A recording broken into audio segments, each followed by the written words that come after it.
Every parent hopes that the children will take from him only the best and diseases will bypass offspring. Many experts say that there are no specific genes for the transmission of mental illness. That is, no one gene is necessary or sufficient to provoke the disease. Nevertheless, mental illness tends to run in families. This is exactly the problem faced by our heroine today, Beverly Liggett, who sincerely believed that her children would not be affected by such an affliction.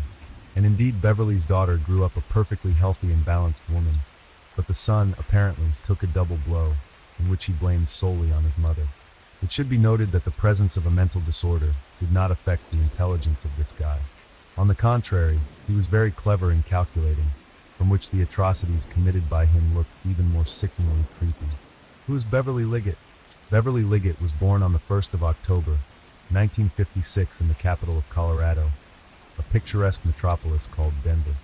She was raised with her older brother Stephen and sister Martha in an ordinary family of Barbara and Edwin Liggett, who lived all their lives in their hometown, almost never leaving its boundaries. After graduating from high school, Beverly went to a local college, but here she could not go to university for a variety of reasons, partly related to her health.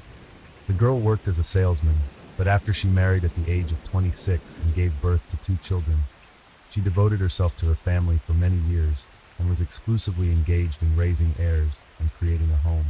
In 1988, Beverly had a long-awaited firstborn son, Ari, and a few years later, a daughter Libby was born. The young woman literally did not care about her heirs and lived for them. Her marriage broke up. The husband left the family, moved to another state, and was no longer interested in the fate of his ex-wife and did not take any part in the lives of children. Beverly was forced to take 2 jobs at once, but thanks to her diligence and determination, the family of 3 did not need anything. She and her children moved to the suburbs of Denver, a small and relatively young, founded in 2001 town Centennial, where they rented a cozy, spacious house. In the mid-2000s, Beverly, on one of the dating sites, met a man named Seth Missy, with whom they had a correspondence, which grew into a romantic relationship. It was he who inspired her lover to finally fulfill her dream and pursue higher education. Liggett chose medical school because she always dreamed of helping other people and felt that in this lies her calling. At that time, she was already over 50 years old, and in the group, she was twice as old as her fellow students. However, she easily found a common language with them and is remembered by all as sociable, attentive, and responsible. Miniature brunette, who was nicknamed Caring Angel. Beverly and Seth's romance lasted about 5 years before the couple decided to officially legalize their relationship. For both of them, the step was a serious one, but they were ready for it. Beverly was happy as she finally had a college degree, had a better paying job, and was about to marry the man she loved. Her children were old enough by then to be on their own, but her son, Ari, was a source of genuine anxiety and apprehension, and there were a number of good reasons for that. A hereditary disease. There was a sensitive issue in the Liggett family that they tried hard to hide from others and never discussed with outsiders. The fact that Beverly and her sister, Martha, from an early age suffered from bipolar affective disorder, which is characterized by frequent changes in mood phases. From manic to depressive. From time to time, the disorder was exacerbated. But if Martha experienced minor discomfort associated with this disorder, and the prescribed medication quickly gave positive results, Beverly sometimes needed hospital treatment because she was on the verge of voluntarily taking her own life.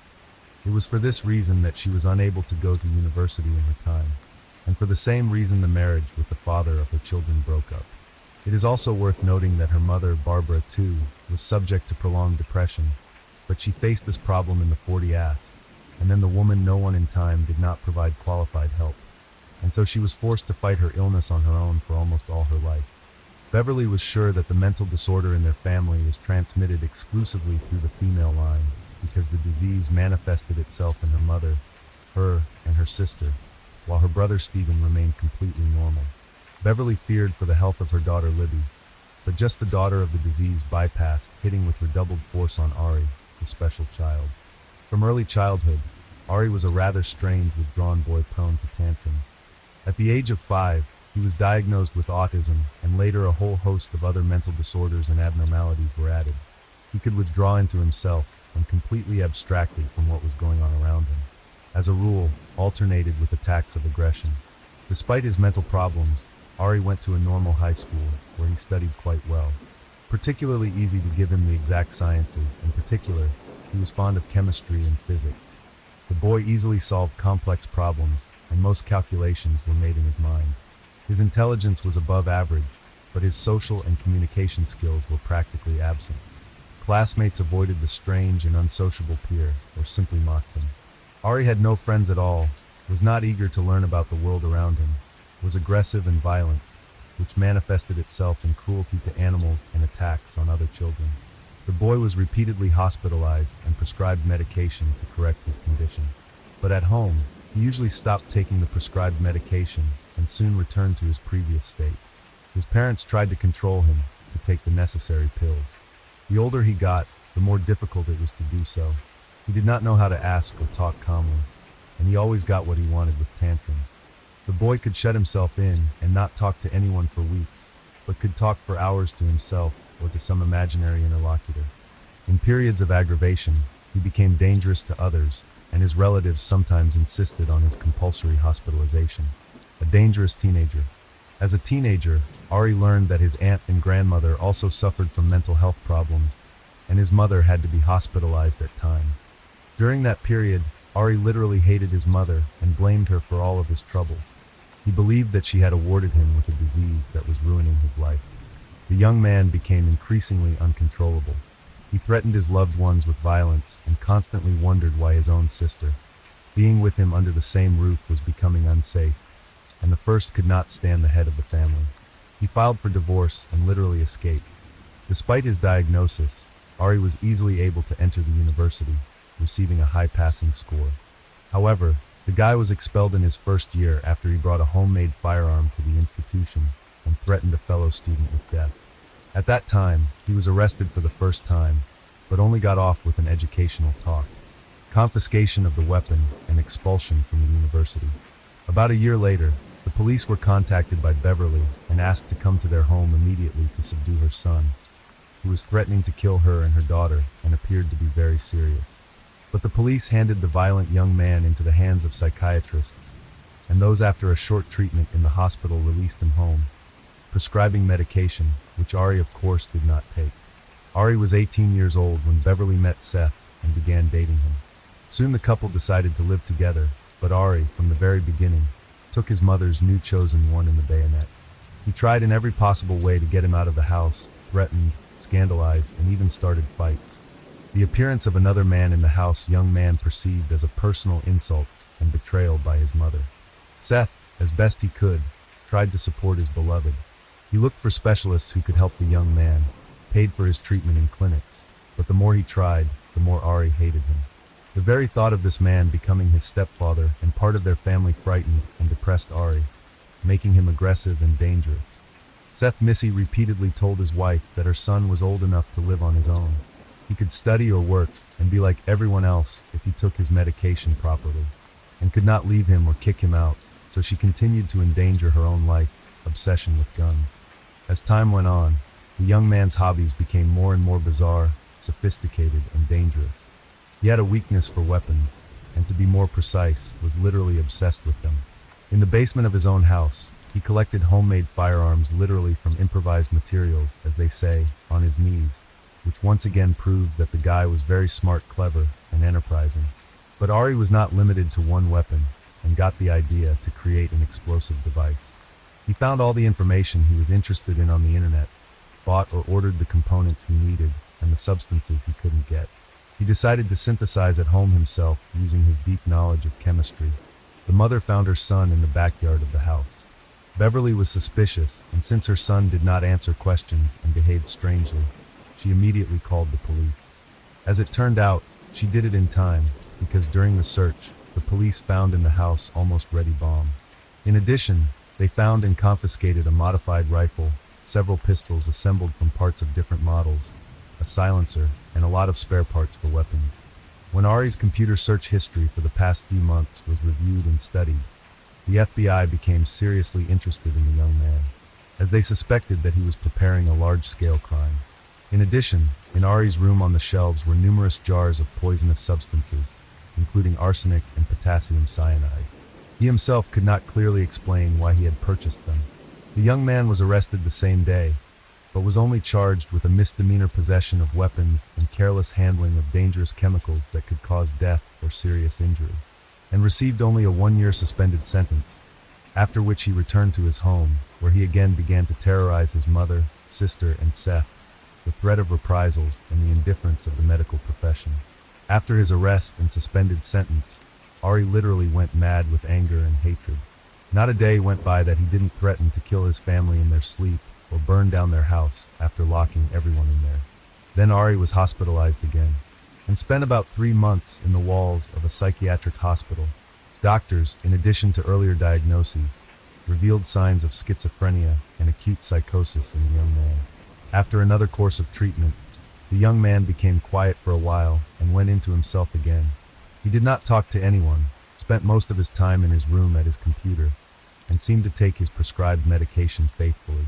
But only a month later, he had another breakdown, which was triggered by the news of his mother and Seth's upcoming wedding.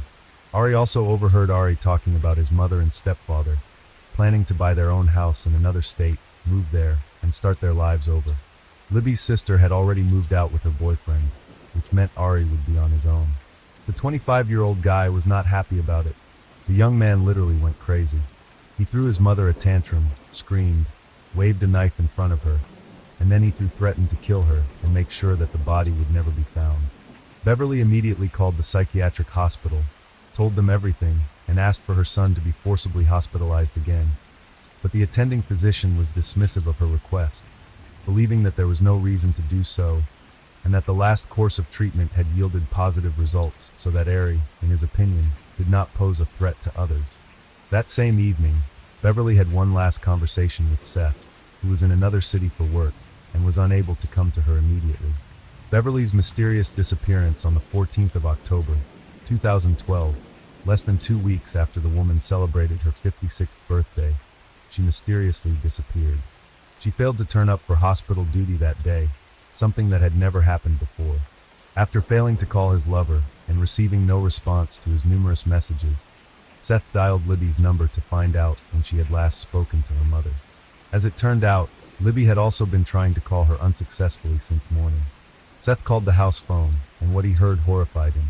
The phone was picked up by Ari, who unsuccessfully tried to copy his mother's voice, pretending to be her and claiming that she was fine. Seth immediately contacted the police and asked them to send a unit to their home as soon as possible. However, when the police arrived, they found that no one was home and they could not find a good reason to break in at that time. Therefore, the only attempts made that day were to trace Beverly's phone signal and check her bank card activity. Since Beverly's car was also missing, it was put on a statewide manhunt, and it was the vehicle that led to a lead just 2 days later, when a patrolman spotted it in a Denver suburb and decided to check the paperwork and see if it was the right car. A creepy find in the boot. The car seemed strange to the police officer even before he checked the license plate number and made sure it belonged to the missing woman. When the last doubts were gone, the police officer approached the driver and asked for identification. The driver was a young man with long hair that partially covered his face.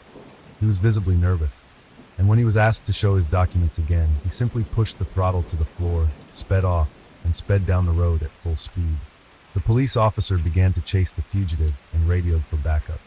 But just a couple of minutes later, while trying to make a sharp turn at high speed, the car skidded, went off the road, and hit a tree. The driver was wearing a seatbelt, and the airbags deployed, leaving him unharmed, but was thrown to the ground by police officers as soon as he left the vehicle. On examining the vehicle, the police found several large, sealed plastic containers in the boot of the vehicle, which they opened to their shock and horror.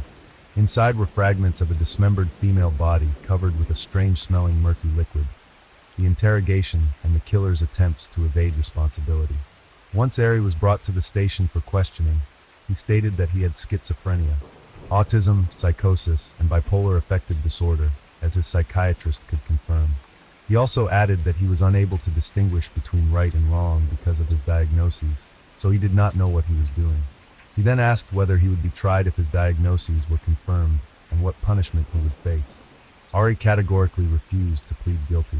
During interrogations, he would call himself a god or claim that he was possessed by demons and needed the help of an exorcist. At times, Ari's speech became incoherent, as if he began to talk to an invisible interlocutor, completely ignoring the police. The psychiatric examination confirmed that the accused indeed suffers from a number of mental disorders, but at the same time, it was proved that he is quite able to give an account of his actions. Also during the interrogations, the psychiatrist who observed the guy's behavior concluded that even when talking to himself, he always listened attentively to what was being said to him and what questions were being asked. This was evident from his reactions, clarifications, and sudden mood swings. The main reason why Ari was so vividly and demonstratively showing his insanity was an attempt to avoid severe punishment and minimize his responsibility before the law. He was clever and intelligent enough, so he tried to confuse the investigation and convince others of his insanity, and the unexpected results of the search. Despite the fact that from the very beginning, no one doubted that Ari had committed a terrible crime. His guilt had to be proved, and this required hard evidence. It was decided to start with a search in their family home, where as expected, the murder took place. There, the police found washed-up traces of blood on the kitchen floor, in the corridor, and in the bathroom. In the dishwasher lay a bloody hacksaw, which the young man had apparently used to cut up his mother's body. The place for this gruesome act was the bathtub, which had numerous jagged chips on its edges. The expert examination showed that Beverly was poisoned with potassium cyanide, and after her death, her body was dismembered with a hacksaw and packed into containers. Vials with the said poisonous substance were found in the kitchen, in Ari's room, as well as in the basement of the house, where the guy had a kind of chemical laboratory. In addition, in his bedroom, under the bed was found the corpse of Beverly's favorite cat, which was also poisoned with poison.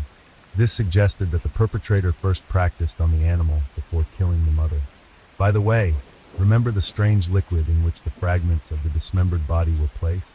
As it turned out, it had a special chemical composition which is able to accelerate the process of decomposition of tissue, and decided to literally dissolve the corpse and hide the bones in the mountains so that they would never be found. A picture of the crime and the killer's justification. Based on all the evidence found, the following picture of the massacre emerged. On the eve of the tragedy, Ari had a big row with his mother and threatened to kill her again. He was so convincing that Beverly, seriously afraid for her life, called her son's psychiatrist, with a request to immediately hospitalize him. However, the specialist ignored the request, believing that his patient was not dangerous to others. In the evening, the young man, having previously tested the effects of the poison on a cat, poisoned his mother, took her body to the bathroom, and began to cut it up with a hacksaw. How he got his mother to take potassium cyanide remains a mystery to this day. It probably took Ari all night to complete the gruesome job, because in the morning when Seth called the house phone, the perpetrator was still in the house.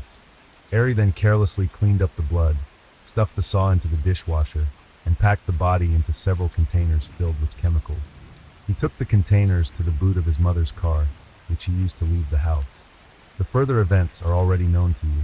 When this version was presented to the defendant, supported by hard evidence, the defendant he suddenly began to justify himself and change his testimony. Ari stated that his mother took her own life by taking the poison voluntarily, and he only found her lifeless body. According to the guy, he was greatly afraid that he would be left without means of subsistence as he himself did not work and lived at her expense. Then he decided to get rid of the body so that she would be considered missing. According to his plan, he himself was to remain living in the house and could continue to use the deceased's bank cards and accounts. The young man's story sounded wild and crazy. There was no doubt in anyone's mind that he was mentally ill, but it was also obvious that he had carefully planned the crime in advance. It was not a temporary insanity, a state of affect, or a fit of aggression. He had thought out every step and acted accordingly to the plan. One of the main evidences that the crime was pre-planned was Ari's possession of chemicals accelerating decomposition of the body, which he had purchased in advance. Moreover, according to his search history, he had studied them in detail months before the crime. The trial and sentence. As I have already said, the psychiatric examination confirmed Ari's diagnoses, but the experts gave an unequivocal conclusion that he was aware of his actions, and had carefully prepared in advance for the massacre of his mother. He himself continued to insist on his insanity, although he realized that it was useless to feign insanity. The trial took place in November of the same year, a month and a half after the crime that shook the entire state. Lawyers desperately tried to prove that the defendant cannot be criminally responsible because of his illness and needs treatment. Ari himself claimed that his mother hated him, so passed the hereditary disease to him, while his sister was completely normal. He also called himself a victim of crazy Beverly and blamed his parent for all his troubles. Seth appeared in court as a witness and said that his late lover and he himself frankly afraid of Ari because they did not know what to expect from him. He was incredibly cruel to others, showed sadistic tendencies, and refused to take prescribed medication to suppress outbursts of aggression. He also added that Beverly's fear for her son had transformed into a fear of her own son. The court found Ari Liggett guilty of first-degree premeditated murder and sentenced him to life in prison without the possibility of ever being eligible for parole. The jury unanimously found his actions to be cold-blooded and calculated. The 26-year-old defendant listened to his verdict in silence, his head down, and seemingly unconcerned, admitted that she believed her brother was 100% guilty of what he had done. But at the same time, she noted that perhaps the tragedy could have been avoided if the specialists to whom the family repeatedly turned for help conscientiously performed their duties and in time to respond to the alarming messages Beverly. As of today, Ari Liggett is serving his life sentence in a Colorado state prison. All of his attempts to appeal and challenge the court's decision have been rejected. Story 2. There are crimes that at first glance are difficult to assess unambiguously. On the one hand, the law of any state guarantees the inviolability of life and health of every person. In contrast, it is often opposed by the testimony of witnesses who minimize the guilt of the attacker. One such controversial case was the crime that occurred in the Mullenix family. Let's try to make sense of it together. Let's find out the reasons for the tension and weigh the responsibility of each person involved. Could it be that the victim is far from innocent? Or is her executioner a wolf in sheep's clothing? An unexpected discovery. On September 14, 2006, Newport Beach was troubled. A woman's body was discovered in a body of water. Apparently the corpse had been wrapped in a sheet and then placed in a box. When exposed to the water, the unreliable wrapping fell apart and exposed what should have been hidden from view. The body floated to the surface after being in the water for no more than a day. Normally warm water would speed up the decomposition process. Therefore, the appearance of the dead left much to be desired. Forensic medical examination established. The cause of the woman's death was multiple stab wounds. In total, she received about 52 blows, one of which came directly to the eye. Specialists agreed that the injuries were caused by 3 different knives, which means there were at least 2 people who attacked the victim. Naturally, the victim had no identification on her, so the police had to work hard to find out her identity. Among the missing, the profile of the woman was not listed, and no new disappearances have been reported so far. Everything pointed to attempts to cover up the crime committed. Experts also determined that the woman had resorted to plastic surgery during her lifetime. She had breast augmentation. Since the identification of bodies by serial number of implants became a routine procedure, the identity of the murdered was soon established. She was 56-year-old Barbara Mullenix. Who is Barbara Mullenix? The future Mrs. Mullenix was born on May 29, 1950 in Munich, Germany. In her youth, she was very beautiful and sociable. Therefore, she was always in the center of attention. However, these qualities brought her not only success with the opposite sex, but also caused her a lot of trouble. At the age of 18, she was subjected to violence. The girl wanted to forget as quickly as possible what happened, but after a while she learned about the pregnancy. To make an abortion, Barbara did not become. She decided to bear the child and give it to a good family. After a while, she got married. In the marriage, she gave birth to a son, Alex Hagwood. However, the marital relationship with her first husband did not last long. At the age of 35, Barbara's attention was attracted by Bruce Mullenix. The man recalled that she was a special woman and immediately liked him. She was characterized by straightforwardness and self-confidence. In November 1987, the couple married. Mr. Mullenix was younger than his wife for 9 years, but it was not particularly felt. Barbara knew how to arouse interest and liked to have fun. After moving to Oklahoma City, a daughter, Rachel, was born to the family. Everything was fine at first, but as time went on, problems began. In the evenings, Bruce could skip on a mug of beer, and on weekends to drop in on friends. Barbara at first supported the company, but later became addicted to alcohol. Apparently the events that occurred in her youth left their imprint. Under the influence of alcohol, the woman, despite the parents' relationship with each other, they loved their daughter very much. They spoiled her and tried to please her in every way. While living in Oklahoma, before the divorce, Rachel had a large room while her father and mother lived in a small one. The occasion of the girls' birthday parties were always held in the house. Miss Mullenix recalled that she was very close to her mother, even more so than most mothers and daughters. But such a close bond existed only when the woman was sober. The rest of the time, Rachel tried to stay away from her, made no attempt to even talk to her. Our relationship was generally good, but when Barbara drank, she got angry and crazy. She was the first one to get into a fight. Bruce confirmed what his daughter said. Since the house Mala Nixov was located near Hollywood, Barbara was in an extraordinary delight. She loved movies, especially singled out Gone with the Wind. A short time after the move, the woman managed to get a job as an extra. Hollywood dream come true. She felt that in time she would be offered a more serious role. But for now, together with her daughter, took an active part in the masses in movies and TV shows. The scene of the crime was established. Who is the culprit? Police officers could not understand why none of the relatives did not report the disappearance of the murdered woman. Soon, police officers Steve Mack and Joe Cartwright obtained a search warrant for Barbara's home. They hypothesized that since the woman was wrapped in a sheet, the crime could have occurred in bed, so the search for evidence had to begin at Mrs. Mullenix's residence. The police found no one at Barbara's house. Everything seemed to be in order. There were no visible signs of a crime. However, in one of the rooms on the second floor, a disassembled bed attracted attention. It was without a mattress. It only took a couple hours to reconstruct the scene. The detectives' assumptions had a real basis. Specialists found traces of blood on the walls. Somebody went to a lot of trouble to get rid of the evidence. The bloodstained mattress had apparently been destroyed. There was no doubt that the crime had taken place in this place. The police also believed that the owner of the house knew the perpetrator. Therefore, the first suspect was Mr. Mullenix. It was a strange coincidence that the man was out of town. In addition, just the day after the body was discovered, Bruce returned home. He explained that he was worried because his wife and daughter were not answering their phone calls. The man, of course, had a premonition of something wrong, but in no way expected to hear such a thing. Nevertheless, the news of Barbara's terrible death, the former spouse took it calmly. This also alerted the detectives, so they began to investigate the reason for his departure. Bruce said he was on a business trip. Mr. Mullenix's management confirmed his alibi. The investigation was back to square one. Daughter's love.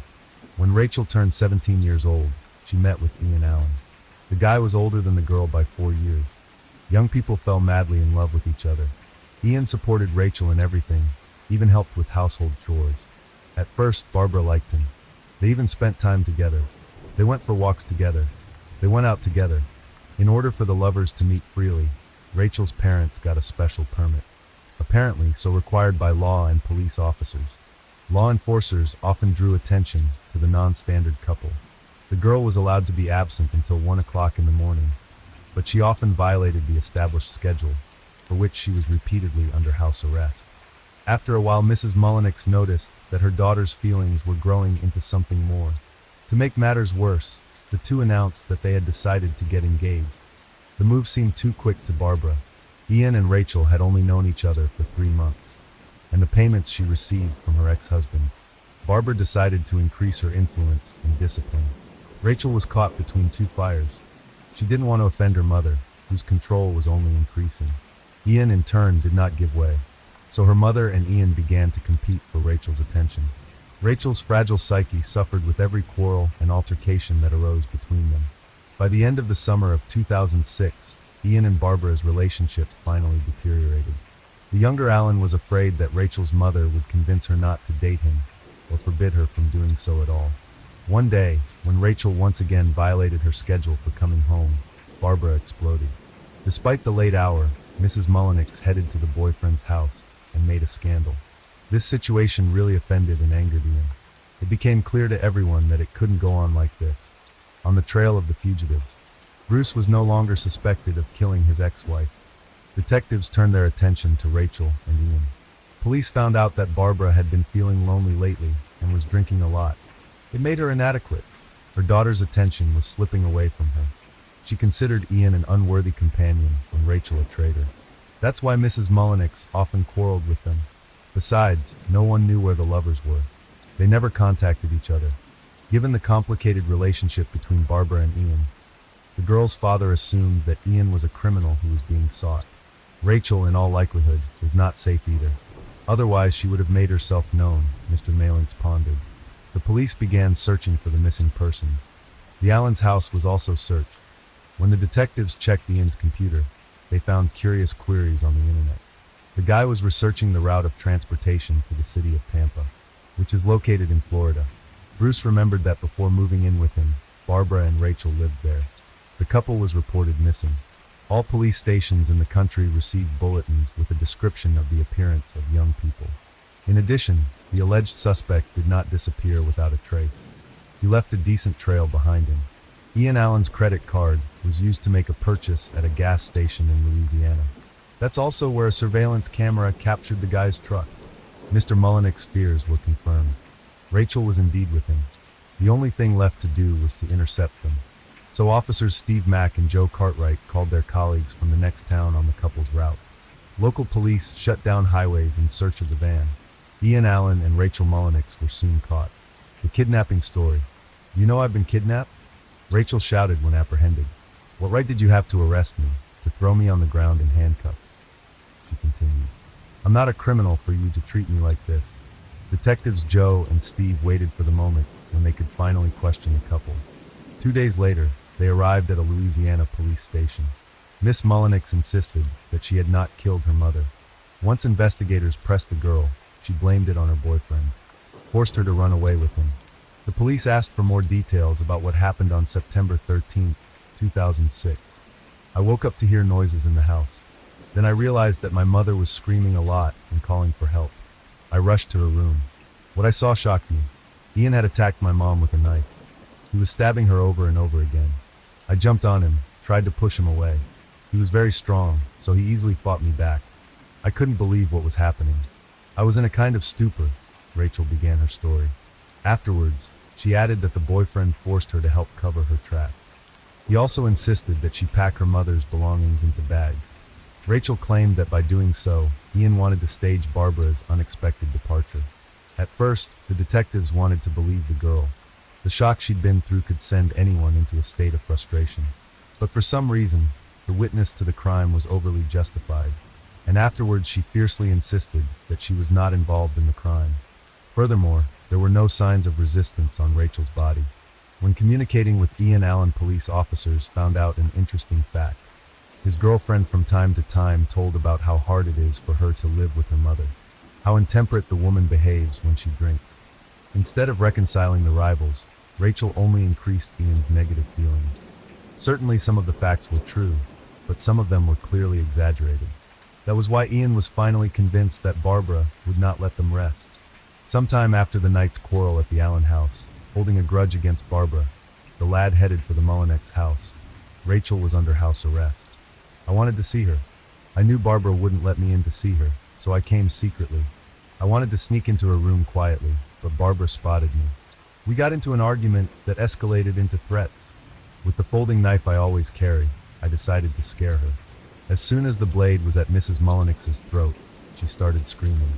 This made me angry and provoked an attack. Things got out of control. It wasn't supposed to happen like that. Rachel really had nothing to do with it," Ian said about the incident. To the surprise of the investigators, the guy did not try to avoid responsibility, and confessed to everything. Over time, detectives became increasingly convinced that Rachel Mullenix was directly involved in the crime. Her boyfriend was clearly covering for her. CCTV footage from the gas station convenience store where the couple had stopped was scrutinized. Rachel was walking around the store looking for groceries. At that point, she could have safely called for help or run away, but for some reason she didn't. Moreover, as it turned out later, the girl had the opportunity to call her father, but preferred to make a call to her friend. It was found that a couple of hours after the crime, Miss Mullenix sent a message to Ian Allen. "I love you," she wrote in her text. And that's how Rachel finally lost the trust of the investigation. Rachel's defense: it took 2 years to gather and analyze all the evidence in the Barbara Mullenix murder case. During that time, Rachel turned 19 years old. Any other girl, that's a great age. There is a whole life ahead of her. For young Mullenix, her future depended on the jury's verdict, and she tried to convince everyone of her innocence. When Rachel talked about her childhood, her face lit up. It was obvious that the tender years were happily spent. No doubt Barbara and Bruce had tried to make them so, despite many circumstances. Recalling the relationship with her mother, the daughter said that they were good. They were marred only by alcohol, which was abused by the murdered woman and the boyfriend who appeared over time. At school, I was known as a girl from a not very prosperous family with alcoholic parents. When my father drank, he was still himself. He was kind and considerate, which can't be said for my mom. She described the family atmosphere in court. Her words were confirmed by her friend, Kelsey Douglas, who often visited the Mullenix family. Kelsey said that Rachel always tried to please her mother in everything, but apparently there came a point when she could no longer tolerate the harsh control and insults. She admitted to me that she had started drinking from time to time.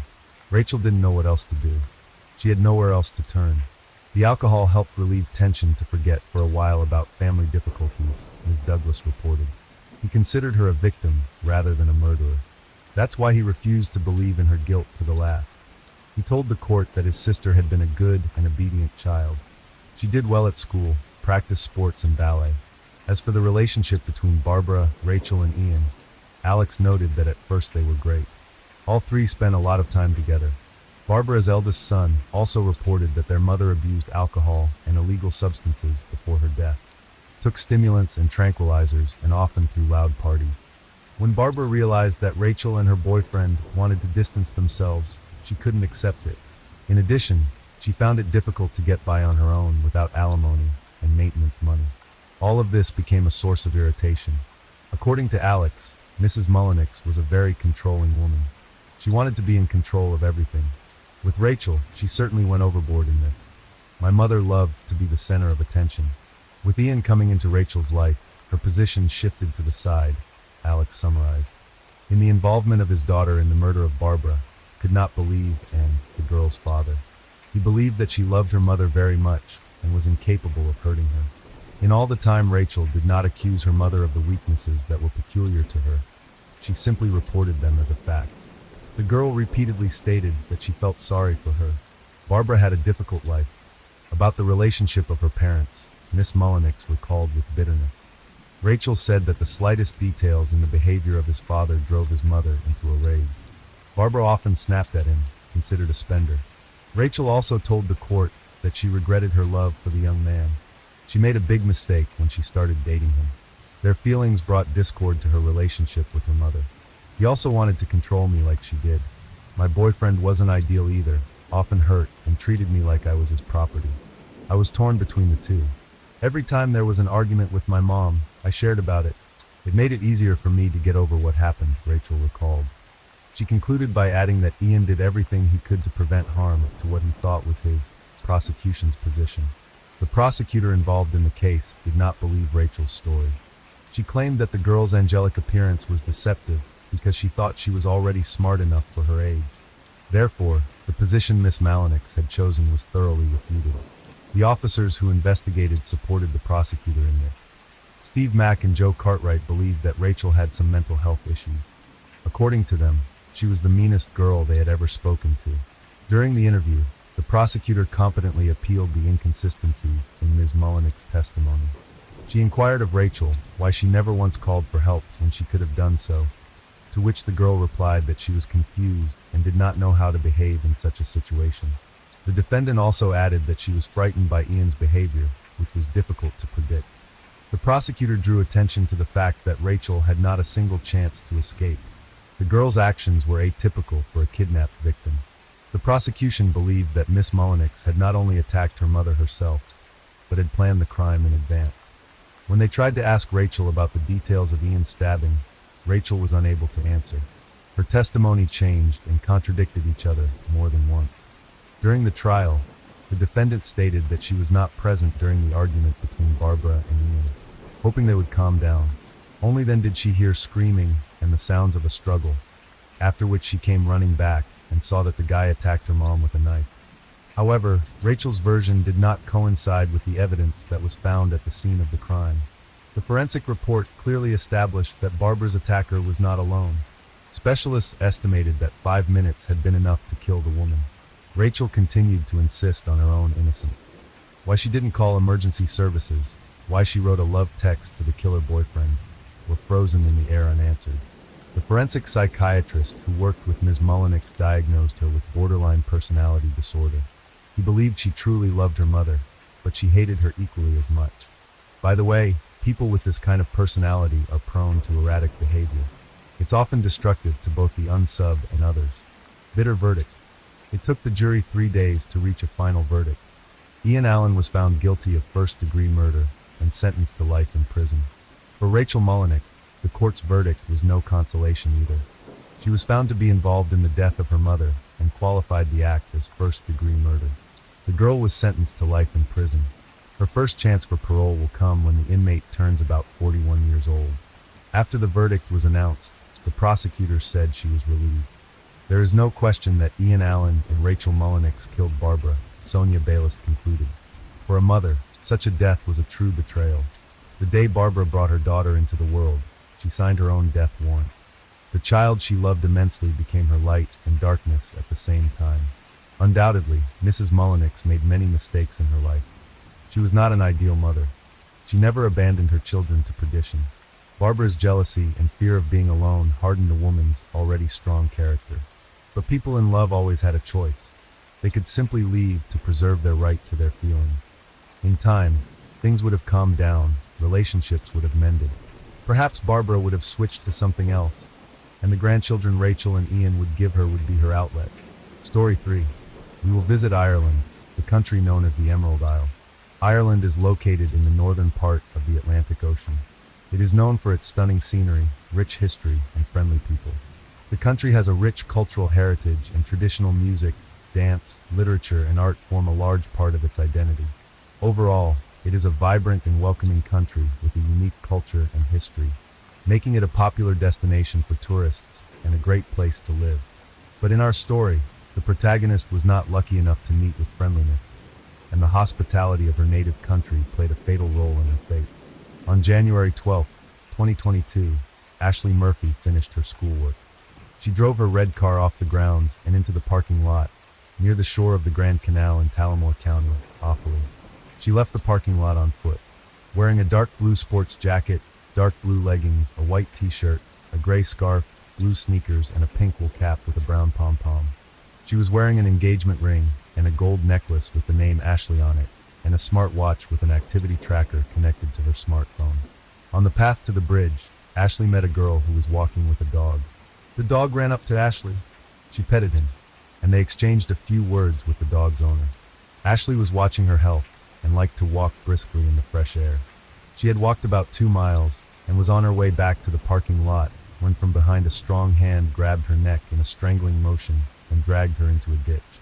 The canal bank in Captain Court, known as Fiona's Way, was popular with joggers and hikers. 2 female friends exercising by the canal witnessed the attack. They noticed a mountain bike in the hedge next to the towpath and heard a loud rustling in the ditch below it. Believing someone may have fallen off the bike, one of them shouted, "Are you okay? You need help?" The second girl stepped off the sidewalk and peered over the hedge into the ditch. She noticed a man leaning over the woman and holding her by the throat. They saw the legs of the woman lying there, twitching vigorously like scissors. They screamed in the hope of frightening the man, but the screams did not frighten him, but only made him angry. He roared at them like a wild wolf. The girls roused themselves and hurried to get help. At Digby Bridge, they encountered 2 male cyclists and 2 waterway workers. The cyclists rode up to the scene of the attack and found the still body of a tortured girl in a ditch, her face covered with hair sticky with blood. One of the cyclists who discovered the girl's body called emergency services. 2 police officers arrived on the scene 10 minutes later. The boy indicated the girl's location in the ditch. The police unzipped her jacket and began attempts to resuscitate her, taking turns doing chest compressions. Paramedics arrived in conjunction with police officers and pulled Ashley Murphy, who was still alive, from the ditch and actively continued to resuscitate her. There were numerous open wounds on the right side of her neck. The EMT desperately tried to save the girl by attempting to use a defibrillator, but the monitor showed that she was no longer showing signs of life. The doctor stopped resuscitation efforts and covered her body with a blanket. A smartphone removed from her pocket showed the time as 4:15 in the afternoon. The GPS tracker handed over to police showed the exact geolocation and time of the incident. The recovered data revealed that she started walking at 2:51 p.m. and headed west along the bridge before continuing east along the canal towards Digby Bridge. She was last caught on CCTV at 2:55 p.m. After walking about 2 miles, she crossed Digby Bridge at 3:16 in the afternoon and then headed west back towards the parking lot. 5 minutes later, at 3:21 in the afternoon, her activity tracker recorded erratic fluctuations consistent with a violent attack. Her heart rate was rapidly decreasing. The last heartbeat was recorded at 3:31 of the day. The crime scene was cordoned off. The body of the murdered woman was taken for forensic examination. An investigation was launched into the brutal attack that took the life of a young woman. All possible specialized units were involved in the search for the perpetrator. CCTV footage was reviewed and witnesses were interviewed.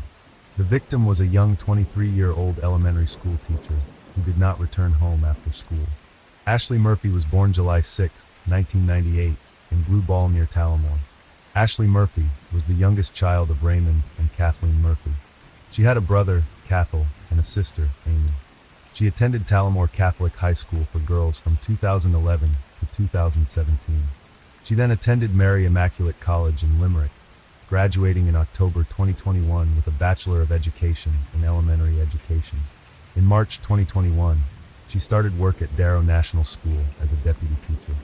She secured a permanent position at the school beginning in September 2021, where she taught first grade students until the day of her death. Murphy's family was a talented one. Both parents played traditional Irish music. Ashley played the fiddle from childhood, began mastering the Lancer's whistle, and performed around the country with the National Orchestra. She also participated in traditional music festivals. At the time of her death, she and her partner Ryan Casey had been in a relationship for over 5 years and were planning to marry. Cathal Murphy arrived at the morgue and identified the dead, tortured girl as his sister Ashley. State pathologist Dr. Sally and Collis determined that Murphy had been stabbed 11 times in the right side of her neck, which severed her carotid artery and jugular vein and damaged both sides of her vocal cords, rendering her unable to call for help. She died from acute blood loss caused by the severe injuries. As a result of an active search for the perpetrator, police apprehended a 40-year-old man within 2 hours of the incident based on descriptions given by eyewitnesses, but released him the next day and eliminated him from the investigation. The professionalism and observation of the investigators and the will of chance helped to quickly get the events of that day piece by piece and fully assemble them like a jigsaw puzzle into a single picture. So on January 13th, emergency services received a call about a stabbing. Police and paramedics who arrived at the call noticed 3 stab wounds in the abdomen of the victim, which were not fresh and did not bleed. There were also numerous scratches on the man's face and hands. The victim of the fight was Joseph Puska.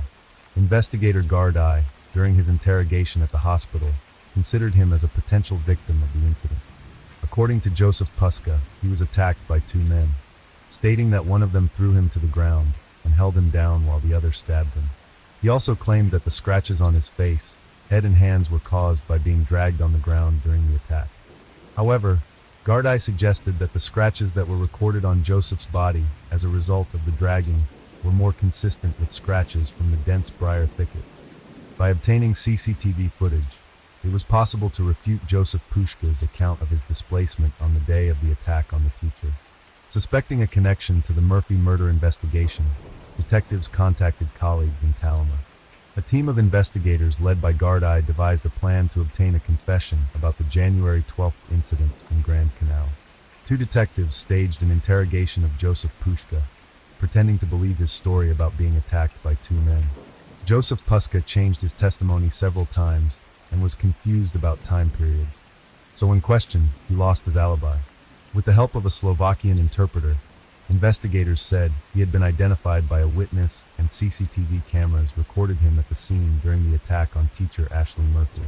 Under pressure, Puska confessed to the crime. At the inquest, the admission that he slashed Murphy's neck revealed details of her death that have not yet been made public. Pushka also admitted that he stabbed himself in the abdomen to throw the investigation off track. On January 18th, Pushka was released from the hospital and immediately arrested. Guard took him to the police station where his fingerprints, DNA, and blood samples were taken. After Pushka was charged with Ashley Murphy's crime on January 19th, He was publicly identified as 31-year-old Joseph Pushka. In 2013, Puskay moved to Ireland with his wife and 2 children. Puskay and his wife initially lived in North Dublin before moving to Tullamore in 2015. They had 3 other children in Ireland. He was unemployed and receiving Social Security disability benefits. Neither he nor his wife could drive, and he usually traveled by cab, bus, or bicycle. Puskay had no previous convictions for violent crimes, although he had been involved in 2 other attacks on women, one in Prague and the other in the UK. As a minor, he was convicted of consensual intimacy with a girl under 15 in Slovakia. He did not know Ashley Murphy before the attack and had no known motive for the crime. Investigators also found that Joseph had become very active on dating apps in the weeks before the crime and had been in contact with 8 Irish women. Wardy suggested that he may have attacked Ashley Murphy with intimate intentions and took her life after she fought back. On the day of Joseph's arrest, Ashley Murphy's funeral was held. Her funeral mass was held on January 18, 2022 at St. Bridget's Church, County Offaly. Among those present were the President of Ireland, the Prime Minister, the Minister for Justice, and the Minister for Education. Ashley's former pupils from Darrow National School lined up in a guard of honor outside the church, each holding a picture of her and a red rose. Schools and colleges across the country observed a minute's silence in her memory at 11 a.m.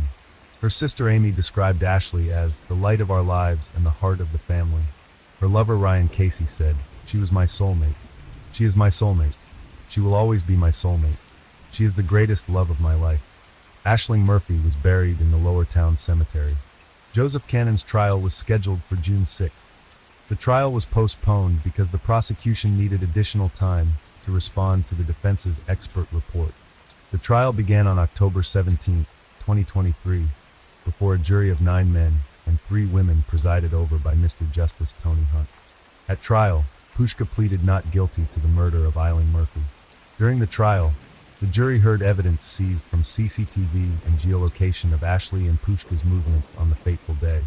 The court heard testimony from several eyewitnesses and was able to establish that Cannon confessed to the crime 2 days after Murphy's death. Forensic evidence was also heard in relation to DNA and fingerprints. The jury was told that Pushka's DNA matched DNA taken from the handlebars of a mountain bike found at the crime scene, while his fingerprints were found on the seat of the bike. In addition, Cannon's DNA matched 1 time out of 14,000 with male DNA, found under Murphy's after she tried to fight off her killer. The prosecution argued that the evidence obtained against Cannon was more than enough to prove and convict. Joseph Cannon's defense argued that in this case, he was an innocent victim who was stabbed 3 times by Ashley's attacker, and he was trying to protect her. Joseph presented to the court how an unknown man, wearing a surgical mask, stabbed him 3 times in the stomach before killing Ashley Murphy. He claimed he tried to help Murphy deal with her injuries, but then left the scene because he was too scared. He claimed he had no memory of confessing to the crime. The defense argued that Pushka confessed while under the influence of medication following surgery, a surgery that a medical expert testified could have influenced his confession. However, an expert pharmacologist, Professor Michael Ryan, refuted this claim, saying that it is impossible for someone to confess to a crime after a small amount of medication. In addition, Pushka has previously given several different accounts of the events of January 12th, and has already admitted that he lied to Guard I on several occasions, including when he claimed he was stabbed in a fight. On November 9, 2023, after a trial that lasted more than 3 weeks, the jury deliberated for only 2 hours before reaching a unanimous verdict of guilty for suspect Joseph Pushka. The judge said he was pleased that the jury would not spend any more time considering the nonsense that Pushka put forward in his defense. He said there would be a day of reckoning for Joseph and said, "There is evil in this chamber. There is no doubt about it." The jury heard he stabbed Ashley Murphy several times in the neck, causing her to die from acute blood loss. Joseph Puskaj, an immigrant from Slovakia, was sentenced to life in prison with parole eligibility after 12 years. Murphy's mother held up a photo of her daughter in court during the judge's comments. Murphy's friends and family applauded as the jury left the box. Speaking outside the court after the verdict was announced, Murphy's brother Cathal thanked the jury for their patience and fortitude throughout this incredibly difficult trial. He said his sister had been subjected to unfathomable abuse and stated, "The trial cannot bring back our dear Ashley and cannot heal our wounds. But we are relieved that this verdict does justice. It is simply imperative that this vicious monster never be able to harm another woman again. In June 2023, the Slovakian nationals, Cannon's wife, as well as two of his brothers and their wives, were arrested and charged with withholding information related to the Ashley Murphy investigation. All five were placed under arrest in December 2023.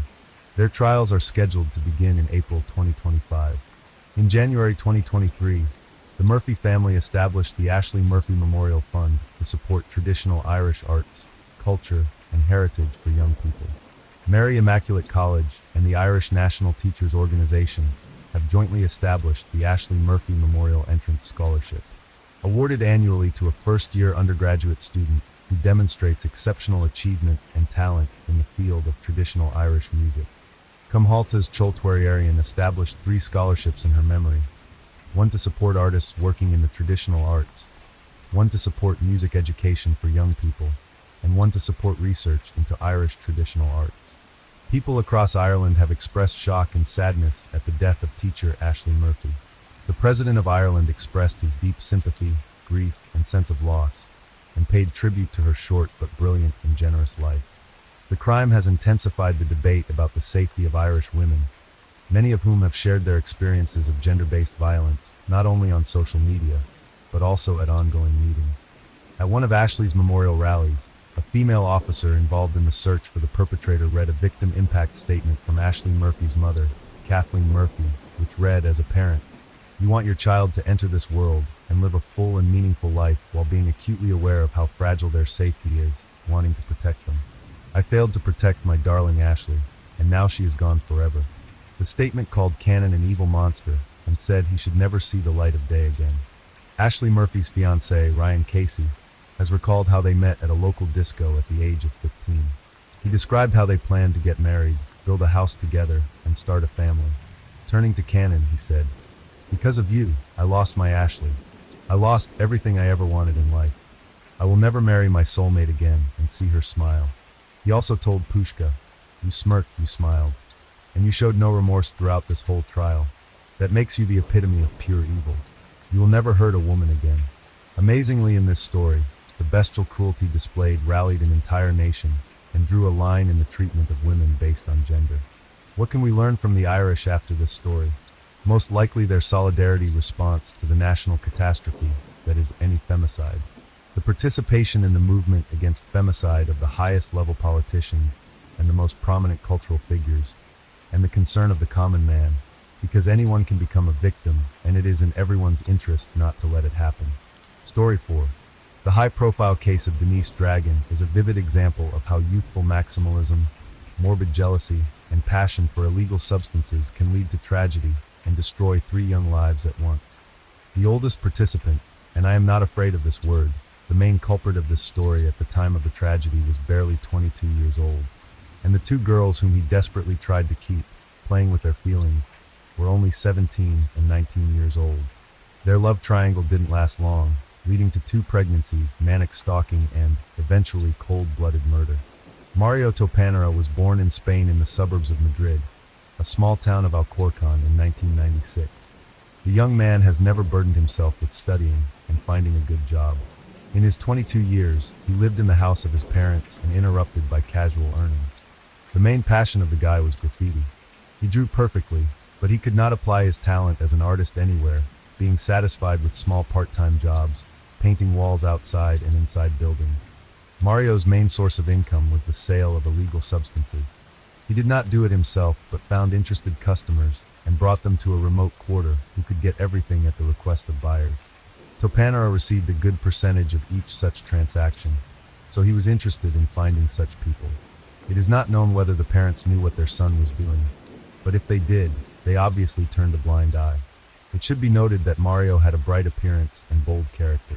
He enjoyed authority among friends and a lot of popularity among the opposite sex.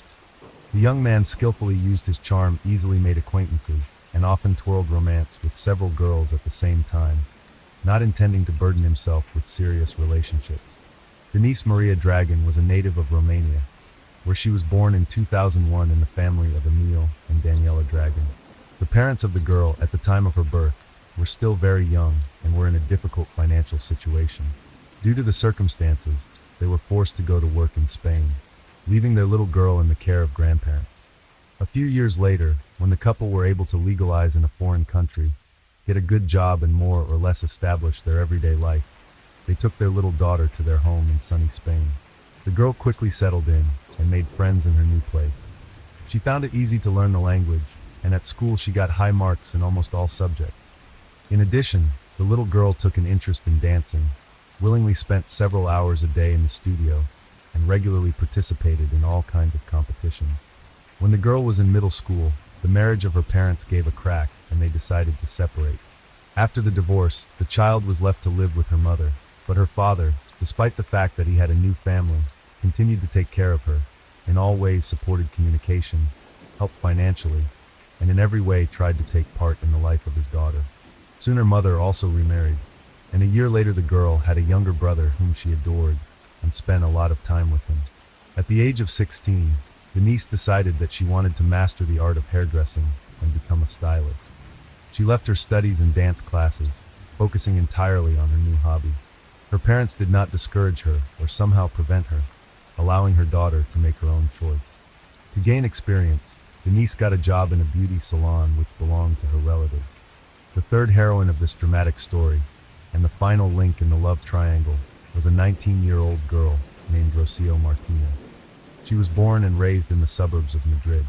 Her father was a policeman who was transferred to Alcorcón, where his whole family moved.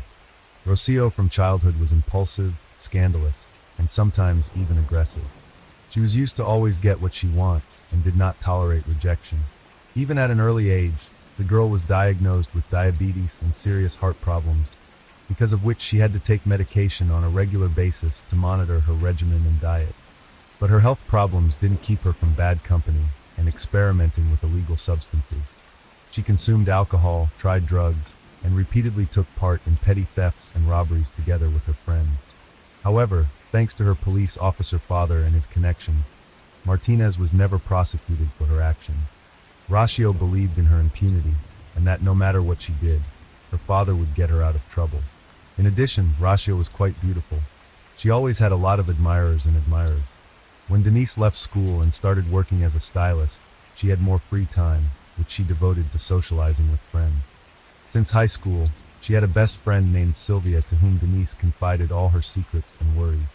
On a spring evening in 2018, walking around the city with her friend, the young lady accidentally met Mario. A handsome and cheerful guy immediately managed to charm Denise. A conversation started between them, and in the evening of the same day, they exchanged phone numbers. Soon the young people had an affair. They saw each other almost daily, and their relationship developed rapidly. For the first time in her life, Denise truly fell in love, and her chosen one seemed to be her ideal. It also turned out that they had many common interests. They liked the same movies, the same music. They both adored dogs and dreamed of traveling the world.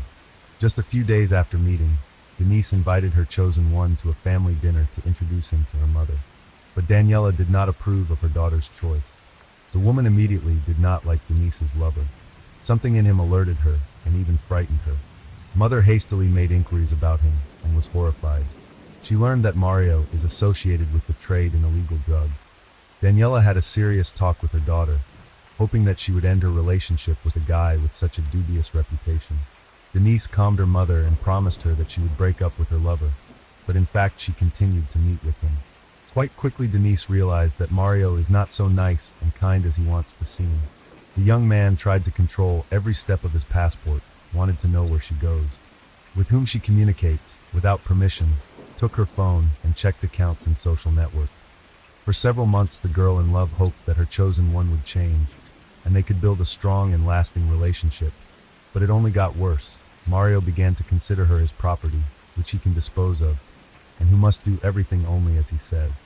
At the moment when Denise seriously considered breaking off the relationship, she was horrified to realize that she was pregnant. She didn't want to tie her life to this man and endure constant harassment. Besides, Denise was afraid that now Mario wouldn't leave her alone at all. On top of that, she was only 17 years old, and she herself was simply not ready for motherhood and responsibility for a new little life. Then Denise decided to talk frankly with her mother and told her everything, asking for advice on how to proceed. The woman listened to her daughter and recommended her to terminate the pregnancy, adding that the choice, in any case, will remain only for her. Denise thought it over once more, and then followed her mother's advice by having an abortion. When Topanera found out about it, he was furious. The guy thought that Denise betrayed him, that she had no right to do so, and only he could decide what to do with this child. Relationships finally broke down, but the young man was not going to let Denise go and leave her alone. Moreover, he promised to take revenge on her for such betrayal, and to hurt her as much as she hurt him. When Denise called her father in tears and told him about everything, Emile decided that his daughter needed to get away from all these difficult events that had shaken her peace of mind and go somewhere on vacation. He paid for his ex-wife and daughter a trip to one of the fashionable European resorts where they went together. The vacation really did Denise good. She calmed down a little, relaxed, began to make plans for life again, and seemed to no longer think about Mario. But the vacation was over, and Denise returned home again. Mario did not long pine for his former passport, and almost immediately began an affair with 19-year-old Rocio Martinez. This fiery, aggressive, and conflicted girl was the complete opposite of the quiet and calm Denise. She could make a scandal in the same place, go into a fight, or throw a tantrum. Rocio also experimented with illegal substances and could easily break the law, knowing that she would not be punished for it. With Mario, they quickly got together and had fun together because the guy could get any illegal drug she asked for, wanting to test its effect on himself. However, Mario couldn't forget and let go of his ex-girlfriend. He still wanted to control her, to know where she was and what she was doing. Periodically, he wrote to her in social networks, called her, and even offered to resume the relationship.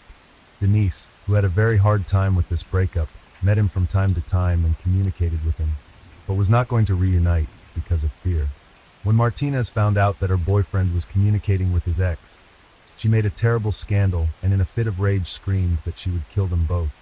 By that time Mario had already realized what his chosen one was capable of, so he promised her that it would not happen again.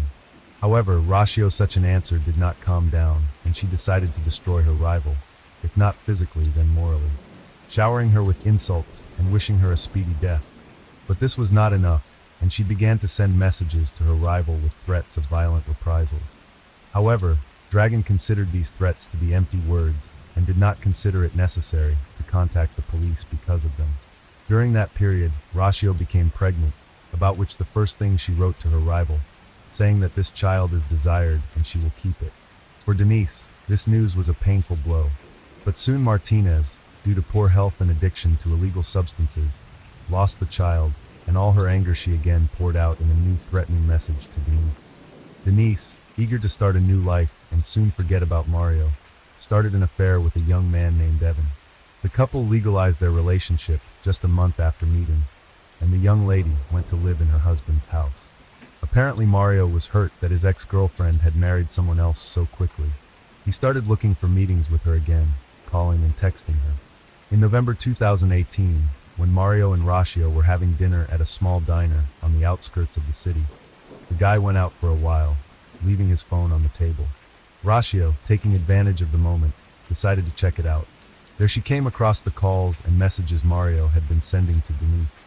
Martinez immediately threw a tantrum. She screamed, cried, and tried to hit her young man.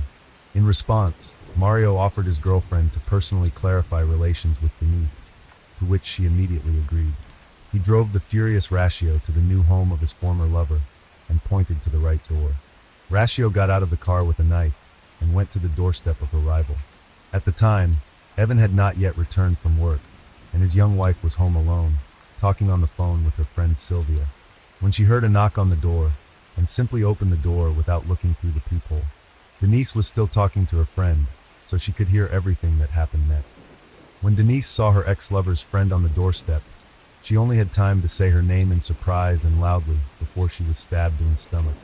After that, Rocio immediately left, and the wounded Denise, losing consciousness, asked her friend to call an ambulance and told her who attacked her.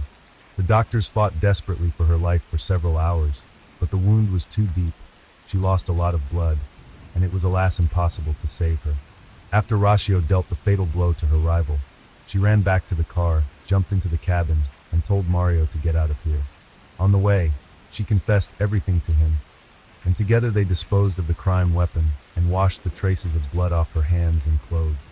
Mario decided it would be best for them to hide for a while.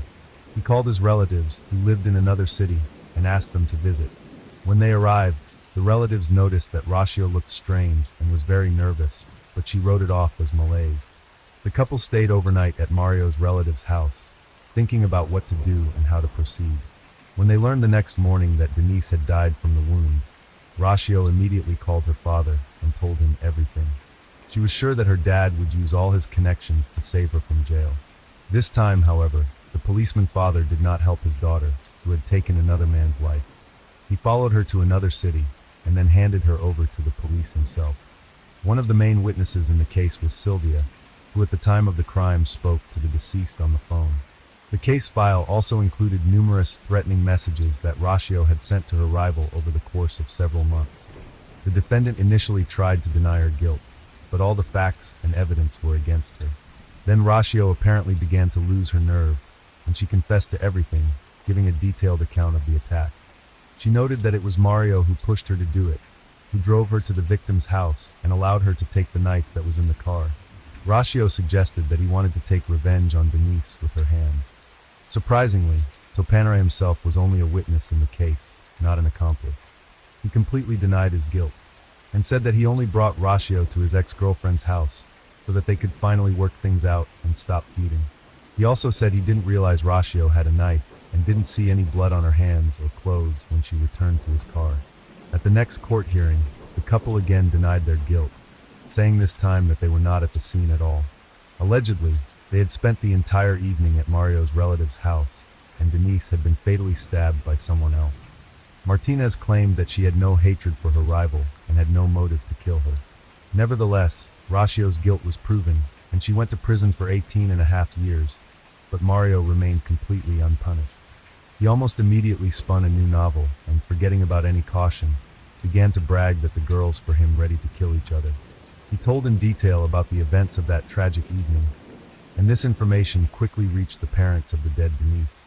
To the court, demanding to punish the man who was responsible for the death of their daughter, and this time Toppiner was taken into custody. But after a few days, the guy was released on his own recognizance. In the end, he was acquitted and he was released again.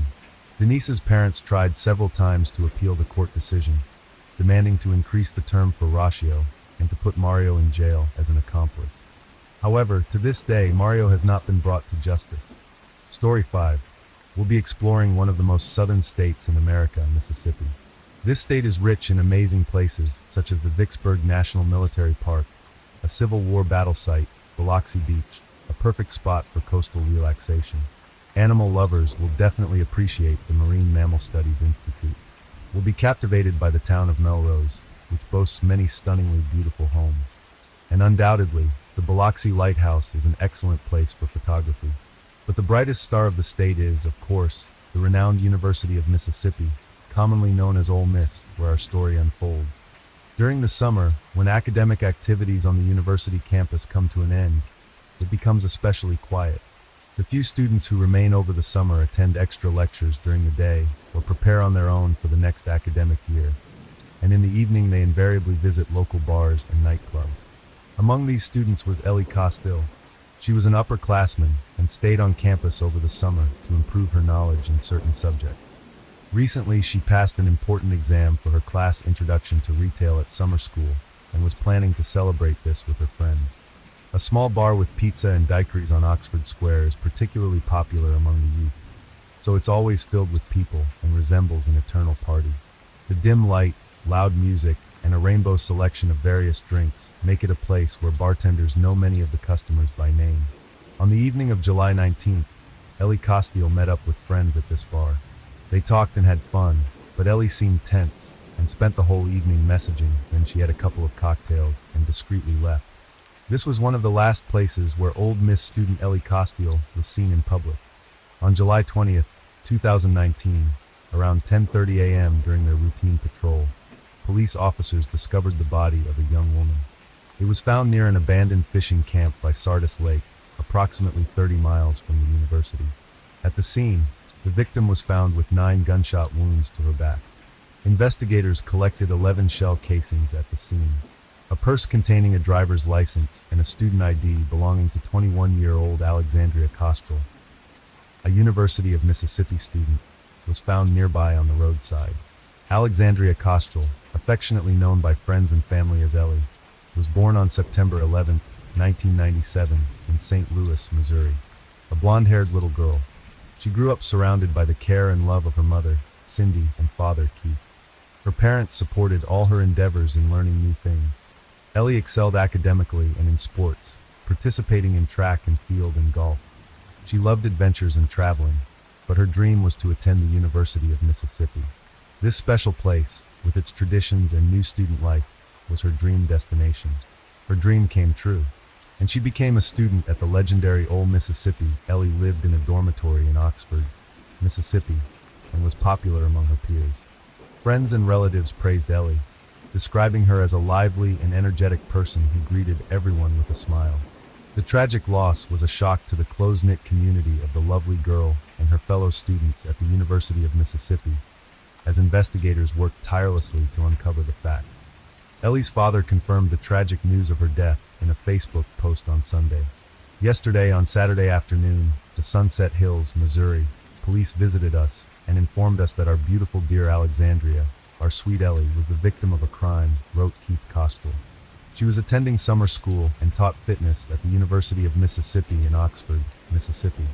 She graduated from Lindbergh High School in 2016. She was just 21 years old. "We are deeply saddened," said Interim Chancellor of the University of Mississippi Larry Sparks in a statement to Today. Ellie was a valued member of our student community. Lafayette County investigator Jarrett Bundren told CBS on Saturday morning. A white female was found on the ground with multiple gunshot wounds to her back. "I'm working on this case, and it's heartbreaking, the girl who was shot so many times," according to sources. A local resident walking their dog reported hearing gunshots early in the morning between approximately 2:15 and 2:30 a.m., initiating an investigation. Police immediately gained access to the rented apartment where Ellie Kostrel lived. Although the victim's phone was missing, her Apple Watch was discovered in the room. Witness interviews revealed that a few days before the incident, Ellie's parents had visited her from St. Louis, and she had shared with them how eagerly she was looking forward to the start of the new academic year at the university, and had no regrets about staying on campus for the summer. Data from the Apple Watch also showed that after a phone conversation with her mother, the young woman sent several messages to someone named Brandon Teisfeld. Upon examining the messages, detectives learned that 3 months prior to the incident, Ellie had shared shocking news with Brandon. Since Brandon was the last person known to have communicated with the victim, he became a subject of interest to the police. Further examination of their messages revealed that Ellie and Brandon had been in an on-and-off romantic relationship. Brandon Teisfeld, a tall, dark-haired young man with an athletic build, was also a student at the University of Mississippi. He hailed from Fort Worth, Texas, and was raised in a well-mannered family. Ellie met Brandon and immediately fell for him. The young people started dating, but they never officially declared themselves as a couple. While Ellie's feelings for Brandon were sincere, he never demonstrated the seriousness of his intentions towards her. Ellie's friends reported that their relationship was not always smooth. They often argued, including in public. Ellie and Brandon would periodically break up, but then they would be seen together again after some time. On April 12, 2019, Ellie wrote to Brandon that she had taken a pregnancy test and the result was positive, but she received no reply from him. She bombarded him with text and voice messages, but her boyfriend ignored her. Exactly 3 months later, he finally responded, "I don't want a child at all. Seriously, it will ruin my life. I can't help you with this, and I don't plan to. It's still very early. Just take a pill or make a doctor's appointment and deal with the issue." Ellie, deeply in love, desperately wanted to meet in person to discuss the situation, but Brandon continually refused. On the fateful Friday of July 19th, Ellie went to a local bar with her friends. At 11:52 p.m., surveillance cameras captured her leaving the bar. She got into a taxi and went home. About 30 minutes later, she received a call. It was Brandon. At 1:58 am on July 20th. Ellie got into Teisfeld's car for her last ride. They headed to an abandoned fishing camp by Sardis Lake. According to police reports, the drive down the dark road to the location was supposed to take about 45 minutes. Witnesses reported clearly hearing gunshots in that area between 2:15 and 2:30 a.m. Investigators contacted Brandon Teisfeld on Sunday afternoon and asked him to come to the station to talk about Ellie Costiel. He found some convincing reasons to avoid coming, but assured the detectives he would meet them on Monday at 8:30 a.m. on Monday, July 22, 2019, after Brandon Teisfeld failed to appear at the police station. Investigators began to track his phone. Location data showed that Brandon was heading to his home in Fort Worth, Texas. Authorities issued a bolo, be on the lookout, for his pickup, which had a distinctive license plate with TAC-3IT. They also alerted all nearby police stations, and the suspect was arrested when he stopped at a gas station in Memphis. 2 days later, 22-year-old Brandon Teisfeld was placed in a local jail and charged with homicide. Teisfeld's lawyer and father claimed he was innocent. As the Oxford community grappled with the violent loss of one of their own, Ellie Costiel's death quickly captured the nation's attention. Flocked to Oxford from across the country, Brandon Teisfeld insisted on his innocence until the end, but the evidence against him was more than sufficient. During his arrest, a gun matching the caliber used in the shooting near the lake was found in his possession. His car contained stained clothing, later determined by forensic analysis to be blood stains belonging to the victim. It was established that after July 12th, Brandon had left Oxford to go home to Texas to retrieve his father's gun, allowing the prosecution to argue that the act was premeditated. His internet search history contained queries such as abortion services and abortion pills. It was later found that each time he agreed to meet Ellie, he canceled at the last minute or failed to show up without explanation.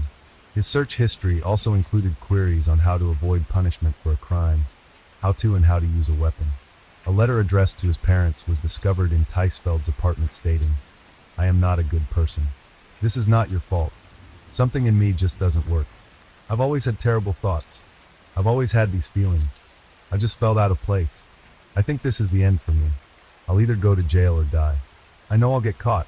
On August 30th, 2019, a grand jury charged Brandon Teisfeld with the life-taking of Alexandria Costiel. Yet again, he refused to accept responsibility for the incident. Brandon faced the ultimate penalty, capital punishment. However, the trial was postponed due to the widely known restrictions in place at the time due to the COVID-19 pandemic. On August 27, 2021, when the process resumed, Brandon Teisfeld, advised by his lawyer, pleaded guilty to mitigate the potential punishment. He was sentenced to life imprisonment without the possibility of parole. In his final statement, Brandon apologized to Ellie's parents. "My actions have forever changed your life and the life of my family. I wish I could take it all back, but I can't. I pray for God's forgiveness, and I hope you can find it in your hearts to forgive me too," he said.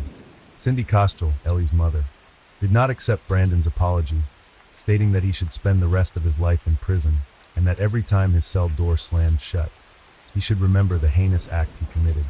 Investigator Jarrett Bundren eventually disclosed some already known facts about such a brazen crime to the public. He explained, Ellie had told Brandon she thought she was pregnant.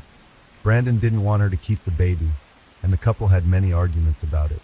Although Ellie wanted to meet in person to discuss the situation, Brandon refused to do so until the day of the incident.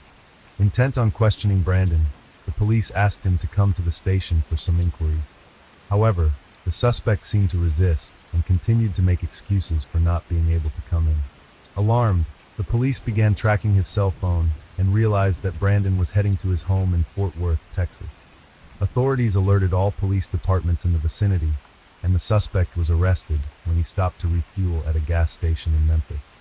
Upon his arrest, authorities found blood on him. Moreover, a pistol was found in his truck, the caliber of which matched the weapon used in Ellie's demise. Although Brandon insisted on his innocence and claimed he had no part in the incident, the police ultimately charged him with the crime. Normalcy had yet to return to Funky's bar, where surveillance cameras had captured her leaving shortly before midnight on July 19th. Interviews with witnesses, who were among the last to see Ellie, revealed that the management had recently installed a camera right in front of the bar. A bartender who preferred to remain anonymous mentioned she had been friends with Ellie since school. Taking a break from her duties, she found the words to describe her friend. She just lit up the room. She had a smile from ear to ear, she said. Ellie was the kind of person who greeted everyone. It's just really sad. She was too kind, she said, looking away as the colorful disco lights danced on her face. We're going to miss her. Ellie's teacher and friend, who taught the introduction to retail course, Morgan Hall, learned about the passing of her student the following Monday. She was shocked. You never expect something like this to happen in Oxford and its surroundings. During the interrogation, Morgan mentioned the last time she saw Ellie around 1:15 p.m. on July 19th when she submitted her test. She left, and I think that evening everything went downhill, she said. Ellie was a sweet girl, very quiet, and I liked having her in class, Morgan stated. After hearing about the student's demise, Morgan immediately went to the administrators to figure out the best way to deal with the situation. According to her, the university had students involved in suicides and fatal accidents, but this was something new. Morgan Hall briefly mentioned Ellie's passing in class. Counselors were ready to assist and were available on campus during that period. Anyone who wanted to postpone their final exams for a few days could do so if they needed time to grieve. My heart goes out to her parents and all her friends, she said. Parents shouldn't have to bury their children. That's not how it's supposed to work. As it turned out, Ellie Costiel, in her need for support, had told friends that she was pregnant with Brandon Thiesfeld's child. Her sisters knew she was pregnant and that she had told Brandon, said a classmate. He was very upset about it, about how it would ruin his life and future. He was angry that she wouldn't have an abortion. She said, "No, I don't believe in that." Another friend mentioned Ellie tried to end her pregnancy through unhealthy methods like long walks, drinking a lot, and using forbidden substances. She was 17 weeks along. She was struggling with it. Brandon knew about it, but he was seeing someone else. He wanted her to end the pregnancy. I think morally she didn't want to, said Ellie's close friends. He was terrible. And then she would break up with him, or he would break up with her in anger, and then come back to her saying, I'm sorry. And she always took him back. Ellie Costiel's shocked friends and classmates struggled to cope with the news and paid tribute to their friend on social media. It's just hard for me because when I see her face, all I can think about is what she went through, what she thought, what she said her friend, Anna Pasco. It's very, very difficult. On Twitter, one of Ellie's classmates wrote on July 23rd that for years they had to listen to Ellie and discuss in detail the issues between her and Brandon. He pursued her for many years, using her for his own interests during that time. I spent countless nights holding Ellie, wiping her tears as she cried over this monster for many years, said the now deleted post. You deserve hell, a disgusting excuse for a person. A former dorm neighbor of Thiesfeld's shared in an interview that the 22-year-old was a daddy's boy, who said he had been seeing Ellie Costiel off and on for many years just for the sake of not being bored. I genuinely believe he emotionally manipulated her into believing he loved her just as she did him. And I think he kept her on the hook until the very last second, said Ravita. Later described the alleged perpetrator as misogynistic and arrogant, stating, I'm not going to sugarcoat it. He was very much a daddy's boy, always had to mention his father's money, how his dad could get him out of anything, just that kind of attitude all the time, any vulgar comment he could make, any crude remark towards anyone in our dorm he got away with. On Thursday evening in her hometown of St. Louis, a memorial service was held for Ellie Costiel. At the request of the Costiels, no public statements were made in Oxford about memorial events. Only black ribbons encircling the majestic white columns of the women's houses, including Alpha Phi where Ellie lived, served as a reminder of the tragedy. The young student's demise unsettled the entire state. Michael Cunningham, a resident of Oxford, mentioned that the case has caught everyone's attention on campus. This is the biggest news in town since football season for a long time, said Cunningham. It's just terrible. He expressed hope that the case could be resolved soon so the Costiel family could find peace. Despite the deliberate withholding of crucial facts for the sake of investigation confidentiality, some news agencies conducted thorough investigations and reported that surveillance cameras captured near the location where her body was found. They reported seeing Eli Costiel with a man, who appears to be Thiesfeld, at a 24-hour store in the Harmontown area. Arafat Najib, who has owned this store for about 10 years, mentioned that police officers came to the store on Sunday and asked to review the surveillance camera footage. Najib said that the investigators did not explain why they were there and took some evidence with them when they left. Video footage is erased every 72 hours, so there's no way to go back and see what the cameras captured. The business owner stated, "We've never had any problems or violent incidents here. This is a small town. It's quiet. Everyone knows each other. This is just madness." The Lafayette County Sheriff's Office long refused to release any additional information about the progress of the investigation or to give interviews to the media. Rocky Kennedy, the Lafayette County coroner, mentioned that there's a reason officials are not saying much. "This isn't a story that everyone will see until it reaches court," he said. "Certain delicate details in this case are tools to ensure that the person who committed this act is brought before court, convicted, serves the appropriate sentence, and is held accountable for what they've done." Kennedy said the media attention on this case has been overwhelming, but it doesn't change the nature of his work. "Every case I handle is important," said the coroner. "I try to give the same attention to every family who's lost someone. They've lost someone they love." Michelle Miller, also involved in investigating Ellie Kostrel's case, raised questions about missed warning signs in relationships and whether her demise could have been prevented. Brandon Teisfeld was charged with the crime. He faced the death penalty after being accused of Ellie Kostrel's demise and alleged abduction. Despite delays caused by the COVID-19 pandemic, justice was served. Eventually, in August 2021, he pleaded guilty to first-degree murder and received a life sentence. Judge Kelly Luther sentenced him to life imprisonment, and he will have the possibility of parole when he turns 65. Brandon Teisfeld is currently incarcerated in the Mississippi State Penitentiary in Sunflower County, Mississippi. At the trial, when the verdict was read, Brandon Teisfeld showed some emotions and sincerely admitted to his involvement in the demise of Ellie Kostrel. He acknowledged his guilt in the demise of Alexandria Kostrel and was very emotional when he apologized to both her family and his own. A significant fact in this case was the finding of the forensic examination, which established that Alexandria Kostrel had never been pregnant. We are left to speculate and ponder why a young and promising student at a popular university, who could have had a happy and fulfilling life, fabricated the existence of a non-existent child and spoke about it to all her friends for 3 months. It seems she sincerely believed in it and thought that this news would melt Brandon's heart and make it belong only to her. Unfortunately, a miracle did not occur. Her parents and friends are still mourning their dear Ellie. Story 6. In most cases, addiction is not a sentence, and many former alcoholics, for example, overcome their addiction, return to normal life, build families, and help others with similar problems to overcome the crisis.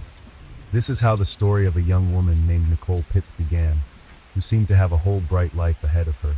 The investigation in this difficult case lasted 6 years before the main suspect in the murder was in the dock, and another year it took to prove in court his guilt and send the criminal to prison for as long as possible. At first glance, this crime seemed perfectly planned and thought out down to the last detail, and the criminal himself for many years believed in his impunity and lived a full life, believing that he would never be brought to justice. But it was the little things and details which the investigation for years collected in bits and pieces helped to put the puzzle together. And now, let's try to make sense of this convoluted story from the beginning. Who is Nicole Pitts? Nicole Pitts was born in King County, Washington in 1973, on February 26. She was the only common child of her parents, whose marriage broke up when the girl was still in school, in high school, played sports, and was considered a real charmer. She always had a lot of friends. She loved trips out of town to the countryside, and the favorite place of rest of the girl was Lake Sammamish, located east of Seattle, where she was every year during the summer vacation. After graduating from high school, the girl went to Western Washington College, where she studied public relations. In parallel, Nicole continued to actively participate in sports, was in excellent physical shape, and decided to turn her hobby into a source of profit. She got a job as a trainer at a local sports club, where she quickly gained the respect of her colleagues, and also gained regular clients who willingly attended group classes where Nicole was an instructor. In parallel, Pitts decided to get a higher education in the field of management. And after she got a job in a large mobile communications company, outwardly she was always friendly, sociable, and ready to help at any moment. But almost no one even guessed how much pain and misery was hidden behind a screen of apparent well-being. Harmful addiction as a teenager, Nicole experienced a serious crisis when her parents divorced. For a fragile yet to the end of the unformed psyche, it was a great shock, and rebellious character and bad company turned out that Nicole began to hide from problems, pouring them with alcohol. All this led to a serious addiction that lasted several years, and thoroughly undermined Nicole's physical and mental health. At that time, Nicole's mother Gail worked as a stewardess and was almost constantly absent from home because of her busy work schedule. so she did not notice in time that something wrong was happening to her only daughter. The girl lived with an elderly grandmother, who also did not immediately realize that her granddaughter regularly consumes alcohol. When the truth was revealed, alcohol addiction has already managed to do irreparable damage. To cope with the problem, Nicole was helped by her mother, Gail, with whom they have always been very close despite everything. She not only sent her daughter to therapy, but also attended AA meetings with her, helping her to open up and overcome her cravings for alcohol. By then, Gail had remarried, and her new boyfriend, Rod, was sympathetic. He supported her stepdaughter in every way possible, loved her like his own daughter, and believed that she could overcome her addiction. Nicole approached therapy responsibly, did not miss a single meeting, and quickly enough was able to overcome her addiction. However, as I said, alcohol took a toll on Nicole's health. She developed serious problems with her pancreas, so much so that she had to undergo surgery. But the worst thing, alcohol abuse at such a young age violated the reproductive functions, could not have children. In the mid-90s, when Nicole overcame addiction and returned to a sober life, she met her future spouse, whose name was David. At that time, she just got a job at a sports club, and David was his regular visitor. A tall, handsome young man who carefully watched himself and did not miss any training, immediately liked Nicole. In turn, he also paid attention to the attractive coach and began to show interest in her. David was 4 years younger than Nicole, but the age difference did not embarrass them. Soon between them began a romantic relationship that lasted almost 8 years, and only in 2002 the couple married. They arranged a beautiful but modest wedding ceremony in Hawaii, to which were invited only the closest people to them. After the wedding, the newlyweds settled in the quiet town of Linwood, in Washington state, where they bought their own house and gradually settled down. Nicole was a very sociable and friendly young woman. She quickly made friends, and she also developed good relationships with all the neighbors. She simply adored animals and had several dogs. Since she could not have children, she gave all her unspent maternal love to her pets. According to neighbors' memories, David and Nicole looked like the perfect married couple. They were practically inseparable, often walking their dogs together and just glowing with happiness. Nicole loved to cook, and she was very good at it. She pampered a delicious home-cooked food spouse, and also liked to surprise the guests who came to their house with her culinary skills.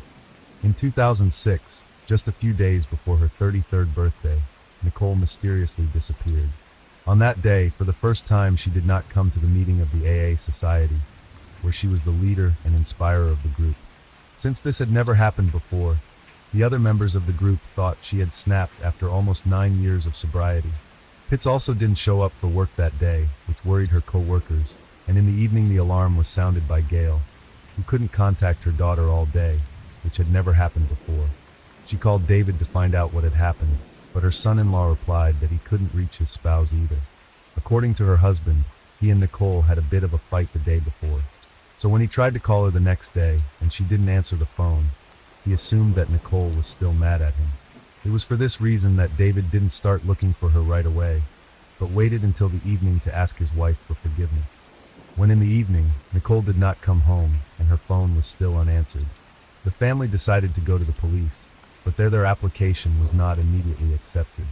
The missing person was an adult, and not even a day had passed since her disappearance, so the police said that there was no cause for concern.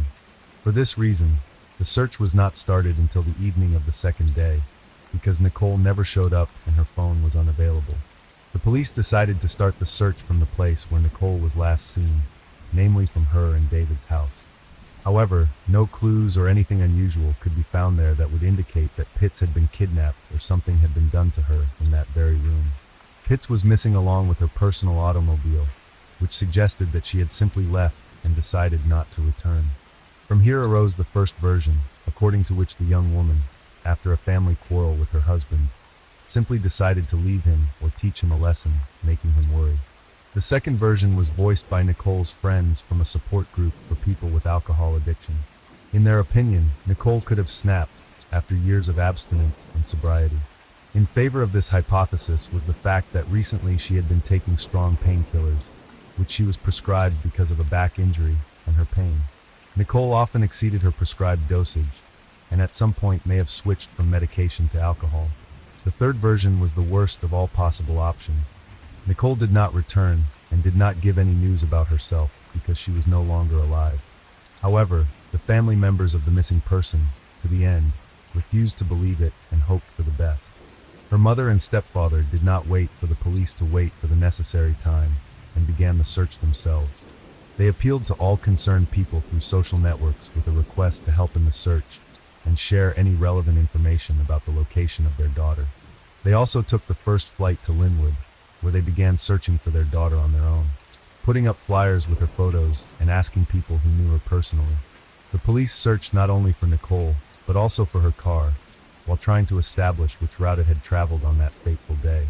But the longer the search lasted, the faster the hope of finding Nicole alive faded. The worst assumptions came true a few days later, when in one of the local park areas, a man going for a morning jog came across the body of a young woman.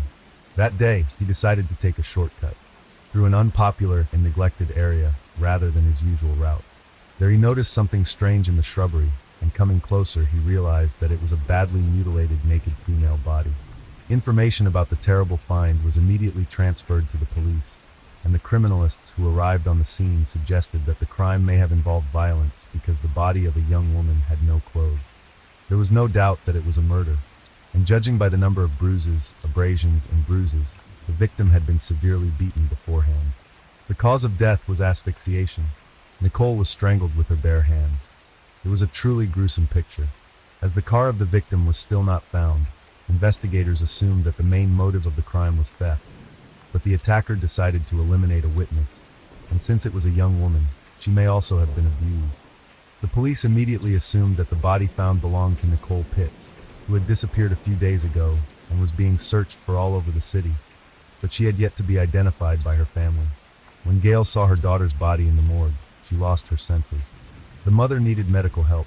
Her husband Rod was also out of grief, but the reaction of the widowed spouse, many seemed a little strained. David did not look depressed at all, and his emotions were somewhat fake. However, then no one paid much attention to it because everyone experiences tragedy in his own way. While the search for the vehicle was underway, the police still believed that the car was the main target of the attacker and the traces of the killer should be sought inside the car. Information about the missing car was placed in the media with a request to anyone who sees the car to immediately report it to the hotline. The car was found only a couple of weeks later in one of the parking lots on the outskirts of the city. The unremarkable gray Volkswagen Polo was noticed by the guard on duty because the car had not been taken away for a long time. But the guard had no idea that it was involved in a murder case. The police immediately took the car for detailed examination and necessary expertise. It was assumed that it was here that they would be able to find evidence and important clues that would help to trace the criminal, as well as to restore the picture of the crime. However, the investigators were completely disappointed. In the car could not be found exactly nothing. There was no blood, traces of struggle, or signs that the car owner was taken somewhere by force. In the cabin, there were fingerprints and traces of DNA only Nicole herself, as well as her husband, who also occasionally used the vehicle. Nevertheless, the investigators were not in a hurry to return the car to David, because they felt that the evidence is there, they just do not lie on the surface. The irrefutable fact remained only that the young woman was killed with particular cruelty, but the motive of the crime was completely unclear. The hijacking version now seemed untenable, because the car was abandoned almost immediately on the other side of the city, and there were no signs of struggle inside it. The second obvious motive was violence, but this assumption was not confirmed. Experts found that the deceased, at least a day before the crime, had no sexual contacts, neither voluntary nor forced. But in this case the question remained open as to why she had no clothes on. The third version was some personal motive or acute unpleasant feelings of the perpetrator towards the victim. In favor of this assumption spoke numerous injuries, inflicted as if in a fit of rage. However, the kind and sociable Nicole, eager to help everyone around her, had no enemies or ill wishes. This difficult case had all chances to remain unsolved, because after almost a year, the investigation has no new leads or directions for the search for the criminal. No one saw the code and who abandoned the car in the parking lot, because the place itself was not crowded and there were no surveillance cameras in the area. But what was strange was that the person driving the car was much taller and larger than the victim, as evidenced by the position of the driver's seat. Suspicious was also the fact that the case was assigned the status of secrecy and information about the course of the investigation, as well as about new facts and found evidence, was not disclosed even to the relatives of the victim. That is, the mother, stepfather, and husband, in fact, were in the dark. They received only fragmentary information, for example, that Nicole's bank card was used at a certain gas station in the country after her disappearance. The police requested the footage from the video cameras there, but what they saw on them remained a mystery. Nicole's parents, despairing that there were no results and their daughter's killer was still at large, decided to conduct an independent investigation on their own. To do this, they hired a private detective to gather all the information and verify some of their guesses, and announced a reward of $10,000 for those who provide any useful information on the subject. The reward was later increased to $35,000, but it still didn't help move the case forward. David only showed interest in the investigation for the first 6 months, but after that he gradually withdrew, stopped communicating with his mother-in-law and father-in-law, and soon remarried and had an heir. For Gail, this news was a heavy blow because her daughter could not have children, and David constantly reproached his wife for this. The grief-stricken mother repeatedly suggested that the culprit could be her son-in-law, but many believed that in her speaks resentment, and the police seemed not to consider such a version at all. An unexpected twist in the case. It wasn't until 6 years after the crime that it was revealed that David had been taken into custody as the prime suspect in the case. For most people who followed the investigation, such a turn was a complete surprise, but not for Nicole's family and friends, who from the beginning suspected him, and openly talked about it. During the long years of investigation, they seemed disappointed in justice, but now justice had been served. David himself, who by that time had changed his place of residence and stopped contact with his first wife's family, was discouraged when the handcuffs were snapped on his wrists because he thought that the case had long been closed and no one was looking for the criminal. He categorically denied his guilt, and even agreed to take a lie detector test, which he failed miserably. As it turned out, the police also from the beginning suspected David, but no hard evidence proving his guilt. They had no, and to scare the criminal and make him hide, they did not want to. So all these years, the investigators were busy with the fact that the pieces of evidence to collect so that the culprit was deserved punishment, and no one would ever get on his trail. However, the crime had a number of oddities, each of which had to be checked. Let's start, perhaps, with the surveillance footage at the same gas station where someone paid with a card of the dead Nicole. The footage clearly showed that the card was used by a man who looked very much like David, but it was impossible to identify him clearly because of the presence of a headdress and dark glasses. Despite the fact that this recording could not be considered as incontrovertible evidence, it was still included in the case file. The second oddity was the absence of Nicole's wedding ring, without which she never left the house. At first, everyone thought that the jewelry was stolen by a criminal, but during the search in the victim's house, the ring was found in a box on the dressing table. In addition, experts criminalists, during the examination of the body, found in Nicole's mouth a special dental mouth guard, which she used during sleep to prevent bruxism, teeth grinding. Nicole had been prescribed this device shortly before the tragedy, because she was experiencing uncontrollable spasms of her masticatory muscles due to nervousness, which in turn led to the erosion of enamel and chipping of teeth. This finding led the investigation to believe that the victim had been killed in her own bed while she was still asleep, and the fact that the body was completely clean and there were no signs of resistance. There was also no trace of makeup on Nicole's face, which she always carefully applied before leaving the house. About the mouth guard, by the way, David could simply forget because his wife began to use it recently. In addition, experts have studied in detail and assessed the position of the driver's seat in the found car, finding that the anthropometric data of the last person who sat behind the coincide with the data of the spouse of the murdered. In addition, in the car, as already mentioned, found fingerprints only David and Nicole. If a third person had been in the cabin, there would have been found his traces, and if he erased them, then erased traces and prints of the owners of the car. And one more important discovery was made thanks to the rapid development of technology. The perpetrator, after his crime, in an attempt to confuse the investigation, several times used the victim's phone in different parts of the city, but in the same places, and at the same time there was a signal from David's phone. As it turned out, David also had a motive, and in this perfect-looking family, a serious crisis was long overdue. While Nicole was studying hard, working 2 jobs, and helping people cope with their addiction, her husband led an idle lifestyle. He never held down a job for long. where he spent his wife's earnings on booze and other women. As a result, the family faced serious financial problems, which only worsened over time. Nicole tried to persuade her husband to take the mind to give up partying and start attending AA meetings where he would help him cope with addiction. But in response, David only laughed, called his wife terribly boring and complex. It also turned out that David not only systematically cheated on his wife with various random mistresses, but also repeatedly offered her to join them.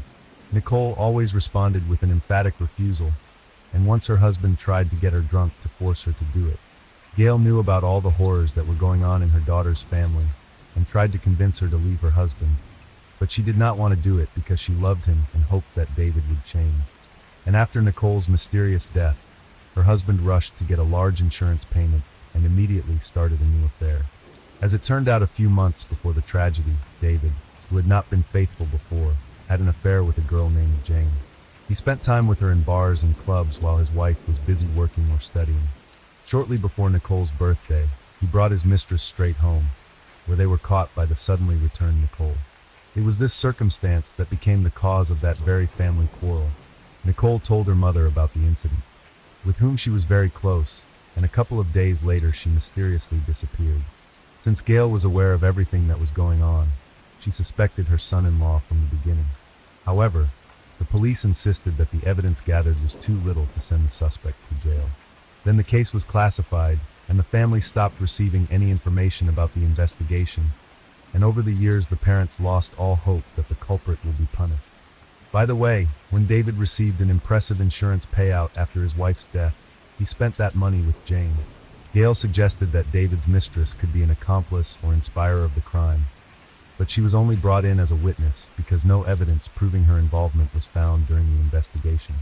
David appeared before the court in September 2013, but he continued to categorically deny his involvement in the tragedy. His defense lawyers initially insisted that all the evidence against their client was circumstantial and could not unequivocally prove his guilt. When it became apparent that there were too many incriminating factors, the defense changed tactics, trying to make David look like a victim. The story of pain pills that Nicole took after her back injury was brought up, and the lawyers also tried to convince the court that Nicole snapped and started drinking alcohol again, making her husband's life unbearable. But first, such claims were baseless, and everyone who knew Nicole confirmed this. And secondly, even if she had snapped, it would not have given David any right to kill his wife, and even with such cruelty. The guilt of the defendant was eventually fully proven, and for his crime he received the maximum possible sentence provided by the laws of the state in which the case was heard. David went to prison for 18 years. However, in 2025, he can count on parole after serving 2/3 of his sentence. Story 7. The Rachel O'Reilly case, one of Ireland's most violent crimes. When a person disappears without a trace or dies in mysterious circumstances, usually the other half is among the main suspects. Unfortunately, in about 80% of cases, suspicions are justified. In such crimes, there is usually not even a clear motive, and the crime itself has been defined as domestic, as if it were something ordinary. In the early 2000s, the high-profile case of Rachel O'Reilly literally shocked the whole of Ireland with its unprecedented cruelty and cold-bloodedness. A young woman and mother of 2 young children was brutally murdered in her own home, and police officers who arrived on the scene admitted that they had never in their practice encountered such a horrific crime scene. To solve this mystery and put all the pieces of the puzzle together, it took investigators several years of painstaking work. All this time, the criminal remained at large and was sure that his guilt no one and never proved. Perhaps it would have happened, but the killer was let down by his own vanity. Well, let's take the whole story from the beginning. Who is Rachel O'Reilly? Rachel O'Reilly, maiden named Callilay, was born in 1974 on the northern outskirts of County Dublin, Ireland. His biological parents' girl did not know. At an early age, she was adopted by spouses Rose and Jim Callilay, and she was brought up with 4 other adopted children of the couple. Their own heirs, Rose and Jim, could not have, so all their parental love without a trace gave foster children. From a small age, Rachel was an active and purposeful child. She studied well in school, played sports, helped her parents in the household, and never caused any problems. The girl grew up sociable, open, and incredibly kind. She easily got along with everyone and avoided any conflict. As a teenager, Rachel was seriously engaged in softball, constantly took part in various competitions, and even set several local records. She also had a very strong bond with her foster mother, to whom she confided all her secrets, and with whom she communicated constantly, even after she married and had children of her own. After graduating from high school, the girl enrolled in one of the local universities, deciding to get a degree in marketing. At the same time, she got a job as a salesperson in a city department store. And in her spare time, she continued to play sports, playing for the local team. Who is Joe O'Reilly? In fact, there is not much information about Joe O'Reilly's early life in public sources. He was famous for his inhumanity and extreme cruelty to his own spouse and the mother of his 2 children. But what kind of person he was as a young man is hardly ever talked about or remembered. It is known that Joe is also a native of County Dublin, where he was born in 1972 in a simple family. He was the second common child of his parents and was raised with his older sister. The children of the O'Reilly couple were not spoiled, and parents taught them that in life, everything should be achieved independently by their own efforts and hard work. The boy was quite tall, athletic, and was also fond of softball. After graduating from high school, he decided to study advertising by correspondence, and to earn a living, he got a job as a manager in a department store, the same department store where Rachel came a few months later. At the time of their first meeting, Joe was 19 years old, and Rachel was barely 17. The young man immediately noticed the new employee, and took the initiative to be the first to meet her. Miniature smiling, blonde, literally dizzy the guy's head, but only to go on a date with him. She for some reason categorically refused. Joe began to woo Rachel, said compliments, made little surprises in the form of flowers or chocolates at her workplace at the beginning of the day, but Rachel still remained cold to him. Desperate attempts to get the attention of the young saleswoman with interest watched almost the entire staff of the department store, and it even became a reason for jokes. However, Joe did not give up. He read Rachel's favorite book, so that they have a common topic for conversation. But it was only when Joe found out that Rachel was a serious softball player that things got off the ground. That's when he joined her at the stadium and walked onto the field during practice, enjoying the game. Since O'Reilly was long and familiar with softball, he showed all his skills and led the team to victory. This time, the young man managed to impress Rachel, and she finally agreed to go on a date with him. Their relationship developed rapidly, and Joe by all means and available ways to show that he is ready for the beloved to literally roll mountains. He unexpectedly organized for his beloved a trip to the most romantic city in the world, Paris, and there on top of the Eiffel Tower, he asked for her hand in marriage. Of course, Rachel could not resist and answered him in agreement. Then the naive girl thought that she met a real prince from a magical fairy tale with whom she will live a long and happy life. The couple married, and then, one after the other, they had 2 sons in common. The couple moved to the quiet and picturesque Scottish province of Knoll, where they purchased their own spacious, cozy home. It was the perfect place to raise their children. After the birth of their eldest son, Rachel left her job and became a housewife, devoting herself to the care of her husband and child. And 2 years later, the couple had a second son, so the young mother was completely absorbed by the heirs. The main gainer in the family was Joe, who got a job in an advertising agency as a specialist in outdoor advertising. Those who were personally acquainted with the head of the family described him as a confident, purposeful, and not devoid of charming man. At work, he proved himself as a responsible, qualified specialist, punctual, and attentive. He was the first to arrive at the office and always stayed late if the situation required it. Joe also continued to be active in sports, often stopping by the gym before the workday began. And in his and his wife's house there were several exercise machines and a set of dumbbells. Over time, when the boys grew up a little and began to attend kindergarten, Rachel, in order to have their own additional income, became a distributor for one of the popular cosmetics companies and also sold household goods. Such work allowed her to communicate more with neighbors, who spoke of her as a wonderful mother, a kind and open person. As time went on, Joe became less and less likely to come home.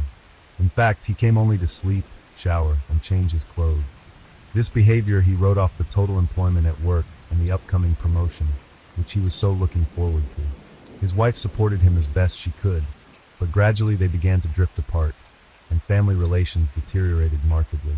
In the summer of 2004, there was one extremely anonymous person sent a letter to Child Protective Services, which stated that Rachel is a bad mother and mistreats her sons, who at that time were 4 and 2 years old. In this regard, a special commission visited the couple's home and responded to the disturbing report. Although nothing suspicious was found, and all relatives and neighbors described Mrs. O'Reilly as a loving and caring mother, the letter cast a shadow on her reputation. What happened to Rachel O'Reilly? The morning of Monday, October 4th, 2004, began as usual. The head of the family left the house at dawn while his wife and sons were still asleep and went to work. Throughout the day he texted and called his wife several times, but there was no answer. Then he called his home phone, but the answering machine went off, and Joe said in a shaky voice that he was very worried and asked his wife to call him back as soon as possible. In the afternoon, Joe was called to the hospital. Joe received a call from the kindergarten teacher saying that Rachel had not come to pick up the boys, which had never happened before. Then Joe called his mother-in-law and asked if she knew where Rachel was, and when she said no, he asked Rose to go to their house and see if everything was all right. In the meantime, he went to the kindergarten to pick up the children. When Rose arrived at her daughter's home, she saw her car in the yard and realized that Rachel was home.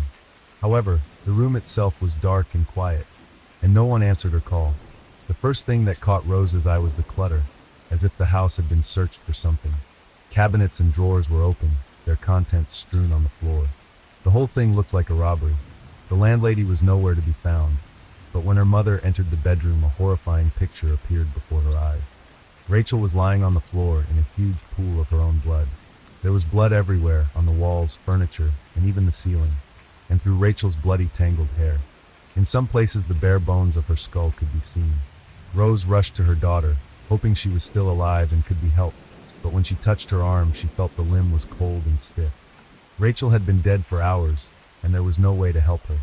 Unable to remember herself, Rose started screaming and calling for help, and then rushed to the phone to call the police. At her screams, they came running. He was the first to examine the body and confirmed that Rachel could not be helped. When Joe arrived at the house, there was already a crowd of people there. When he learned that his spouse was dead, he screamed and ran inside, saying he didn't believe it. In the bedroom, by his wife's body, he became hysterical.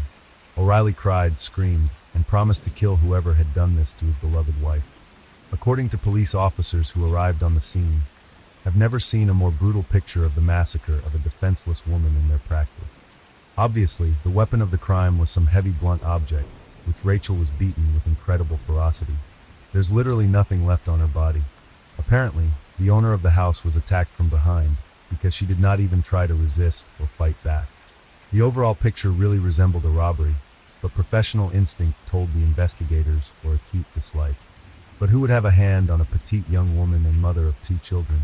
The first thing detectives did was to interview family members and neighbors of the deceased. All of them confidently stated that Rachel had no enemies or ill wishers, and that she was on friendly terms with everyone. Neighbors on that day did not notice anything suspicious. No strange cars or any strangers near the victim's house. Joe stated that he had been at the bus depot on the other side of town most of the day, where he had gone for work, and his alibi could be confirmed by a coworker. The coworker did confirm Joe's words, but the police were still haunted by vague doubts. Something was definitely wrong here. The situation looked like a robbery, but nothing of value had been taken, only scattered items. In the bedside table of the bedroom, almost in plain sight, lay €1,000, which remained untouched. Another stash was in a kitchen cupboard, but this too was untouched. There was also a jewelry box on the dressing table, but only a pair of chains and earrings were missing, lying separately in a drawer. In addition, according to the homeowner, a digital camera, silverware, and one of his dumbbells, which was probably the weapon of crime, were missing. It all seemed too strange. The house was turned upside down, the landlady brutally murdered, and all this over some little thing. Joe, answering police questions, was crying, shaking, and feverish, but as one of the investigators later admitted, it seemed to him that such a state of the guy was not grief or shock at all, but rather like nervous excitement. O'Reilly behaved even more strangely when asked if his wife might have had an affair on the side.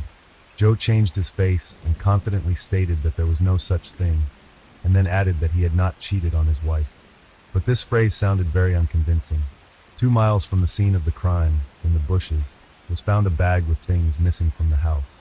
Inside was a camera, silverware, and a couple of pieces of jewelry. All items were from the list of stolen items that Joe had compiled. Now the robbery theory could be dismissed completely, and the case could be reclassified as premeditated murder. Suspicious widower. In spite of all the widowed fellow's attempts to portray grief and pain, it looked fake, and he immediately became the main suspect. Joe had nothing to present yet, but the detectives had to check his alibi in detail, to study the scene of the crime, and learn about their relationship with his wife. Joe said that in the morning before work, he decided to stop by the gym, which he did regularly, and the surveillance cameras in the parking lot, as well as in the gym itself, confirmed it. He then drove to the office, and from there, he went to a bus station in a remote part of the city in order to monitor the placement of advertisements on vehicles. His words were confirmed by a colleague with whom he allegedly called at the time. The investigators then went to Joe's workplace, where they seized his computer for inspection. This is where the most interesting part began, because the email contained strange correspondence, which Joe had partially deleted. Specialists were able to recover the deleted messages, and the police were finally convinced that they were going in the right direction. Most often Joe corresponded with his friend and his own sister, and to both of them he constantly complained about his wife. He wrote about Rachel using insults and profanity. He wrote that his wife had not attracted him as a woman for a long time, and in general causes him outright disgust. Moreover, the computer found another curious correspondence between Joe and one of his colleagues, a woman named Nikki Pelly. From their communication, it was clear that these two were much closer than just friends, and they should both be questioned. Who's Nikki Pelly? Nikki also worked for an advertising company, and she and Joe had a lot of work-related interactions. The woman was 10 years older than Joe, but that didn't stop them from having an affair. When exactly began their workplace romance, it was not possible to establish, but it was at her Joe spent evenings and even nights. And his wife lied about the fact that too busy with work. But this was not the strangest thing in the discovered correspondence. It turned out that Joe had promised Nikki and his messages that they would soon be together. He, she, and their sons, referring to his children with Rachel. Such messages were more than suspicious because in the event of a divorce, the boys would be left to live with their mother. Joe, who initially claimed that he had no affairs on the side, realized that it was pointless to deny it, because irrefutable evidence of his infidelity was found. Then he admitted that he had indeed been secretly dating Nikki for a while, but then they allegedly broke up. For more than a week, the O'Reilly house was cordoned off as a crime scene, and no one was allowed in because the police needed to scrutinize and document everything. During this time, Joe was staying with his sister, and the boys were staying with their grandparents. At the funeral, Joe didn't look like a grieving widower. He acted remarkably calm, and most importantly, as if he was shunning the coffin with his late wife. When it was his turn to say goodbye, he did so quickly, coldly, and as he left, he indifferently said that the coffin could be closed and buried. When the family was allowed to return home, everything there looked as it had on the day of the crime, except for the body on the floor. Joe asked his father-in-law and mother-in-law to go with him, and they agreed, figuring he needed the support. The son-in-law suddenly began to speculate about how the killer might have dealt with Rachel. He walked around the room in which his wife had been murdered and described how she had been attacked, the force with which she had been struck, pointing each time to dried blood spatters. Joe then suggested that the perpetrator might have gone to the bathroom to wash the blood off his hands and the crime weapon, which he then took with him. His account was horrifyingly detailed and full of detail, with Joe also waving his arms to mimic the blows. However, his grief-stricken parents wrote off his behavior as an attempt to relieve stress and talk it out. Although Rose later admitted that all this time, she did not let go of the idea that the son-in-law repeats the actions committed by him earlier, and it was he who massacred their daughter. Thirst for fame. Almost immediately after the funeral, O'Reilly began to actively communicate with the press, giving interviews left and right. He willingly invited reporters to his home, literally arranging them tours of the scene of the crime, and described how everything happened. At the same time, Joe, every time on camera, addressed the criminal, offering him to voluntarily surrender to the police. 3 weeks after the tragedy, the loved ones of the deceased agreed to participate in the shooting of a TV program devoted to this crime. But if Rachel's parents were depressed and literally killed by grief, then Joe on the set behaved as if he was a star. He vividly communicated with the makeup artists, interested in how he will look like in the frame, and in the breaks eagerly nibbled on the proposed treats, drinking their coffee. The police, who were still looking at Joe, decided to follow him, and found that from the set, he went straight to his mistress, Nikki, who spent the night. By that time, the last doubts that he was the killer had already been dispelled, and it remained only to collect irrefutable evidence for the court. Gathering evidence was a very long, complicated, and painstaking process because the most important thing, the instrument of the crime, was not found. Nevertheless, there was enough other evidence. The first to speak were Nikki and the colleague who had confirmed Joe's alibi. They were both facing jail time for perjury, so they decided not to risk their freedom. Nikki admitted that she and Joe had not broken up at all, as they claimed earlier, but continued their relationship. Moreover, about their connection found out Rachel, because of which the spouses had a big scandal on the eve of the tragedy. The colleague, however, said that he was not sure whether Joe was at the time of his wife's murder at the bus station on the other side of the city. The guy simply confirmed his friend's words at his request, not knowing at the time that O'Reilly was a suspect in the crime. Recovered correspondence from Joe's computer, in which he insulted his wife and planned his future with his mistress and children, was also attached to the case. The police also examined numerous interviews with Joe and footage from the TV program, and concluded that he described the crime in the kind of detail that only a criminal could know. In part, it was the widower's careless remarks that made it possible to reconstruct the full picture of the crime. In the morning, he really went to the gym, deliberately getting into the lenses of all the cameras there. Then he also warned his colleagues that he would be absent from the office because he would leave for work in another part of the city, and his phone may not be available. Then he went not to the bus station, as he said, but to his home, where he armed himself with a dumbbell and hid in the marital bedroom. Waiting for his wife, who had left to take the children to kindergarten, he attacked her suddenly from behind, leaving no chance of escape. After the massacre, Joe, as he himself admitted, washed off the blood from himself and the murder weapon in the bathroom adjacent to the bedroom. The perpetrator then changed his clothes, scattered his belongings around the house to simulate a robbery, and went to work. On the way, Joe was taken to the hospital. He threw the items away and disposed of the soiled clothes and dumbbells so that they would not be found. He also thoughtfully called his already murdered wife's cell phone several times, sent her a couple of messages and recorded voicemails on the answering machine, asking her to call him back. In the office, he was acting strangely and looked overexcited, and his hands were shaking slightly. Some of his colleagues noticed this and asked if he was all right, but Joe was confused, and instead of answering, he hurried to his office, where he soon received a call from the daycare center, informing him that the boys had not been picked up. He did not hurry to go home, but instead sent his mother-in-law to be the first to find his daughter's disfigured body. He thought he had thought of everything, and that his guilt would be impossible to prove, but his thirst for fame and public attention played against him. Joe was not taken into custody until 2 years after his crime. Joe's guilt was proved by reconstructing the entire route of his movements that day on the signal of a cell phone, with which he did not part. It is noteworthy that at the time of Rachel's murder, Joe's cell phone signal came from the family home. It was verified later with the help of billing. In addition, it was revealed at trial that the anonymous letter to Child Protective Services was written by Joe's mother at the request of her son. Joe knew that he would not have sole custody of the boys in the event of a divorce, so he tried to smear his wife by making her look like a bad and abusive mother. But social services officials found no corroboration for what the anonymous message said, so O'Reilly decided to act for sure. He felt no remorse. He smiled in the courtroom, talked animatedly with his defense attorneys, and even tried to joke, believing that he would be released anyway. But in the summer of 2007, the court found Joe guilty and sentenced him to life imprisonment. The lawyers tried to challenge this decision, but all their complaints and appeals were rejected. It is noteworthy that the relationship between Joe and Nikki continued even after the guy went to prison. His mistress visited him regularly for many years, but in 2022, for unknown reasons, they stopped communicating. Joe O'Reilly never pleaded guilty. In prison, he has become a model inmate who never causes any trouble, hoping to achieve parole eligibility. Story 8. One summer day in 2014, the New York Police Department received an unexpected call from a woman requesting to speak with the detective handling the Shell Collin case. The caller was Deborah Holmes, and she urgently requested a meeting with the investigators.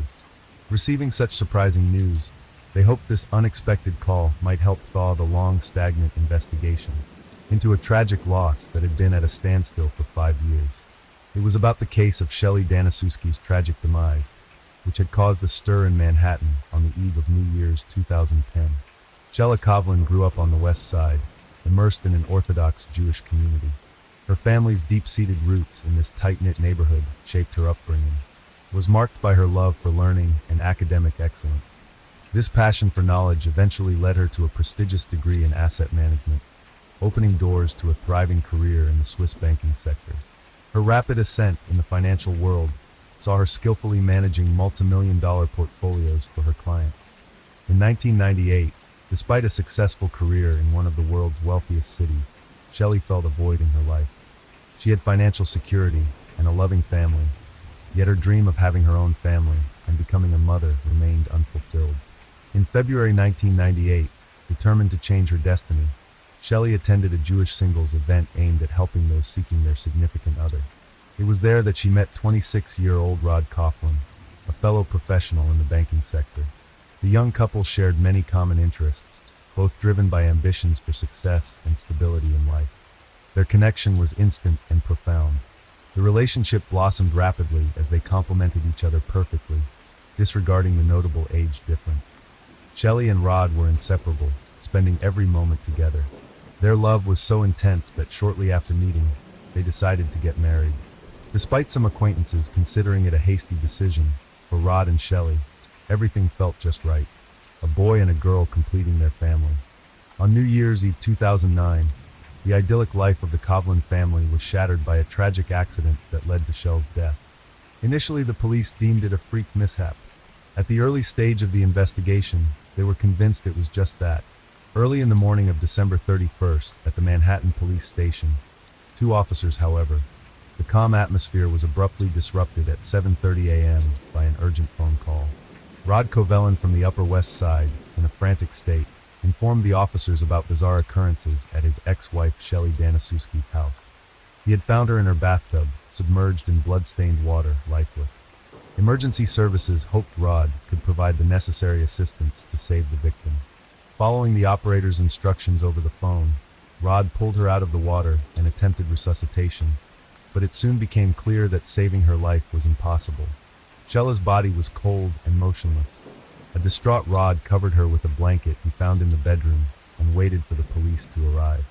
Thus, on the last day of 2009, Manhattan witnessed a heartbreaking event in the life of Rod Coughlin. The police team arrived swiftly at the scene of the incident and cordoned off a central street in Manhattan. They were greeted by a lavish residence just steps away from the city park.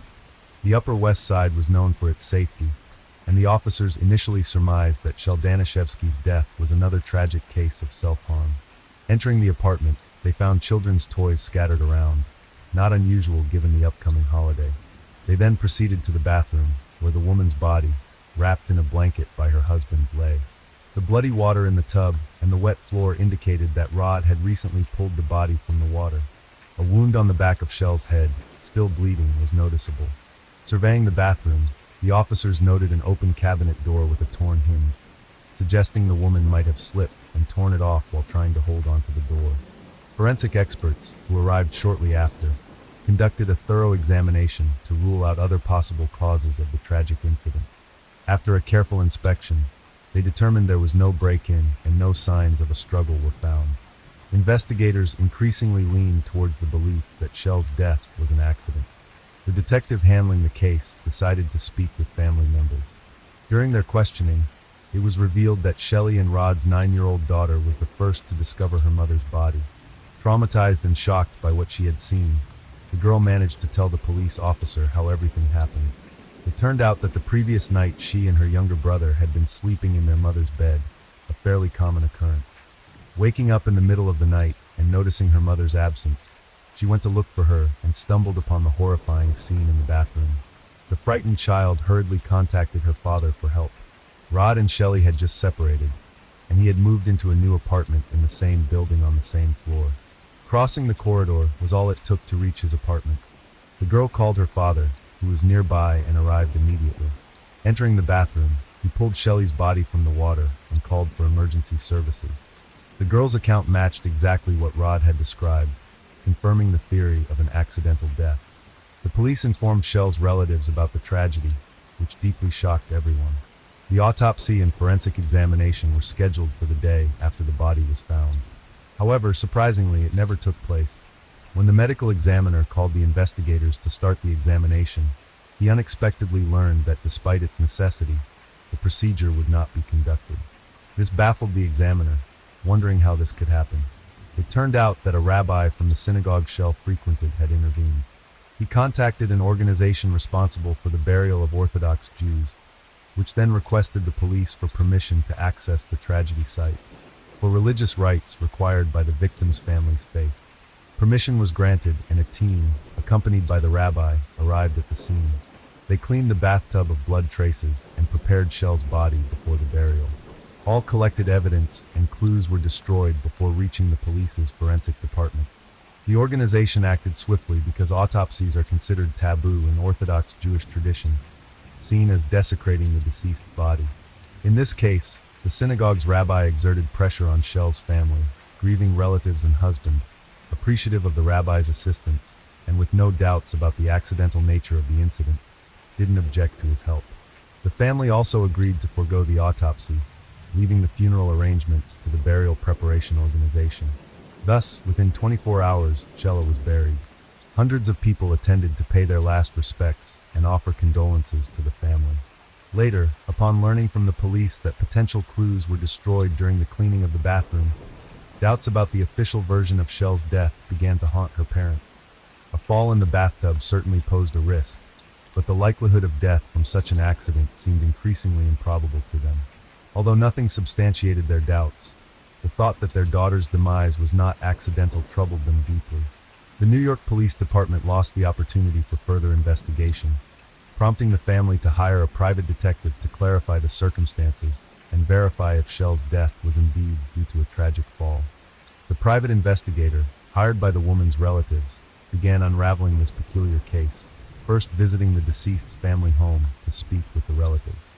From their statements, he learned that Rod and Shell's relationship was far from perfect, and their marriage had been facing serious challenges. The couple had celebrated their 10th wedding anniversary in 2008, but soon after, their marital bliss began to crumble. Rod faced difficulties in his career, frequently changing jobs.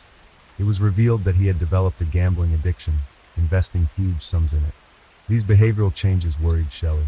She was dissatisfied with her husband neglecting the family, spending extensive time on computer time. Rod was using their savings for backgammon tournaments, which Shell had complained about to her close ones, frustrated by the amount of family money he spent on his numerous travels. Additionally, she discovered that he had been unfaithful during his many trips. It's important to note that Shelley was neither passive nor naive regarding her husband's behavior. Upon discovering his infidelities through his emails, she decided to end their marital relationship and obtained permission for a religious divorce. Externally, the couple still appeared as spouses, but Rod had moved into another apartment in the same building. An official divorce required some time to process. Despite their separation and strained relations, Shelley and Rod tried to maintain a friendly facade, especially for their children. However, conflicts and disagreements often arose due to Rod's behavior. Describing him as aggressive and hot-tempered, she felt he was monitoring her, entering her apartment when she wasn't home and checking her emails. She also suspected that Rod had installed a camera in the building's corridor to see when she came home. These complexities in their marital life could have been grounds for further investigation into Shell's death. Gathering all these details, the private detective proposed the theory that Rod might have been involved in his wife's demise.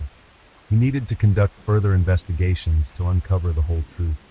The detective's first goal was to determine if a crime had indeed taken place at the scene where the body was found. He planned to inspect Shell's apartment, but encountered a problem. The door was sealed. Without hesitation, he obtained a court order to access the site, and with it, accompanied by New York police officers, he arrived at the scene. He attempted to unlock the door with a key provided in advance. The stubborn lock resisted for some time. After a few moments, Rod Coughlin emerged from his apartment at the end of the corridor. He claimed to have heard noise and came to check what was happening. Upon questioning by the police and the detective, Rod took the key and effortlessly opened the door. This raised some questions for the detective. Did Rod really just happen to hear sounds in the corridor, or was he intentionally monitoring the situation? Once inside the apartment, the detective focused intently on finding evidence to support his theory of murder. According to Shell's relatives, she was home on December 31st, but her phone was missing. The detective thoroughly searched all rooms, only finding the woman's phone charger. while the phone itself was not located.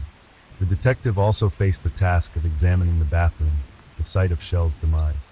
He paid special attention to the hinge that investigators believed she had torn off during a fall. The more he examined this item, the more he doubted that Shell could have torn off the metal detail, which was securely attached to the cabinet.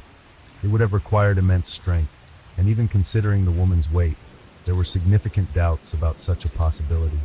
After a long discussion with law enforcement, the detective tried to convince them that this was not an accident, but a homicide. The investigators were not persuaded, citing a lack of evidence. As a result, the detective was able to convince them that this was not an accident, but a homicide. A decision was made to perform an autopsy to conclusively determine the cause of death. The impending exhumation of Shell's body sparked serious contemplation and debate within her family. More than 2 weeks had passed since her burial, and it was a difficult decision for her loved ones to make. In the Jewish religion, such interventions are viewed very negatively, and religious leaders often oppose this practice. The family needed time to decide. They deemed it crucial to uncover the truth about their daughter's death and agreed to the exhumation. However, this step was complicated not only by moral considerations. To carry out the exhumation, a special order from the prosecutor's office was required, which was not easy to obtain. Despite the family's consent, it took almost 3 months. After securing the necessary documents, the exhumation and autopsy were conducted. The results were startling. The examination revealed that Shell did not die from a fall, but from asphyxiation due to violent strangulation which had broken her neck bone. Consequently, the official version of her death changed. No longer could her passing be considered an accident, and it was officially recognized that the young woman had been murdered. The detectives' efforts and suspicions proved to be well-founded. The autopsy results of Shell's body played a pivotal role, prompting the New York Police Department to immediately resume the investigation into her death. Investigators began meticulously examining new details, including phone call records and bank statements, all information crucial in a murder investigation. Besides family members, everyone who had any interaction with Rod and Shelley was questioned: the nanny, housekeeper, and even the lawyer handling their divorce. The lawyer informed the police about the oddities he had observed in the couple's behavior. At the first divorce hearing in May 2009, Rod claimed he couldn't pay alimony due to unemployment. The judge jokingly suggested that Rod might have to give up his favorite games, which infuriated him in the courtroom, revealing his true nature to everyone. Rod didn't stop there. He sought revenge against Shell, accusing her of an indecent lifestyle, misusing funds, and even calling her employer with slanderous claims about drugs and violence towards their son. These false accusations caused significant trouble for Shelley. An investigation initiated based on these claims found no evidence to support her husband's words. However, the most appalling aspect of this story was when Rod and Shell's son revealed how his father had coached him to say phrases aimed at discrediting his mother. Rod paid a heavy price for his vile actions. At a new divorce hearing on July 7, 2009, he was prohibited from being alone with his children, a measure that remained in effect even after Shelley's death. Rod was not granted custody of his children, and a social worker handed them over to Rod's parents, inciting his rage. He likely believed that he would finally take responsibility for his children. Police also interviewed a woman who had previously cared for Rod's children before being dismissed by him. She provided detectives with intriguing information. It turned out that on December 30th, Shelley underwent an expensive keratin hair treatment worth several $100s. Post-treatment recommendations included avoiding moisture and heat exposure for several days, thus prohibiting baths or showers. This raised the question: why would Shelley risk damaging her hair by disregarding these recommendations? Investigators speculated that Shelley didn't take a bath on the day of her death. However, their conclusions weren't direct evidence, and it was insufficient to charge anyone with murder based on this alone. Detectives also reviewed the building's surveillance footage where the couple lived. On the day of the murder, they noticed Rod's peculiar behavior. At 4 a.m., he left his apartment dressed as if he was going outside. He returned after some time. The night watchman at the building's entrance, who was interrogated, found Rod's early morning as he had never left so early before. The watchman remembered Rod asking if he needed anything, to which he replied negatively. However, Rod returned a few minutes later with chocolate bars, offering them to him. The investigators believed Rod's behavior was deliberate to create an alibi for himself. Rod now became the primary suspect, and the investigators' task was to prove his guilt by any means necessary. Their main question was, what could have driven Rod to murder his wife? During the investigation, despite 2 divorce hearings, Shelley and Rod were still officially married, meaning that without a will or divorce, the property would automatically go to Rod. It was a matter of over $5 million. Another crucial point was that on December 31st, 2009, Shelley had made an appointment with her lawyer to change her will, intending to exclude her husband. This undoubtedly was a blow to Rod and provided a motive for the crime. The money, $5 million, which Rod could lose, was undoubtedly such a motive. Since he was already a suspect, all of Shell's assets were transferred to a secure account, pending further evidence of his involvement in the crime.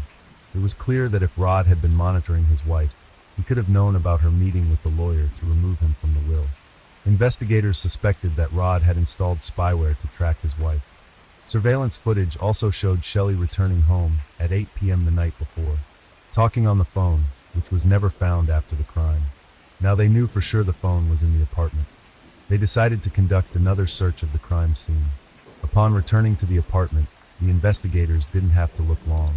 They couldn't believe their eyes when they saw Shell's mobile phone, calmly lying on her bedside table, connected to the charger.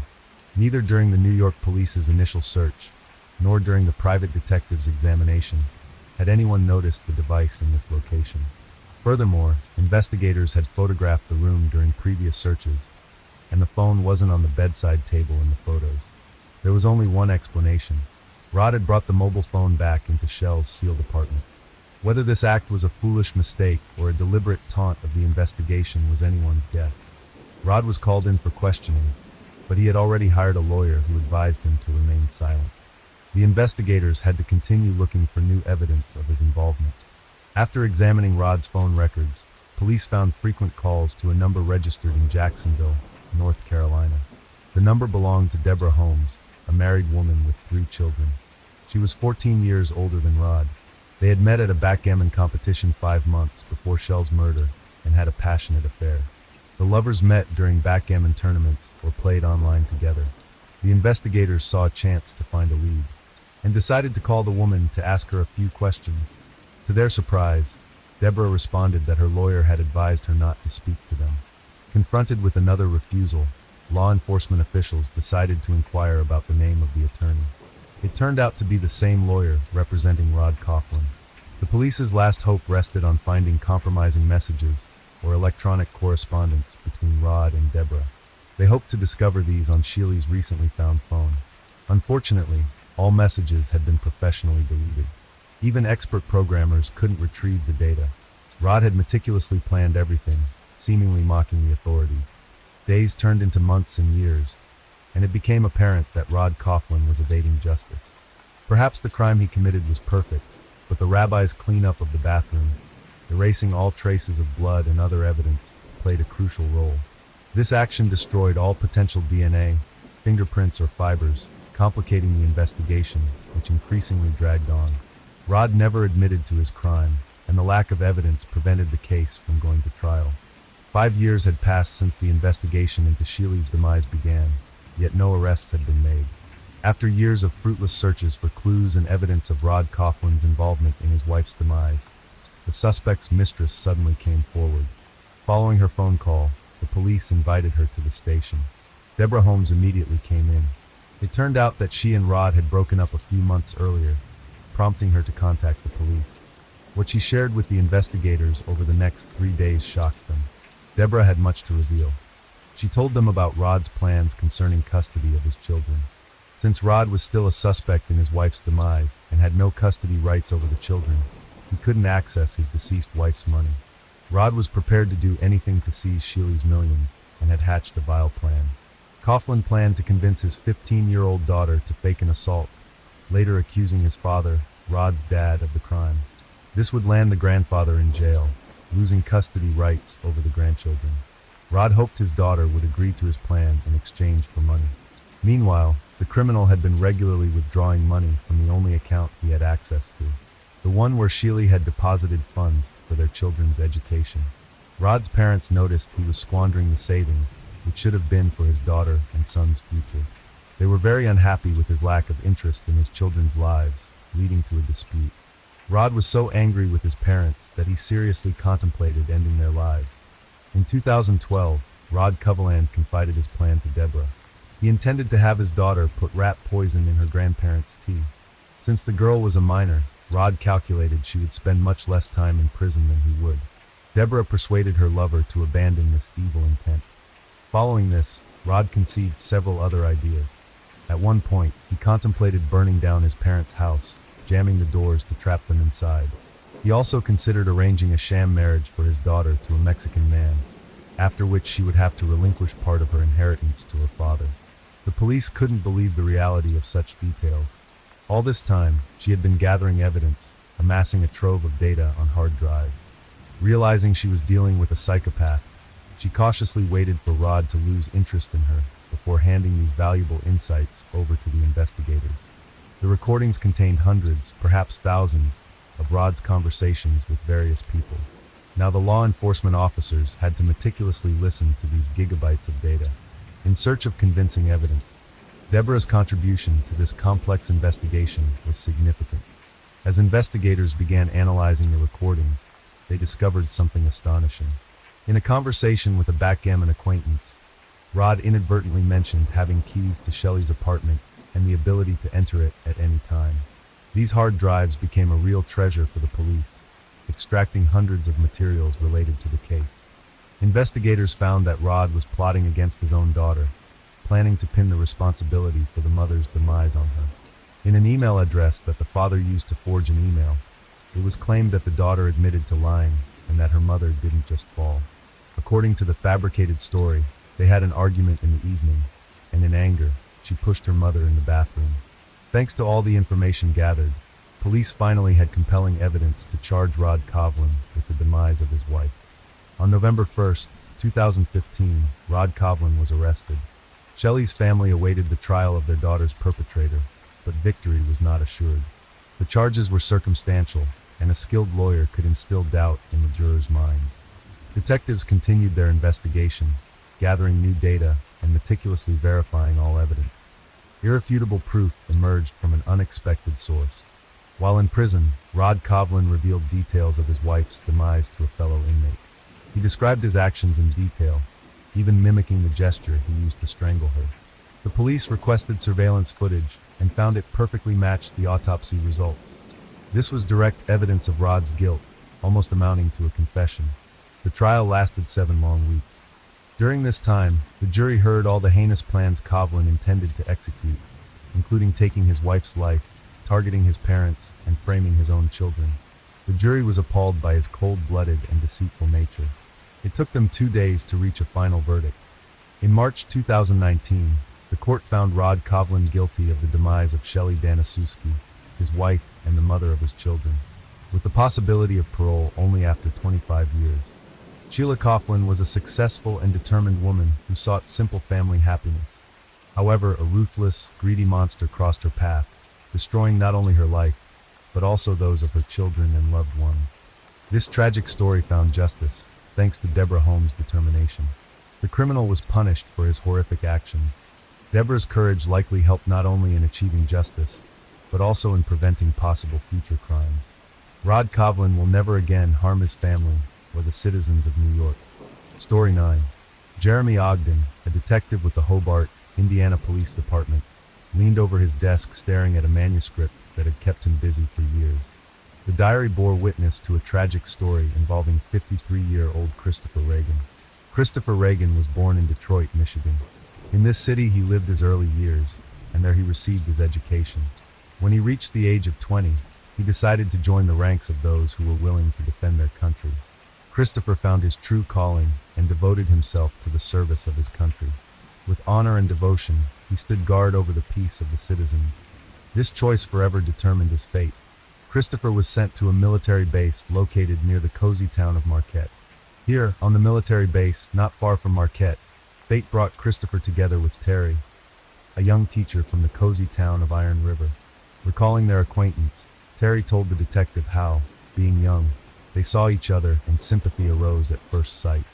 Young people often met on the streets of the city and embarrassed to say hello, and over time began to walk together. Communication became more and more frequent and closer, and eventually grew into friendship. For several years, they remained only close friends because the service in the army did not leave Christopher the opportunity to build a serious relationship. At some point, Chris decided to leave the military service and move to Traverse City, a city located in the same state, but far from the place where his beloved lived. However, the distance did not become a barrier to their feelings. On the contrary, communication between them became even closer. And in December 2012, Christopher proposed to Terry to start a long-distance romantic relationship. Both were single at that moment, knew each other for many years, and always observed the line of propriety. Terry happily agreed. After a short time, the lovers realized that they had many common interests: a love of nature, a preference for a measured lifestyle, a thirst for tranquility. That's why Iron River became the perfect place for both of them. The couple made the decision to live together. Christopher moved in with Terry, found a job at a factory producing parts for military ships, and soon he had his own subordinates. Life was shaping up in the best possible way. However, after 2 years of living together, problems began in the relationship between Christopher and Terry, and the passion gradually faded. As young people did not try to overcome the difficulties of this difficult period, it became obvious that they would not be able to keep their connection. Eventually, they made the difficult decision to part ways. The parting was peaceful, and the former lovers managed to maintain friendly relations. Christopher could no longer continue his life in her house, so he decided to rent his own place. As time went on, it dawned on him that he wanted to change where he lived as well. Iron River seemed too small, and Chris began looking for a more dynamic and vibrant city. He responded to job openings in various locations by sending out his resume. In October 2014, fate presented Christopher with the opportunity to start a new chapter in Asheville, North Carolina. Here he found not only a job, but also a cozy place with many picturesque natural attractions. In a new city, Chris was about to start his life anew. On October 14th, Christopher wrote Terry that he had taken the day off and would be free the next day. The reason was a doctor's appointment, after which he suggested they meet up and go for a walk, as they had often done when they still lived together. However, on October 15th, he did not contact his girlfriend. Terry was worried. She tried calling him for several days. Concerned, she contacted mutual friends, but they knew nothing. 10 days later, a worried Terry filed a police report about Christopher's disappearance. The report was accepted, but the police were quick to comfort Terry, assuring her that people sometimes disappear for a while, and then return, sometimes even ending up in other places. At the police station, Terry also revealed that Christopher had recently received a job offer in North Carolina. For the police, this was reason not to be too concerned, suggesting that he may have made it to his new residence and decided to start a new life, severing all ties to the past. To avoid making idle speculations, investigators launched a detailed investigation, where Christopher had recently started working and contacted one of the employees to find out what he knew about Christopher. However, astonishingly, no information could be obtained. Christopher had not shown up for work in 10 days. The police speculated that he might have been the victim of an accident given his frequent solitary trips outdoors. Search forces headed into the local woods, trying to check everything on the paths Christopher liked to explore. Specially trained dogs were deployed to reinforce the search, but unfortunately, no trace of the missing man was ever found. Terry then suggested a visit to Christopher's former apartment in order to make sure that no accident had happened to him. Perhaps traces could be found there that would indicate his current whereabouts. Agreeing to Terry's suggestion, the investigators went to the home of the missing Christopher. Items were strewn across the floor, closets were left open. Their first thought was that Christopher was probably just a sloppy person and had forgotten to clean up. Terry, however, immediately refuted this idea, claiming that her ex-boyfriend was not that sloppy. The detectives began to lean toward the idea that all of this might be connected to the crime. After inspecting Reagan's home, it was decided to start searching for him on a larger scale. The police looked carefully through the neighborhood, and finally found Reagan's car outside the city limits, about 8 miles from Iron River. It was unlikely that he had left his car there intentionally. They had to break one of the doors to get inside the car. There was nothing suspicious in the interior. On the seat were ordinary clothes, such as those often found among locals: hat, coat, gloves. However, one of the policemen carefully noticed on the front passenger seat a small piece of yellow paper with a route written on it. It was decided to follow the route indicated in the note. There was no specific address on the paper, but the route was described in detail. Terry explained that despite living in Iron River, Christopher still hadn't learned the names of streets and roads, so he wrote down directions like turning at a bus stop or driving past the gas station. Terry shared that, judging from the detailed notes, this was the first time Christopher was headed to this location. The group of detectives followed the route indicated on the piece of paper. This route took them to a neighboring town. Stopping in front of the house, noted in Christopher's notes, the investigators knocked on the door. They needed to find out who lived there and why Christopher had traveled that way. The door was opened by Jason Cochran, an overweight man who was surprised to see uniformed men in front of his house. His wife, Kelly, soon appeared. The officers informed the couple that they were investigating the disappearance of Christopher Reagan, and a piece of paper found in his abandoned car pointed to this address. Kelly candidly revealed that she worked with Christopher at the same plant, and they got along well and were even friends. She had not been in contact with him in recent weeks, but in mid-October she tried to contact Chris via text messages. She received no response and assumed he had gone to North Carolina for a new job. Kelly also mentioned that Christopher had been having health issues and may have just decided to start a new life. Investigators found themselves in a quandary. They did not understand why the route that led to the Cochran home was written down on a piece of paper found in the missing man's car. Despite the lack of answers, the couple expressed their willingness to cooperate with the investigation. After a brief questioning, without getting the information they needed, the detectives left their home. The next phase of the investigation was a conversation with Christopher's coworkers. The detectives went to the factory, where they interviewed workers and supervisors. One of the supervisors revealed that Christopher was having an affair with Kelly Cochran, and rumors had been circulating for months. This statement sparked interest, and investigators decided to re-interview the Cochran couple and clarify what was really going on in their relationship. In the end, Kelly admitted that she and Christopher did have an affair, but she was unable to disclose it the previous time because of her husband's presence.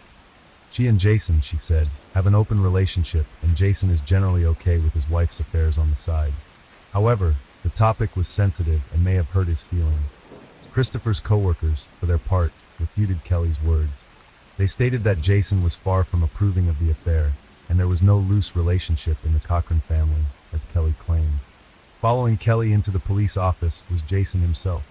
A conversation with him unequivocally revealed that he was adamantly opposed to his spouse's infidelity. This position made him a suspect. Nevertheless, the lack of conclusive evidence made it impossible to conclude that he was involved in Christopher's disappearance. The officers had no choice but to release Kelly and Jason from the police station. The investigation dragged on for 5 long months, and the mysterious mystery remained unsolved. On March 5, 2015, the case was placed in the hands of a new investigator who immediately began actively working on it. The first order of business, Hobart Police Department Detective Jeremy Ogden, began a thorough analysis of the Cochran family's history. Kelly had met Jason while still in high school, and immediately after graduation, they began living together. Two were completely different in personality. Kelly was open, socially adept, and loved to talk. Jason was known for his reticence and taciturnity. He never started a conversation first, only answering questions asked of him. Despite these differences, the couple decided to get married. After the wedding, the couple started their own company, providing swimming pool maintenance services. The business was modest, but it brought them a decent income. Most of the pool maintenance work was taken on by Jason. The constant stress and strain took a toll on his health. The man began to have back problems, and every day he felt heavier and heavier. One day he realized that he was unable to continue the business. That's when Kelly took over all the work of running the business. It was a difficult period, but she trusted that her husband would soon recover and return to his duties. While his condition was getting worse day by day, and the medical drugs were not bringing the desired relief, Kelly looked for all ways to help her husband recover. One day she learned about a plant that offered hope for Jason's recovery. There was a chance, although its use in medical practice had only recently begun. It wasn't available everywhere, especially since it was banned in the state where they lived. For Kelly and Jason, the only way to get the drug was to move. They chose Michigan and moved to Iron River Township in 2014. Here, Jason was able to consult with a doctor and get a prescription for a miracle plant. Finally, his agony was going to be over.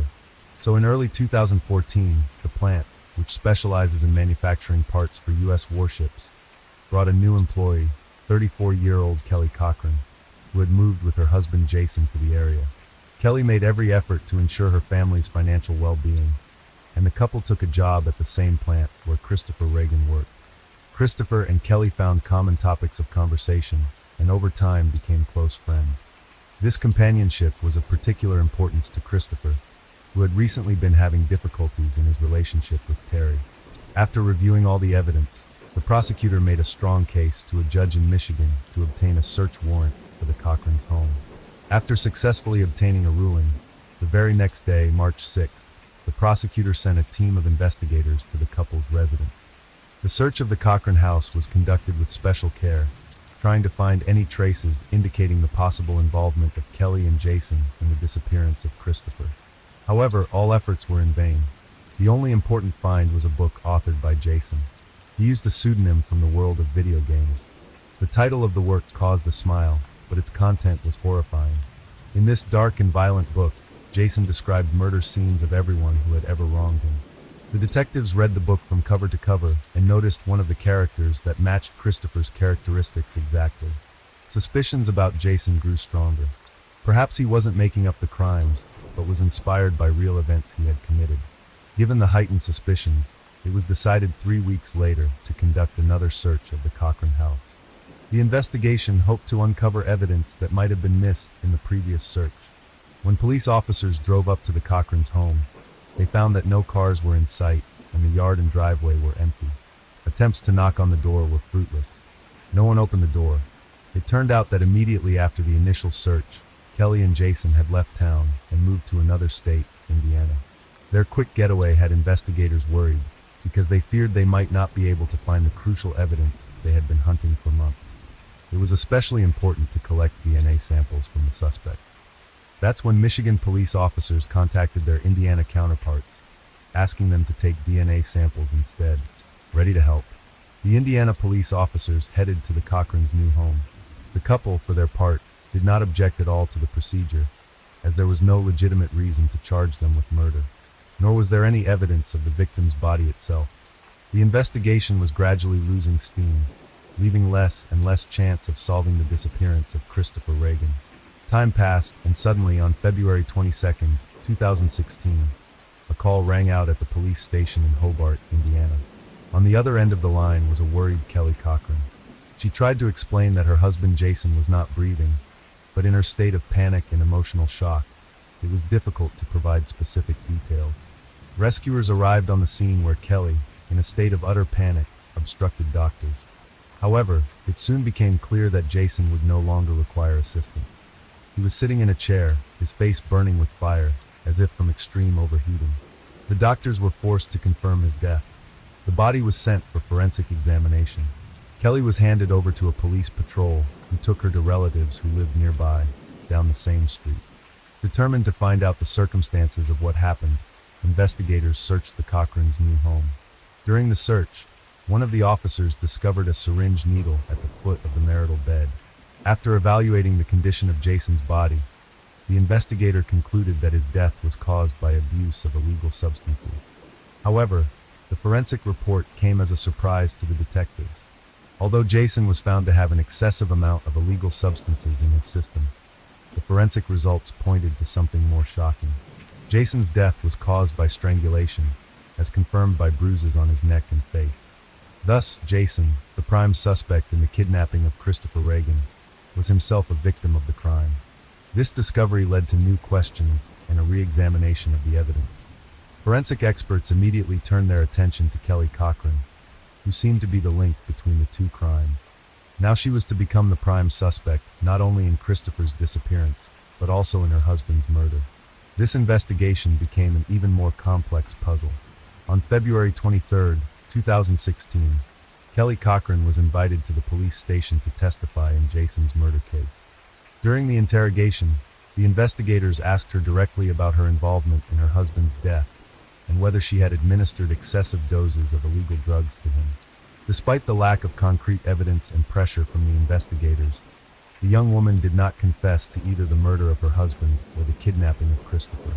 Several months later, investigators have not been able to find convincing evidence of Kelly's guilt, as well as the grounds for a possible arrest. During the course of the investigation, Detective Jeremy Ogden encountered Walter Hammerman, a close friend of Jason's, who, upon learning of the horrific incident from Kelly herself, immediately rushed to the police. Walter emphasized that illegal drugs could not be the cause of Jason's death, as he knew his friend well, and he would certainly tell him about any changes in his life. Moreover, Jason had been using only medicinal herbs with the sole purpose of getting rid of the back pain that had accompanied him for a long time. However, Walter noticed that his friend had been in a difficult situation lately. Jason shared his worries with him, saying that he and Kelly had to travel to Indiana because of suspicions of the Iron River police in their involvement in the disappearance of a man. Everything that had happened had greatly affected Jason. He had even become depressed and tried to take his own life, which required serious treatment. Walter also noted a distinct change in his friend's behavior. Kelly began to take more and more control over his life. It seemed that Jason was constantly on edge. Whereas before the boys could spend hours playing video games together, Jason now began to avoid parties as soon as his wife returned from work. This information became an important link in the investigation and allowed investigators to understand what was going on in the Cochran family. After the medical examiner determined that Jason had died from strangulation, Detective Ogden began to devise a cunning plan to force Kelly to tell the truth about the fate of Christopher Reagan. It was decided to use Walter, Jason's close friend, as bait to lure Kelly into a trap and force her to make a mistake. Walter accepted a difficult role. He was to become a tool in the hands of the investigation and play out a performance in front of Kelly Cochran. On March 12, 2016, he called Kelly while under the watchful eye of police officers equipped with a listening device. He was to give Kelly a fictitious letter from Jason that supposedly contained something important. Walter also told Kelly that her husband had given the letter to her shortly before his death, with the condition that he not open the envelope and immediately send it to the police if anything happened to him. Kelly asked Walter to drop the idea, and this came as a real shock to both Walter and the police officers who had been monitoring the situation. However, despite this revelation, detectives still had no direct evidence. In the weeks that followed, Kelly was subjected to numerous interrogations by investigators in an attempt to get the truth out of her, but she continued to deny her guilt. On April 26, 2016, it suddenly became clear that Kelly Cochran had managed to slip away from the scrutiny of investigators. It was like a mockery of justice. Detectives immediately joined forces with police officers from Iron River and Hobart, announcing a federal manhunt for Kelly Cochran. Walter Hammerman, who cooperated with police, was shocked and frightened. He feared that the perpetrator would never be found and that she could once again get away with it, and might later attempt to attack him. Kelly's phone was off, as if she was enjoying a game of cat and mouse with the cops. After 2 busy days full of anxiety and turmoil, Detective Jeremy Ogden managed to find out that Kelly Cochran was off the west coast of the United States. She had cleverly eluded the police and traveled to Kentucky, to the town of Wingo, located more than 6 hours away from Hobart. A detective contacted the local police warning that upon discovering Kelly, they should arrest her, exercising extreme caution given her potential danger. On April 28, police officers located Kelly at her cousin's home. The arrest team, responding quickly to the information, proceeded to the house. Knowing that Kelly could be dangerous and prone to escape attempts, they acted quickly and without warning. That afternoon, Kelly Cochran was apprehended and taken into custody. Detective Ogden arrived in Wingo, where he resumed interviews with the suspect, along with investigators from Indiana and Michigan. After speaking with Kelly Cochran, everything became clear. The story of her relationship with Christopher Reagan was much deeper and more serious than everyone thought. She felt true love for him. Kelly dreamed of leaving this cursed city and starting a new life with him. But everything changed on October 13, 2015, when Jason found out about her cheating. They were fighting, and Jason remembered the pact the newlyweds made on their wedding night. According to that pact, the cheater was obligated to kill his lover if his cheating became known to his other half. Kelly claimed that she had never taken that agreement seriously. She thought it was a joke, but Jason was serious and warned her that he would do it himself if she didn't keep her vow. Kelly didn't want to take that responsibility, but she helped Jason commit this horrible crime. On the evening of October 14, 2015, Christopher Reagan arrived at the home of his mistress, Kelly Cochran. It was a moment he wanted to enjoy their encounter while Kelly's husband was away. The young woman offered him dinner, then a pleasant time in intimacy. Everything was going according to plan. Their evening promised to be special. The lovers had dinner and, according to Kelly, went up to the second floor of the house, but their solitude was interrupted by Jason's sudden appearance. He burst into the bedroom with a rifle in his hand. Panicked and terrified, Christopher realized he was in a death trap. Jason, without hesitation, took aim and fired a shot at Christopher's head. The bullet mortally wounded him, and Chris died on the spot. The accomplices dragged the body into the basement and began dismembering it using a hacksaw. Christopher's limbs and head were detached from the torso. The perpetrators placed the remains in several trash bags and then disposed of them by dumping them in the woods near the village of Crystal Falls. They drove Christopher's car away from the house to ward off suspicion. The couple thoroughly cleaned the house to remove evidence of the crime. The couple were accomplices to a terrible crime. Kelly Cochran also did not hide her participation in the tragic death of her husband. According to her, the idea of revenge was born when Jason, having discovered that Kelly had a lover, decided to commit the crime. Kelly in turn wanted to get back at him for the loss of happiness with the man she loved. She confessed that she was deeply in love with Christopher and felt that her spouse deprived her of the opportunity to be happy. She never could come to terms with the loss and the pain she felt on a daily basis. Kelly hated her husband for what he had forced her to do and realized she couldn't continue to live peacefully with it. The opportunity for a crime came on February 22nd, 2016, when Jason complained of back pain. Kelly talked him into giving him a shot with the medication. The dose of the medication was too high, but for some reason it didn't work properly. Seeing that her husband was still breathing, Kelly suffocated Jason by covering his mouth and nose with her hand. Later, just in case, Kelly squeezed his neck to make sure her husband was already dead. This explained the appearance of bruises on the victim's body. After Kelly Cochran's testimony, she actively cooperated with police to help determine where Christopher's remains were buried. On May 18, 2016, Detective Jeremy Ogden, along with a team of investigators and a canine team, went to a site near the village of Crystal Falls. This seldom visited neighborhood had become the hiding place of a terrible mystery. The team of investigators began a thorough sweep of the woods around the lake, each member carefully penetrating between the trees. One of the canine dogs suddenly detected a faint odor and led the officers forward. All the other officers followed the dog tensely, expecting the reveal to be close. The dog led the group to an unassuming hill littered with fallen leaves and branches. Clearing it, the investigators found objects. One of them was unmistakably a human skull. Upon closer examination, it was obvious that the victim had been murdered. The bullet hole spoke for itself, that they had discovered Christopher's severed head. Also found at the scene was a .22 caliber bullet, a broken gun and glasses that probably belonged to Reagan. Dental records were used to identify the victim's remains. The missing person case that had plagued investigators for 2 years was finally solved. In April 2016, Kelly Cochran was formally charged with the murders of Christopher Reagan and Jason Cochran. On February 13, 2017, the 34-year-old criminal was arraigned in Michigan State Court. The prosecutor emphasized that Kelly significantly diminishes her role by being the mastermind behind both crimes. He argued that Christopher viewed his relationship with Kelly as an occasional encounter, while she genuinely loved him and planned a future with him.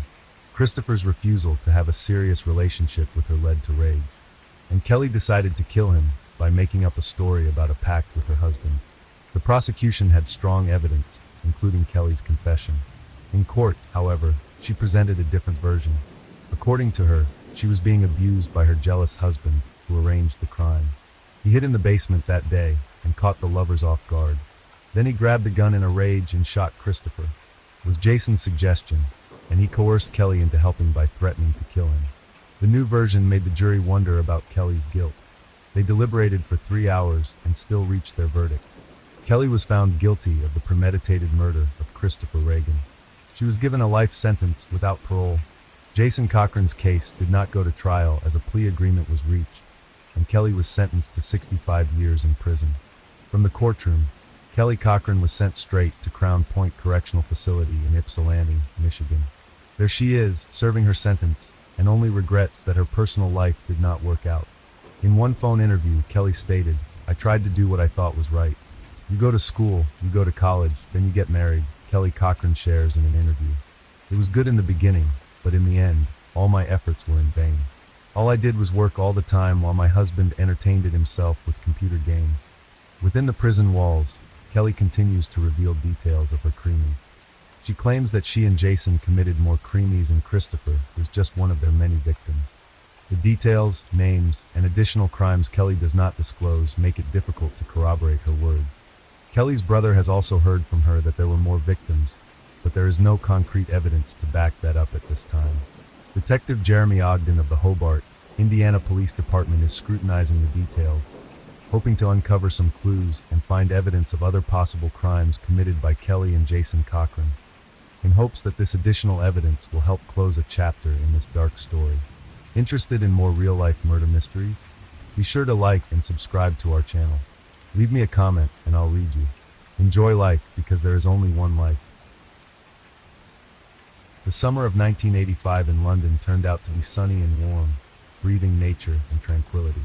However, at 3:30 on the morning of August 7th, a sudden phone call rang at the home of Jeremy Bamber, heir to the White House farm. The young man, barely awake, picked up the phone, wondering who could be calling him so early. On the other end of the line was his foster father, his voice sounding unusual. He was clearly panicking, and Jeremy couldn't make out his father's words. He tried to concentrate and realize what had happened, but his son's efforts were futile, and soon there was an eerie silence on the other end of the line. The last thing Jeremy heard from his father was, "Your sister's gone crazy. She's got a gun." An alarm, Jeremy, wasting no time, immediately called the police and reported the frightening conversation, emphasizing the possible danger from his sister. Officers arrived on the scene an hour and a half late after receiving the call. They were followed by Jeremy himself. There was a strange silence and stillness all around. This was suspicious after what the son of the farm owners had described to the police over the phone. Since it was suspected that weapons were involved, the English police, which was their professional tactic. The effectiveness of such actions can be discussed endlessly, but it is up to the English authorities. When they arrive at the scene of a call, they are usually unarmed and do not interfere in what is happening, waiting either for the situation to resolve itself or for a special unit to intervene. The police officers remained at a distance from the house, and Jeremy was close to them. They asked him to tell them everything that had happened at the Bumbers' house the night before. According to Jeremy, on the evening of the previous day, they had been sitting around the dinner table as a family. There was a slight misunderstanding at the end of dinner, but nothing serious that could have caused such a tragedy. He also added that he had left his weapons, a pistol and a .22 caliber carbine, with his parents. Both weapons were serviceable and loaded. A special team that arrived on the scene found that all doors and windows in the house were locked, except for the window in the master bedroom on the first floor. Using a loudspeaker, they spent 2 hours trying to communicate with someone in the house, but the only sound that came from the house was the barking of a dog. Nearly 3 hours had passed since the first police officers arrived on the scene. At 8 o'clock in the morning, the SWAT team finally made their way inside the house, where an eerie silence reigned. The group moved carefully around the first floor. Looking carefully as they approached the kitchen, they witnessed chaos. An overturned chair lay on the floor, and in a pool of blood lay the lifeless body of a man. It was Neville Bamber, Jeremy's father. Neville's body looked disfigured, bruises and abrasions on his arms and face, a broken nose and jaw, as if he had fought fiercely. There was no way to help him. 8 bullet wounds, including 6 to the head, had completely eliminated his chances of survival. On one of the surfaces of the kitchen lay a telephone with its receiver removed, next to several rounds of .22 caliber ammunition. The picture shocked the police officers, but they had to move forward to investigate the entire house in detail. It was decided to scrutinize the first floor first, and then move to the second floor if there were no other family members present. Every step had to be controlled to avoid unnecessary noise, but this proved to be a difficult task, given the creaky floor of the old house. There was no one else on the first floor, but on the second floor, in 2 bedrooms, where more bodies were found. June, Sheila, and 2 small boys, Daniel and Nicholas. They had all been killed by gunshots. June had been shot 7 times, Daniel and Nicholas 5 and 3 shots each. Sheila was lying on the doorstep of her parents' bedroom with 2 bullet wounds under her chin and a gun in her hand. 25 bullets had been used to kill 5 family members. That number of bullets raised questions. Was it possible that someone had deliberately decided to take out the bummers on purpose? And what was the motive? Could it be that the real culprit was trying to mislead the police? Answers to all of these questions were needed, and authorities immediately began investigating and began researching the history of all members of the dead family.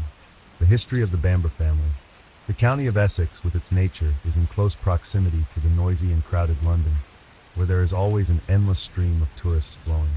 Nevertheless, it retains its value in the eyes of the locals, providing a haven from the bustling capital. The county invites you to relax body and soul, enjoy the fresh air, stroll through endless green meadows, taste crystal clear lake water, visit medieval castles, and immerse yourself in fascinating stories. It was probably these benefits that made Essex an attractive destination for the Bamber family, who decided to settle here. June and Neville, with the acquisition of White House Farm, were able to make their dream come true. In 1949, at the age of 25, June married Neville, and the couple set off to their farm, aiming to build a strong and prosperous family. Neville, a veteran of the Royal Air Force, having completed his years of service, took on the role of magistrate of the local court. However, fate presented the couple with several unforeseen twists and turns. June's long efforts to get pregnant proved futile, but they did not despair and decided to turn to an orphanage to take in their family 2 children. So Sheila, at just 3 months old, and later Jeremy, at 6 months old, became part of their lives. June and Neville proved to be caring parents, filling their children's days with love and care. Growing up, their children received an excellent education from them at prestigious private schools. The Bummers' financial situation was extremely prosperous, allowing them to provide their children with every opportunity. Jeremy, despite the brilliant education, was characterized by a withdrawn character and preferred solitude from childhood. His tendency to rebelliousness was evident in elementary school, where he did poorly, which led to his parents' decision to send him to boarding school in 1970, when he was 9 years old. The English boarding schools of the time were rigid, and Jeremy quickly realized that there would be strict discipline. The years at boarding school were difficult, but may have played a role in changing Jeremy's character for the better. Having excelled at university, he became more calm, and his parents were proud of their son. Jeremy's father Neville offered him a job on a farm in England. The young man immediately accepted the offer, and in 1982 he returned from the journey he had been on since completing his studies. His parents provided him with comfortable accommodations, including a cottage, a car, and a good salary. They also counted on him to help them in their old age. However, despite outward success within the family, Jeremy faced tensions related to religious differences. June, a deeply religious woman, experienced turbulent emotions because her children did not share her religious beliefs. Her attempts to guide them toward faith were futile. Difficulties in family relationships and frustration led her to depression. She underwent treatment that included the use of electroshock, which at the time was considered a method of dealing with mental illness. Sheila, June, and Neville's daughter also had a significant impact on her mother's development of depression. Unlike her calmer brother Jeremy, she was fascinated by the fashion world and dreamed of becoming a model. But June adamantly denied the idea, not wanting to hear about her daughter being involved in the world of show business. These were just a few of the many surprises Sheila gave her parents. At the age of 17, she announced she was pregnant, and June was faced with a difficult choice. Forbid her daughter to have a child out of wedlock, as it was religiously unacceptable, or force her to have an abortion, which is also forbidden in the Christian world.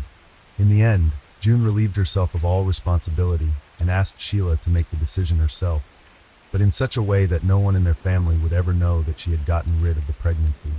The result was a deterioration in the relationship between mother and adopted daughter. In 1977, Sheila did marry Colin Cuffle, the father of her first unborn child. Despite her parents' protests, the young men became a family and soon had twins, Nicholas and Daniel. However, after some time, Sheila began to suspect her husband of infidelity and filed for divorce. This had a serious impact on her mental health. Sheila spent several months in a psychiatric hospital where she was also treated with electroshock therapy, just like her mother. Meanwhile, Sheila's sons were sent to an orphanage where they stayed for almost 2 years. Sheila's health only worsened. She became anxious, often expressing a desire to take her and her children's lives, claiming that they were under the influence of the devil. She suffered from paranoid schizophrenia, while Jeremy, who used to cause a lot of problems for his parents, calmed down and was happy with his life on the farm. In 1985, Sheila met up with her ex-husband Colin again, and they reunited, taking their sons from the orphanage. In August, Sheila and her children were invited to the Bamber home to meet her parents. They were going to stay there for a week, after which Colin and the boys were to take a trip to Norway. He brought Sheila and the children to the farm, and on Tuesday, August 6, 1985, everyone gathered at the beautiful White House farmhouse. It turned out to be the last dinner of the Bamber family. A few days after the tragedy, the Bumbers' funeral was held, and naturally Jeremy attended. It was a difficult and bitter moment for him. He cried a lot and was shocked by what had happened. But it was on this day that the investigation took a new turn. Strange behavior was noticed in Jeremy's behavior, which relatives of the Bamber family reported to the authorities. During breaks between bouts of grief and tears, he would utter ridiculous phrases, referring to himself as the boss. Those around him saw a smile on his face, and it was an unusual smile, but a smile characteristic of a contented winner. All these observations and remarks were passed on to the authorities, and they decided to investigate more thoroughly. On this ill-fated evening, everything seemed perfect. A family dinner, a joyous mood, a delicious meal. However, one comment made by Neville and June changed things. The parents suggested that Sheila send the children back to the orphanage, emphasizing that she was unable to provide them with a proper upbringing. This provocative suggestion displeased Sheila. She reacted sharply, saying that she was already thinking about it and would make a decision on her own. The warm atmosphere of the evening was broken. At 9:30 p.m., Jeremy headed to his house. At the same time, Barbara Wilson, the secretary of the Bamber farm, called with a work-related matter. Neville picked up the phone, and Barbara noticed that he was irritable. There were loud voices in the background. People seemed to be arguing excitedly. This atmosphere amazed Barbara, for such a thing was a rare occurrence for the Bumbers. She was unable to find out the cause of the conflict, however, as Neville quickly ended the conversation and hung up the phone. The next morning, all the family members in the house were found shot dead. Jeremy was the only one of the family left alive. He was unable to hide his tears. Investigators were respectful of his emotions and gave Jeremy time to recover before beginning interviews. Not forgetting to mention the difficulties his sister had faced in life and the conflict over dinner on the evening of August 6th before he left the house. At first glance, the crime committed by Sheila appears to be a desperate and certainly unconscious act given her mental state. Under the influence of a parental remark, she could not stand the new invasion of her privacy, lost her mind and resorted to gun violence, shooting the Bumbers, her children and herself. Investigators were certain that's exactly what happened. During an examination of the house, it became clear that the crime, which destroyed almost the entire family, was committed by the Bambers' mentally unstable adopted daughter, Sheila. This was evidenced by the weapon found lying on her body, pointing upwards towards her chin. The actions of the detectives subsequently seem rather absurd. The police decided to put the house in order, and to organize a strange process of burning the bloody bedding and carpets on which the bodies were lying. The police reasoned that they wished to rid Jeremy of the horrible memories of what had happened, and the weapon found at the scene, which was potential evidence, was picked up by the officer with his bare hand. Reopening the investigation required a thorough examination of the scene to avoid jumping to conclusions. The first step was for detectives to examine the weapon. Several people's fingerprints were found on the barrel, including the investigator, who apparently picked up an important piece of evidence without using gloves. The presence of Sheila's and Jeremy's prints didn't raise any questions. Jeremy confirmed that it was his gun, designed for hunting. He had purchased it legally. Sheila's prints, being a suspect in this crime, were quite expected. However, it is worth noting that the alleged perpetrator was shot twice in different parts of her body. How did she manage to subsequently take her own life? And that's where things started to become clearer. Suddenly, Julie, Jeremy's girlfriend, began to express doubts about his innocence. She contacted investigators and provided them with some curious details. On the night of August 7th, Jeremy called her, reporting problems at the farm. However, when Julie tried to find out more, Jeremy abruptly hung up. In addition, she recalled that several times before the tragedy, Jeremy had complained to her about his family, expressing fatigue with his in-laws. But the most shocking aspect of her testimony concerned the Bumbers' will. It turns out that the Bumbers had made a will stating that all of their property was to go to their children upon their death, half to each. and also their mother was going to rewrite their share in favor of the twin, Sheila. This fact turned Jeremy against his sister. He did not like this prospect, and he openly shared it with his friend. Besides, Neville's stated that Jeremy would have to work on the farm to get his share of the inheritance. But the worst part was when Julie heard him say how Jeremy dreamed of killing his family and putting the blame on the mentally unstable Sheila. He demonstrated some good acting skills by portraying himself as a witness to the tragic drama in front of the police officers. According to Julie, she told the police about it not only out of a desire to help in the investigation, but also out of a thirst for revenge, having learned about Jeremy's mistress. In an attempt to cover his tracks and draw the detective's attention away from himself, Jeremy gave the police the name of a potential suspect. He targeted a plumber he supposedly hired to work on the property. However, this cunning plan did not work. The plumber was found and interrogated, but his alibi was solid. The plumber not only did not understand why he was being questioned about the crime, but also provided clear evidence that he was elsewhere at the time of the event. Thus, the circle of suspects was narrowed down to one, Jeremy Bamber himself. Despite his temporary arrest, the lack of concrete evidence led to his release. Moreover, the police did not restrict his travel abroad, although it was known that after the inheritance, Jeremy's financial condition had improved markedly. Soon he had already left England and traveled to Saint-Tropez, France to enjoy a vacation, and a few days before he easily got rid of his father's car by selling it. Jeremy's cousins demanded that the version that Sheila killed her family be reconsidered. They went to the police and the media, to which the deputy head of the CID once ordered the Bamber cousins to leave his office when they asked him to consider that James Bamber had arranged the whole thing. One of the brothers decided to inspect the scene in secret from the others. His strong doubts about Sheila's involvement in the murder prompted him to look for more evidence. By then, Jeremy had gotten the keys to his parents' house and was living there all alone. His cousin managed to get through the door and around every corner of the house, hoping to find some new evidence, and his search was successful. In one of the closets, he found an item that gave him a shock. A silencer for a .22 caliber carbine with traces of blood. It was something that spurred him to new conclusions. The length of the weapon, including the installed silencer, told him that the assailant would not have been able to turn it on himself and shoot himself. This meant that Sheila could not have been involved in the crime. Having been shot twice and bleeding, she would not have been able to remove the silencer and hide it deep in the closet. A new question arises. Why were there traces of blood on the end of the silencer? Thus, it only confirmed that it had been fitted to the carbine at the time of the crime. On September 29th, Jeremy returned home and was immediately arrested and charged with the murder of the Bamber family.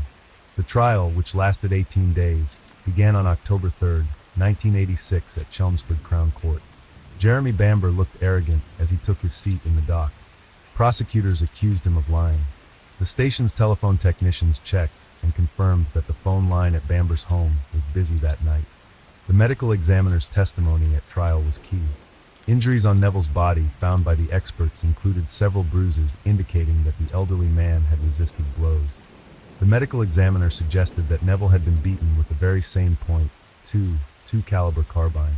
However, given it is doubtful that she could have inflicted such serious injuries on her father before his death, it is more likely that Jeremy was capable of such an act. Neville's body was covered in bruises, and it is obvious that Sheila must have also taken a few blows during the fight. However, there were no signs of beatings or bruises on her body. Jeremy's lawyers insisted that Sheila, despite her mental problems, was physically fit and capable of crime. Her experience with guns and excellent shooting skills were arguments that she could have committed the crime. They also noticed that Sheila's blood was fresher than that of other family members, which, in their opinion, indicated the likelihood that she had first massacred her family and then herself. This may have been the result of a realization of her act or, as the defense lawyer suggested, a reaction to the approaching police officers. After hearing these theories, prosecution unequivocally refuted them. The silencer was found in the closet with traces of blood belonging to Sheila, although logically, it should have been on the carbine. These statements were irrefutable. The defense was in a difficult position and had no more arguments to counter the prosecution's case. According to the prosecution, the motive for the crime was Jeremy's anger at learning of the divided will. The money was the reason he had arranged the bloodbath. On the day of the incident, the housekeeper saw Sheila and did not notice anything unusual in her behavior. The day before, two employees had also seen her with the children and said she was happy and adequate. According to the testimony of Barbara Wilson, the farm clerk, she called Neville at about 9:30 p.m. and was under the impression that she had broken off an argument. Barbara said that Neville was not happy and seemed to hang up in annoyance, which he had never done before. In her opinion, he was a calm man. It was at this time, between 10:30 and 10 o'clock, that Jeremy left his in-laws and headed home. Late at night, he returned on the bicycle he had borrowed from his mother a few days before the events, avoiding the main road so as not to be seen. Taking advantage of an open window in a first-floor room, Jeremy got inside and found a pre-prepared and loaded gun.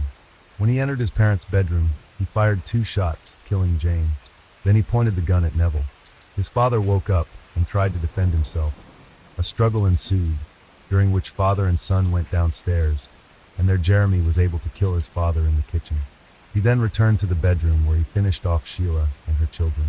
To make it appear that his sister was guilty of the crime, Jeremy placed the carbine in the dead Sheila's hand. Afterward, he returned to his bike and headed home. He first called his friend Julie, and almost gave himself, then called the police, talking about his father allegedly calling. This call also raised questions for the investigation. If Neville was in danger, he probably would have gone to the police, not to his son. And the phone in the Bamber house was not covered in blood, even though the father, according to Jeremy's testimony, was probably injured at the time of the call. This suggested that the telephone receiver in the house had been removed for staging. Jeremy's own behavior also raised suspicion. Why, after his father called, did he not rush to the scene? After all, it was his family. Based on all the known facts and assumptions, the jury retired to deliberate on the verdict. Before doing so, the judge pointed out 3 main questions to the jury. They had to decide who should be believed, Julie Mugford or Jeremy Bamber. It was also important to find out if they were convinced that Sheila did not commit the crime. The judge emphasized that this issue was linked to another important question. Was the second fatal shot fired at Sheila fired with a silencer? If the answer is yes, that eliminated the possibility that she could have committed the shot. Finally, was a call from Neville Bamber to his son actually made in the middle of the night? The absence of such a call undermined Jason's entire version of events. On October 28, after more than 9 hours of deliberation, the jury unanimously found Jason Bamber guilty by a majority vote of 10-2, the minimum required for conviction. He was sentenced to 5 life sentences in prison without parole. Home Secretary Douglas Hurd ruled in 1988 that Bamber should not be released. The case remains a matter of controversy. Despite there being no direct evidence that Jeremy Bamber is guilty, he is serving his sentence. There is a belief that there may have been a miscarriage of justice, and the true culprit is his sister Sheila. Bamber insists on his innocence by filing appeals. His lawyer argues that the judgment was biased because of Jeremy's aggressive behavior in court. Jeremy Bamber believes that there is no evidence of his guilt, and there are many unexplained points in the case. Tests on Sheila's hands were not conducted, there was police misconduct at the scene, and there remains speculation of retaliation by Jeremy's ex-girlfriend. A trial was held in 1991 at Bamber's request, but in 1996, a police officer destroyed much of the physical evidence. Jeremy's defense team called it a disgrace. In 1997, a DNA test was conducted that showed the presence of Sheila and June's blood in the silencer, but the results were complicated and ambiguous. In 2012, gun experts from the US and UK argued that the injuries on the bodies were not consistent with the use of a silencer. In 2015, Jeremy Bamber filed an appeal demanding that all evidence be turned over to the defense under the guise of a lawyer, for which he was sentenced to an additional 14 years in prison for fraud. Seeking proof of his innocence, Bamber set up websites to discuss the case and offered a large reward for evidence that could overturn his conviction. The Bamber family's case continues to attract public attention and raise doubts about the correctness of the verdict. Story 2. On September 27, 2020, a man called emergency services around 6 p.m. Lamantine County dispatchers recorded the call in which the man said a neighbor woman ran up to his house screaming for help. She claimed she was fleeing from her husband, who had just attacked her in the house. The woman was crying continuously. She did not look like a victim at all, because she was holding a gun. Police officers who arrived on the scene found the husband's attacker alive in the bedroom with 2 gunshot wounds. One was to the leg and the other to the chest. The bullet also grazed the right arm. 2 more bullets were found in the wall, as well as 4 shell casings from a .45 caliber pistol were near the injured man. The victim was taken to a local hospital where he died of his injuries an hour later. Police officers thoroughly examined the scene of the tragedy and interviewed the woman, but she did not make contact with law enforcement. She was not arrested that night, and detectives began investigating her claim of self-defense. The injured woman turned out to be Ashley Benefield, and the man who was killed was her husband Douglas Benefield. But let's find out how events really unfolded that day, and could Ashley really have saved herself only by shooting her husband? Our story begins in sunny Florida in August 2016. Ashley Byers and Douglas Benefield met at a Republican fundraising event in Palm Beach. The man was so charmed by the young girl that he asked for her phone number after dinner. That same evening, their romantic correspondence began. At the time of their acquaintance, 24-year-old Ashley Byers worked in the campaign headquarters of Donald Trump in Sarasota. Her job was to encourage evangelicals to vote and hold rallies. In addition to her political activities, Ashley was also an aspiring model and dancer with the Maryland Youth Ballet, where she occasionally performed. However, Ashley dreamed of becoming a famous ballerina and starting her own ballet company. Douglas Benefield was 30 years older than Ashley. He was originally from Charleston. A former Navy pilot and a successful consultant who worked with technology companies and defense contractors, he was also involved in real estate and the restaurant business. Douglas was widowed about a year ago and single-handedly raised his 15-year-old daughter Eva. The grown man and the young girl were brought together by conservative values and a love of guns. Despite the large age difference between them, immediately sparked sparks, and after only 13 days, they got married. A modest celebration was held in Douglas' hometown of Charleston. Tripp Cormany, who was an ordained Episcopal pastor at the time. Tripp wasn't thrilled and resented what he considered too short a time for them to have known each other, but agreed to perform the ceremony, for Douglas was deeply religious, so he wanted to marry Ashley before he became intimate with her. For the rest of the couple's family and friends, the wedding was a surprise. Douglas did not even invite his daughter to the wedding. Eva Benefield was 15 years old at the time, and was still taking the trauma of losing her mom hard. Just 9 months ago, Eva came home from school and discovered the dead body of her mother Renee. She had died of an undiagnosed heart condition. Eva was stunned by her father's sudden marriage to a girl who was only 9 years older than her. After Ashley moved into Douglas' home in Charleston, the relationship between her and Eva did not work out, which became an occasion for regular quarrels and scandals within the family. The close father-daughter relationship suffered greatly because of Douglas' new wife. Ashley did not want to become a stepmother or just a friend for her husband's daughter. Ava, on the other hand, felt that she was simply losing her father. Ashley Benefield dreamed of creating a ballet company, which would include dancers of all nationalities with any physique, and Douglas promised to make his wife's dream a reality. He idolized his young wife. Douglas constantly arranged romantic dates and surprises for Ashley, giving her flowers and telling her she was the most beautiful. Tall, slender, and graceful Ashley, like a swan really, charmed everyone who knew her.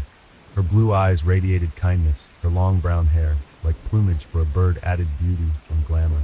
Douglas saw only spiritual purity in his Ashley, and was willing to do anything for her. So soon her dream came true. Combining Ashley's passion for ballet with Douglas's business savvy, they founded the American National Ballet in Charleston and advertised to screen ballet dancers from all over the country.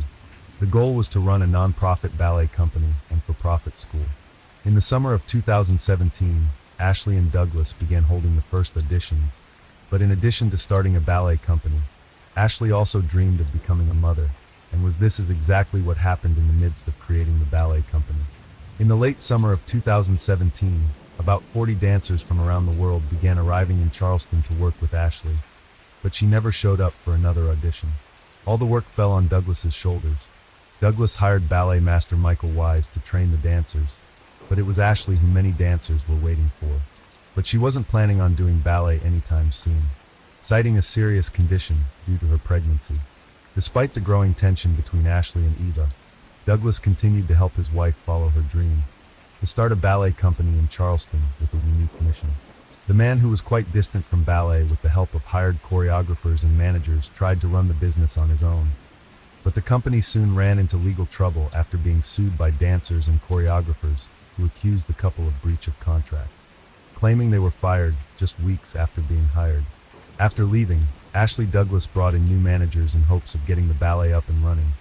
But they made drastic changes, and Ashley's original vision of dancers of all ethnicities failed. Douglas was so preoccupied with the ballet that he didn't notice how tensions between Ashley and Ava continued to mount.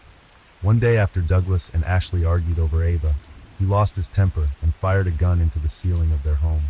Those who knew him said it was uncharacteristic of the calm and non-confrontational Douglas. In late August, citing a difficult pregnancy, Ashley returned to Florida to her mother, while Douglas was still trying to establish the work of the ballet in Charleston. On October 23, 2017, a group of dancers were called into a meeting, told to sign non-disclosure, and fired. Online, Ashley spoke out against the rest of the company, including Douglas. "The new management has destroyed everything we've worked so hard for, and I cannot stand behind them or their actions," she reported. AMB was created to be different from any other dance company and should have set a new standard in how it treats its dancers. Everyone involved should be ashamed of how it was handled. It seemed as if a great idea had dissipated like smoke. A few months later, the American National Ballet was finished for good. At the conclusion of the ballet case, Douglas had lost over $100,000. His ballet nightmare was over. Douglas threw a farewell party for AMB, as he had worked closely with many dancers for a long time. However, when he returned home, it was not his pregnant wife who was waiting for him, but a farewell note. In her 4-page letter, Ashley listed all of Douglas's shortcomings and called his attitude towards her possessive and controlling. She wrote that the incident where he fired a gun into the ceiling had made her fear for her life and the safety of her unborn child, so she had to leave him. His heart was broken, but as it later turned out, Ashley's note was only the beginning. The months that followed were even more difficult for Douglas, as he was faced with a blow from the man who was dear to him. In late November 2017, Douglas, still hoping for reconciliation, sent Ashley a birthday present. He knew how much his wife loved tea. He bought a beautiful teapot, cups and saucers, and a specialty tea designed for pregnant women. Ashley accepted the gift, but she wasn't going to put up with it. Instead, she filed a series of charges against Douglas. Among them was poisoning her with her tea. Her claims were investigated, but nothing was found to substantiate such grave accusations. But Ashley didn't stop there and sent her hair to an independent lab for analysis to determine if she had been poisoned. The report stated that her hair contained higher than normal levels of aluminum, zinc, and other metals. 3 weeks before giving birth, without Douglas's knowledge, Ashley went into the hospital. She was at Tampa General Hospital. The woman was very frightened and claimed that the baby had been intrauterine exposure to heavy metals because her husband had poisoned her. Ashley went on to accuse Douglas of physical abuse without evidence. She also claimed that he held her captive in his Charleston home. Even though Douglas was hundreds of miles away, she still claimed he was stalking her everywhere, starting in Florida. With no way to know if what Ashley told hospital staff was true, management took precautions for her safety and gave her a new name, Christina. 3 days later, doctors performed a C-section. The baby girl was healthy, but Ashley continued to worry that her baby had been poisoned. Douglas, however, wasn't ready to give up. He sent Ashley text after text begging her to change her mind. After all, he believed he still had a family that he thought would be perfect, happy, and faithful, but it had fallen apart in the most questionable way. Ashley was in no mood to forgive Douglas, much less go back. She decided to go to the authorities and add a new batch of accusations in her husband's direction. She reported Douglas' mistreatment of his oldest daughter, Eva, and brought in Florida Child Protective Services to check it out. Ashley told police that Douglas had anger issues and told all about the day he fired a gun in the house. Investigators interviewed Eva, so also Douglas was interviewed, and that gun incident was investigated, but in the end Douglas was exonerated. He was examined by a psychologist who did a full psychological evaluation, which showed that Douglas was perfectly fine and not dangerous. Ashley couldn't believe it, and once again wrote a long letter to Douglas. The lines at the end made it clear for him not to hit on her or try to stalk her, or it would end up with the police again. She didn't look like a person ready to resume a relationship. Another scathing note to Ashley Douglas left no doubt about her feelings. In the summer of 2018, the poisoning allegations came to a head when Ashley and Douglas met in a Bradenton courtroom. Douglas wanted to see his newborn daughter, while Ashley asked for a restraining order. But the judge was not convinced by 2 days of testimony and lab test results presented by Ashley that Miss Benefield had ever been poisoned or suffered from any illness caused by any poison. This ruling opened the door for Douglas to finally see his daughter. A few days later, he and Ashley met outside the sheriff's office so the father could see the child. To the surprise of those around them, Ashley was suddenly very cooperative. She then immediately went straight to Douglas, handed the baby over very cordially. She even offered to spend time with the three of them. For most of the next year, Douglas, Ashley, and their daughter seemed happy. Douglas even moved into a neighboring apartment in Florida, so he wouldn't disturb Ashley's peace and still be close to them. But in August 2019, when he met Ashley to pick up his daughter, he was stunned to see an engagement ring on his wife's finger. He hired a private investigator to find out what was going on. The private investigator informed Douglas that Ashley was dating another man, and in November 2019, the man filed for divorce. Shortly afterward, Ashley began filing complaints against Douglas Benefield again. Ashley accused him of indecent behavior towards his young daughter. She accused him of a number of terrible things. Douglas adamantly denied harming his daughter, and authorities accepted the lack of evidence. Then in March 2020, Douglas wrote an email to the sheriff's office accusing Ashley of having a split personality. But a few months later, Douglas did what seemed unthinkable. In a dizzying move, he announced that he and Ashley were going to try to be a family again and were moving to Maryland. Friends held their breath, but hoped for the sake of their young daughter that her parents' miraculous reunion was about to happen. Douglas Benefield was preparing to start a new life. He was moving with Ashley, their young daughter, and Ashley's mother, Alicia, from Florida to Maryland. So let's pretend it's Sunday night. The time is about 5:30 in the evening. Ashley meets Douglas to start packing for the move. Douglas and Ashley are at Alicia's house, happily packing. Alicia decides to take a walk with the baby to a nearby park. Ashley is left alone with Douglas. They talk, but suddenly Ashley announces that they are moving without him. Douglas was angry. He yelled that they would move in together as a family and start a new life. The man began moving filled boxes in a rage. Ashley Benefield tried to leave the house, but Douglas allegedly grabbed her left arm, yanked her back, and asked where she was going. He threatened her with his index finger like a naughty child with the words, "You can't leave me." But for Ashley, it was enough to make her fear for her life once again. Ashley Benefield ran into her bedroom and grabbed the gun she legally owned. She pointed the gun at Douglas and ordered him to leave her alone and leave the house. Douglas did not stop and continued walking toward Ashley, hoping to calm her down. As he continued toward her, she began shooting, and his legs lifted into the air as his feet slipped out from under him, and he suddenly collapsed. The woman ran to the neighbor's house screaming for help. Two neighbors on a dog walk saw her running outside with a gun, crying and screaming. However, only Ashley knows exactly what really happened that night in the house, but she has not made any statements. 5 weeks after the shooting, Ashley was arrested and charged with second-degree murder. She pleaded not guilty. She was released on bail after spending about 2 weeks in jail. Ashley began cooperating with authorities on November 4, 2020. At that time, she was formally arrested and charged with second-degree murder. She is currently being held without bail pending a future court date. In February 2023, Ashley Benefield's defense filed a motion to dismiss the case, arguing that she shot her husband in self-defense. The 105-page motion outlines her side of the story, explaining what led to the fatal shooting. Ashley Benefield's attorney, Neil Taylor, said the motion is in part their attempt to shed light on her side of the story. In the motion to dismiss, Ashley Benefield's attorneys added evidence, documents, and photos to support their case. These include photos of Douglas Benefield that show his impeccable physique and strength, as well as a cut on the side of Ashley Benefield's body that she allegedly received from a moving box that Douglas was moving in her direction. Another photo of Ashley Benefield with a black eye. The defense claims the photos of her injuries were taken the day of the shooting. Defense attorneys have tried every way they can to implicate Douglas of cruelty and uncontrolled aggression, adding to the case with the long-standing admission that he punched their dog and punched Wall. In July 2018, he allegedly admitted to pulling a gun out of his sleeve and shooting at the ceiling, even throwing the gun at a wall, in an attempt to silence Ashley Benefield during an argument.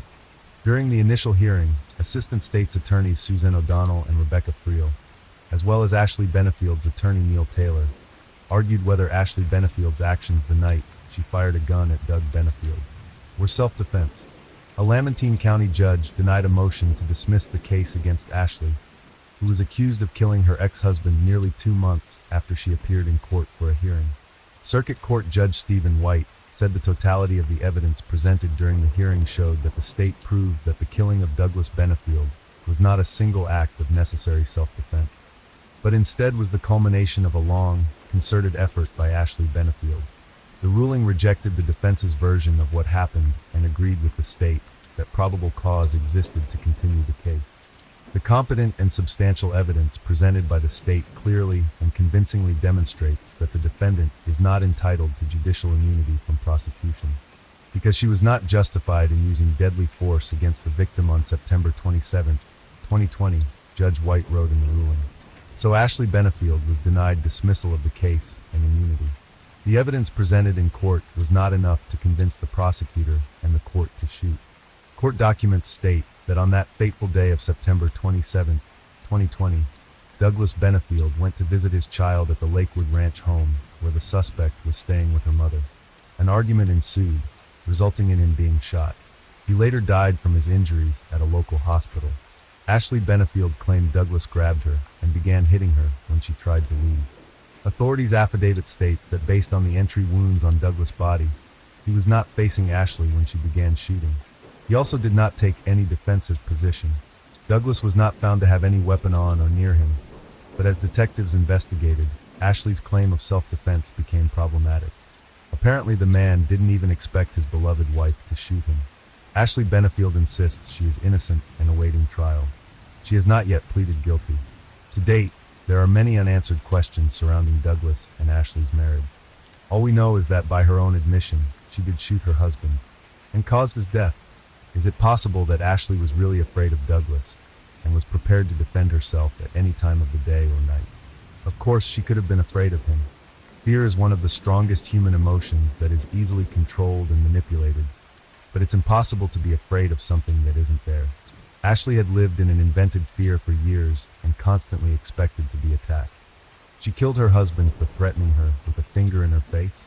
It sounds very much like paranoia when, along with the poisoning complaints, it was worth having not only Douglas, but Ashley checked out by a psychologist. It's hard to know if Ashley was a victim or a skillful manipulator. In the end, Ashley was charged with second-degree murder and is currently still awaiting trial. In Florida, your ground law allows a person to use or threaten to use deadly force against another person if they reasonably believe they need to defend themselves from an immediate threat and they have no need to retreat. This means that if a person in Florida believes that he or she is in serious danger of being injured or killed and is not engaged in criminal activity, he or she has the right to defend himself or herself. A person must not try to get away from an attacker first. Now that the defense has invoked stand your ground, the burden is on the prosecution to prove the shooting was not justified. Taylor said he expects District Court Judge Stephen White to give the prosecution enough time to read and understand the motion before setting a date for another hearing. To Douglas Benefield, Ashley was that innocent, pure white swan, the epitome of gentleness and purity. Beneath those white feathers was an evil woman. She's the Black Swan. Story 3. Australia is one of the most magical places on Earth. It's the smallest continent, a land of eternal summer with unique flora and fauna. Its very location is unique. Australia is the only country in the world that occupies an entire continent. Many people dream of this enchanting country, isolated from the rest of the world, as a place to chase their dreams. But in our story, one grand dream was not meant to come true. On March 5, 2021, Jasmine Kaur finished her work shift and headed to the car park. A young man approached her and called her aside. Jasmine knew him, so she followed without fear. The next moment, he grabbed her by the neck with his strong hand and forcefully placed her in a nearby car. Jasmine resisted. She tried to scream and asked to be let go. The choking pressure on her neck cut off her oxygen. She went limp and the abductor placed her in the car. He hurriedly got behind the wheel and drove away. 18-year-old Jasmine came to Australia from India in pursuit of her dream. After her father's tragic death, she dreamed of becoming a nurse to help people. She wanted to obtain a quality medical education. With her mother's blessing, she joyfully accepted her aunt and uncle's offer to move to Australia. Thus, she settled in Adelaide with her close relatives and successfully enrolled in university. Studying was hard due to the heavy workload, but Jasmine was persistent and goal-oriented, never straying from her dream. She never missed a lecture, read mountains of textbooks, and helped her classmates with notes. Thanks to her perseverance, she earned the respect of her professors and became a role model for her peers. Not only allowed her to study, but also to find a job to gain practical experience. 2 years into her studies, Jasmine Kaur landed a student nurse position at the Southern Cross Homes Hospital in Plympton North, a suburb of Adelaide. At a university social event, Jasmine met Tariq Jat Singh. The two quickly struck up a friendship. Both being from India, they had a lot in common to talk about. Tariq Jat Singh came from an ordinary Indian family. After finishing school with flying colors, he aimed for a better education and moved to Australia to pursue a bachelor's degree in information technology.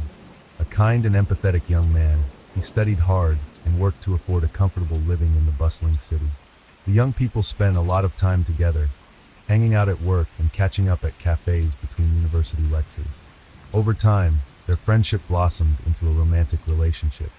By April 2020, the young couple was no longer hiding their relationship and started planning a future together. Jasmine was smitten with Tariq Jat's attention and care.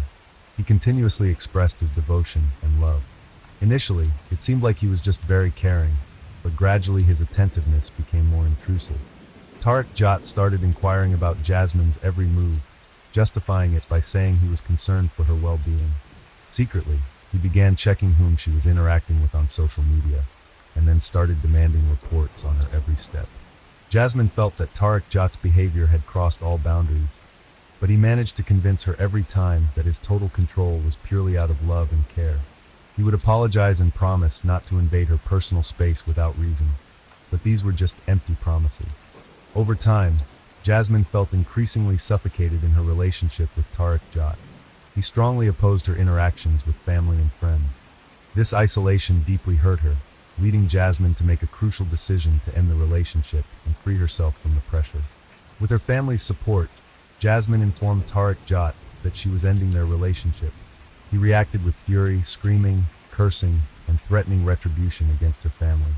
Jasmine was emotionally drained. She took leave and went to stay with her mother in India. But even there, Tariq Jat did not leave her alone. From afar, he used emotional blackmail, threatening to end his life.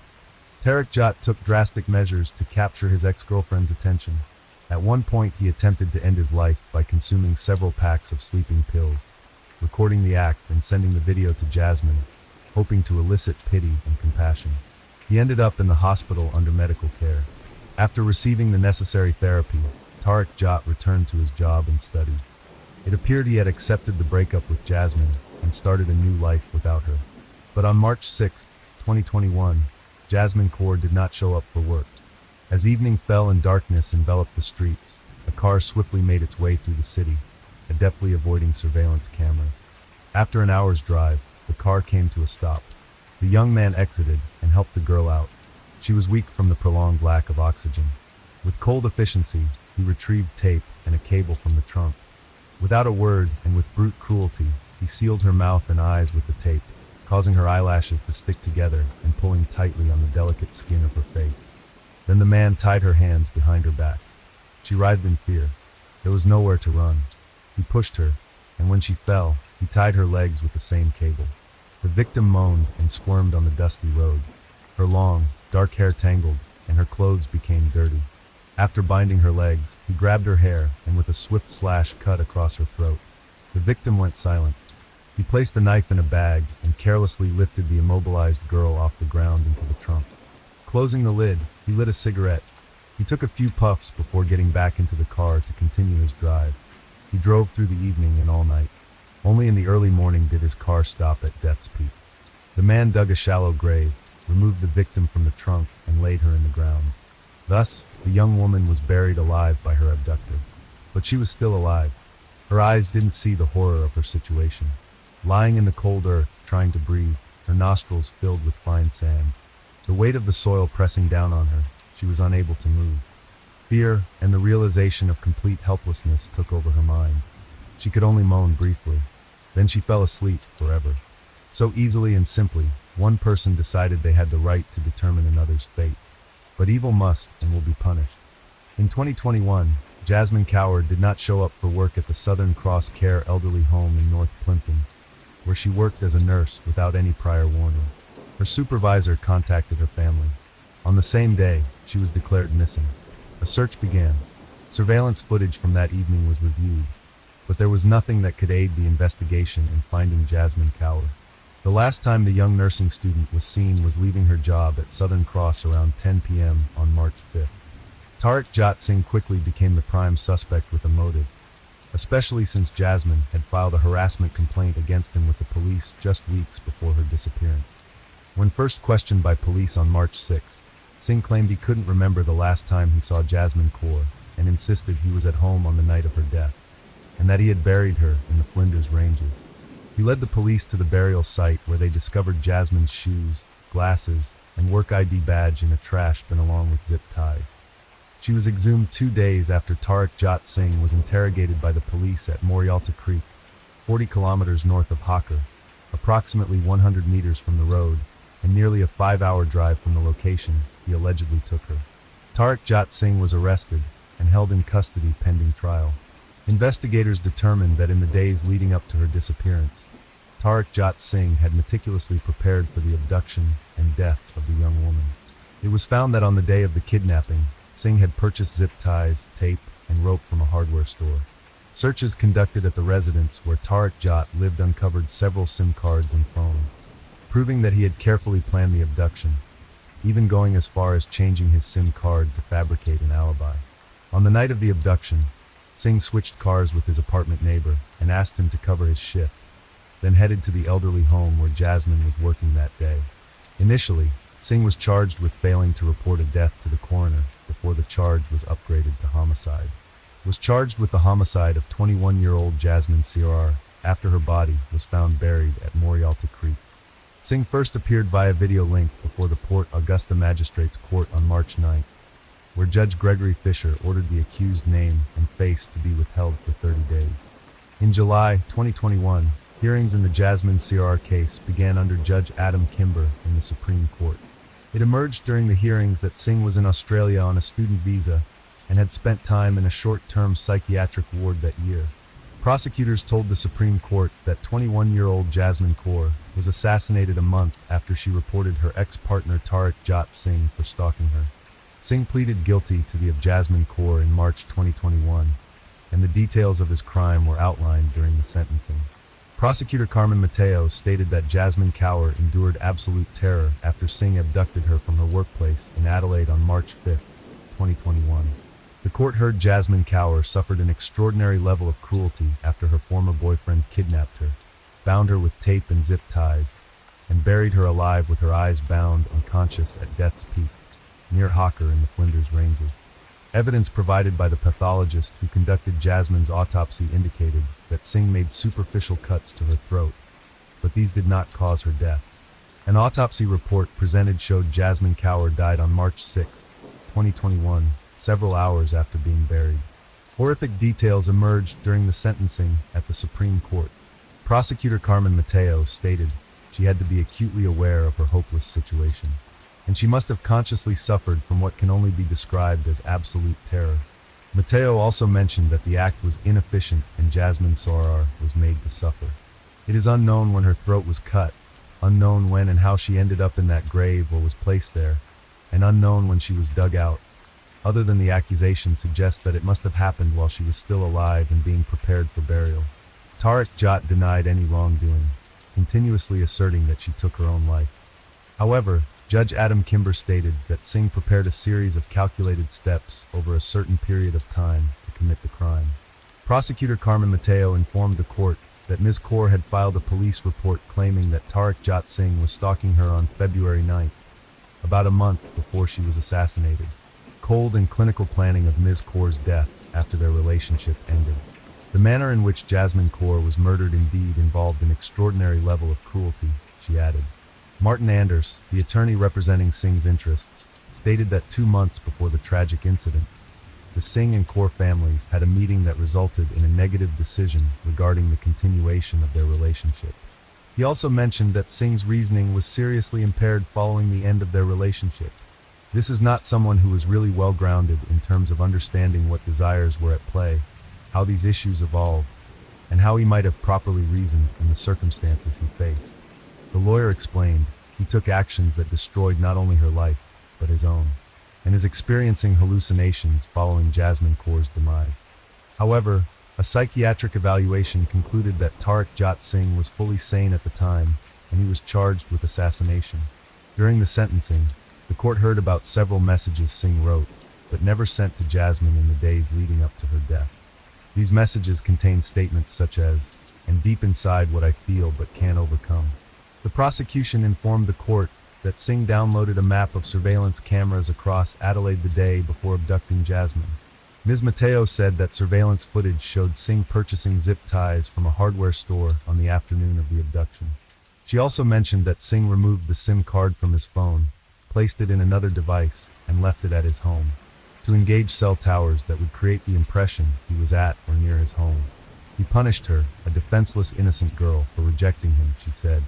According to the prosecution, he forced her into the car, kept her on the back seat or in the trunk, took her a significant distance, ended her life, buried her, and disposed of any evidence that could implicate him in this crime. Possibility of parole. His lawyer described the act as a crime of passion and appealed for a more lenient sentence, but the request was denied. Relatives of Jasmine, who was buried alive, were present during the sentencing. In her statement, Jasmine's mother welcomed the verdict. "Today, I don't feel happy. I wish I wasn't making this statement and that Jasmine was still here with me," she said, of what her daughter Jasmine Kaur experienced in her final moments. "I go through the terrible sequence of events, wondering when she realized she was in mortal danger," the statement read.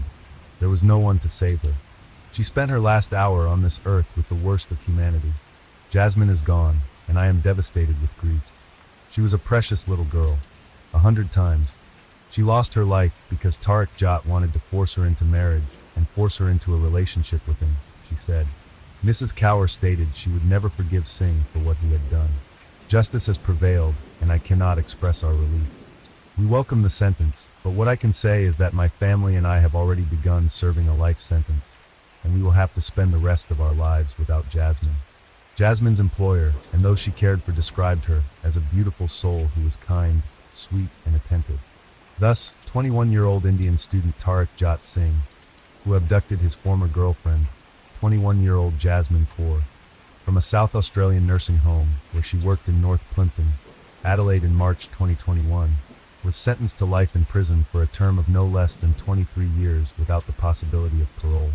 He bound her with tape and zip ties, and then buried her while she was still conscious at Death's Peak near Hawker in the Flinders Ranges. Singh, who was 20 at the time, initially pleaded not guilty to the crime against Ms. Kaur, but changed his plea a month before the trial in the Supreme Court. Judge Adam Kimber ordered Singh to serve a sentence of 22 years and 10 months without the possibility of parole, just slightly more than the mandatory minimum term for ending someone's life in South Australia, which is 20 years. While rendering the verdict, Judge Adam Kimber described the crime as horrific and extremely heartless, stating he was at a loss for words to describe the terror of Ms. Jasmine Kaur's final moments. The terror she must have felt when she was abducted, tied up, and held in the car during the long drive to Mooralon Creek is hard to fathom, said Judge Kimber. "I cannot describe the horror that Miss Kaur must have felt when she realized that you were burying her alive." The court heard that Singh did not reveal details about how he abducted Miss Kaur from her workplace, or what he did with her in the subsequent hours. However, Judge Kimber stated there was clear evidence that she suffered greatly and was forced to endure a long car ride while bound and gagged. After the sentence was announced, Judge Adam Kimber said it was clear that the crime was premeditated and that Singh took steps to conceal his horrific action. "The enormity of what you did must have been clear to you," said the judge. "There was time to reflect. There was time to step back from the plan. Yet you proceeded and ended Ms. Kaur's life." Judge Adam Kimber told Singh that he was, beyond any reasonable doubt, satisfied that the criminal was only concerned about himself. "You ended Ms. Kaur's life to punish her for her unwillingness to maintain a relationship with you and for turning to the police," he stated. The police had warned Singh about stalking in early February 2021, less than a month before the crime. During the sentencing, the court heard that Singh wrote several messages to Ms. Kaur in the days before her death, which were never sent.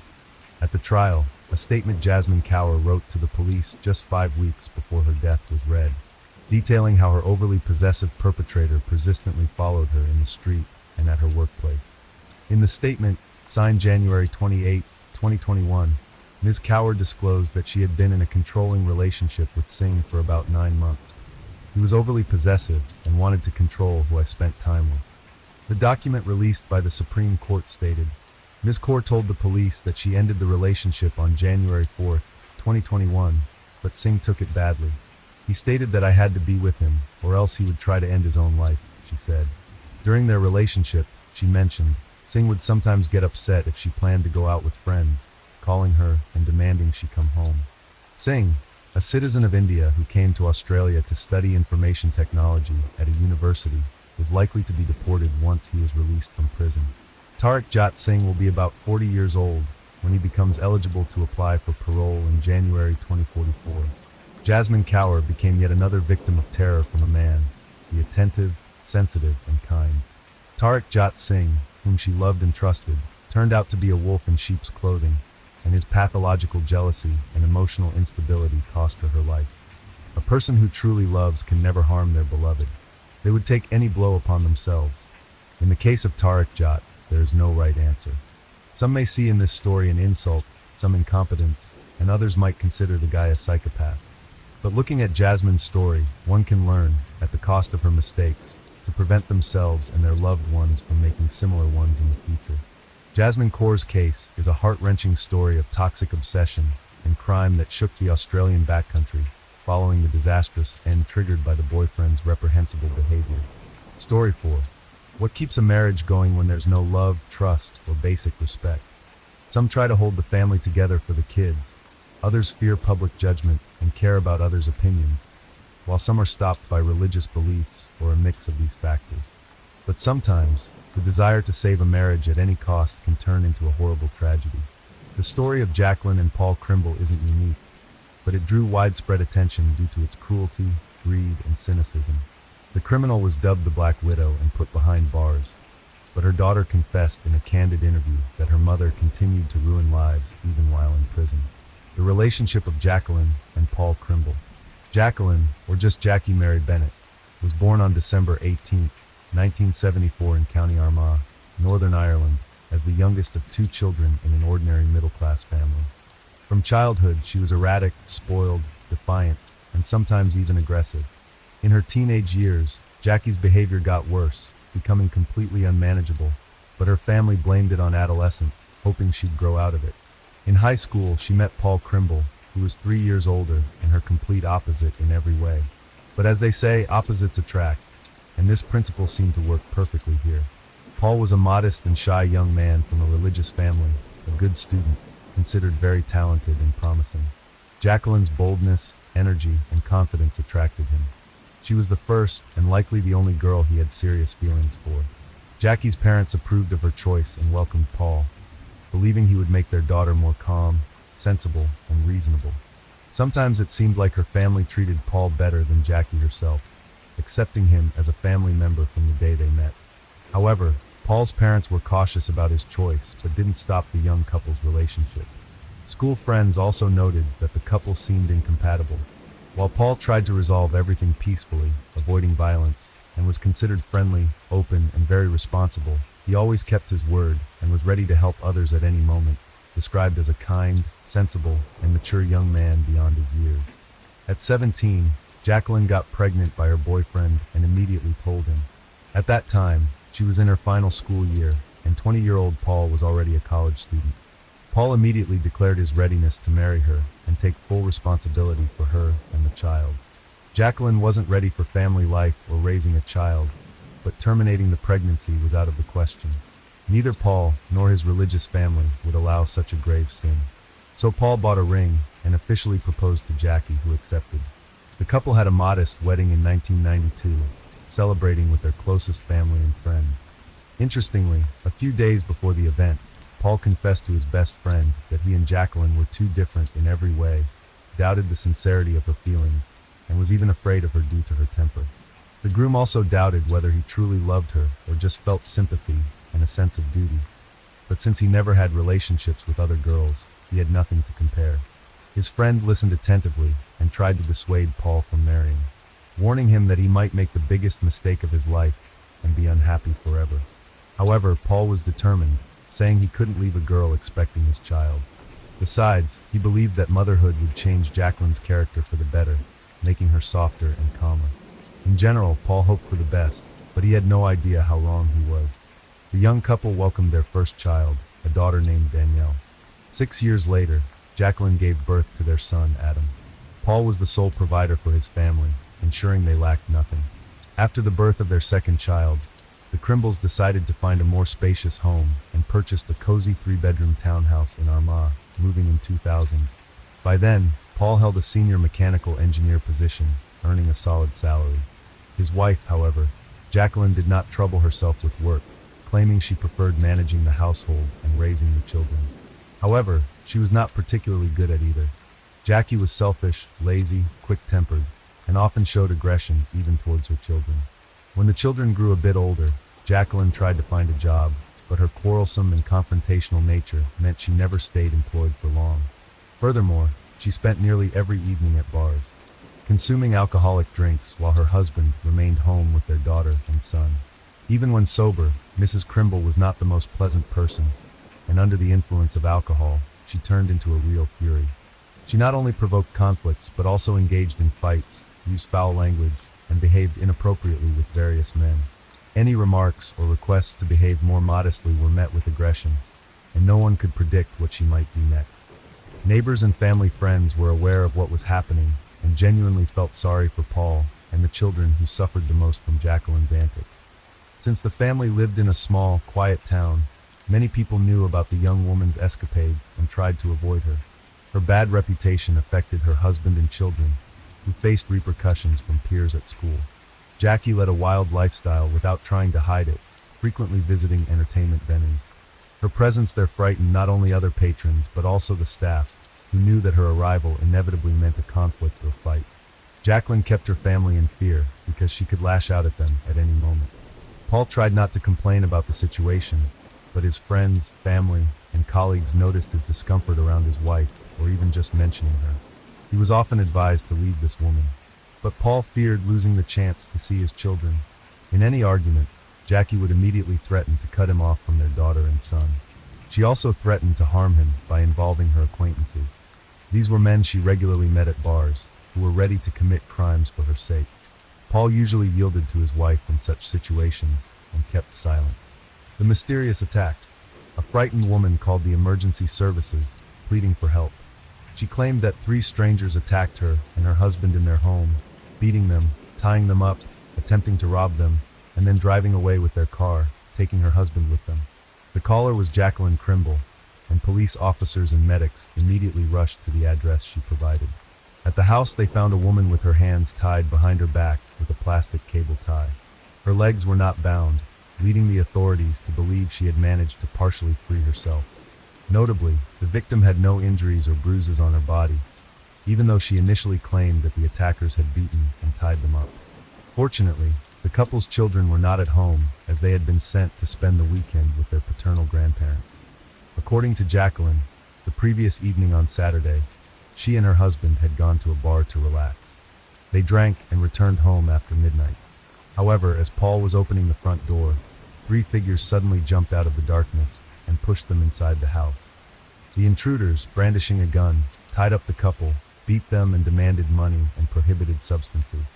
Allegedly, Paul tried to reason with the criminals, begging them to release him and his wife and promising not to call the police, but this only angered them. They hit him several times and then began to strangle him with a plastic bag in front of the terrified Jacqueline.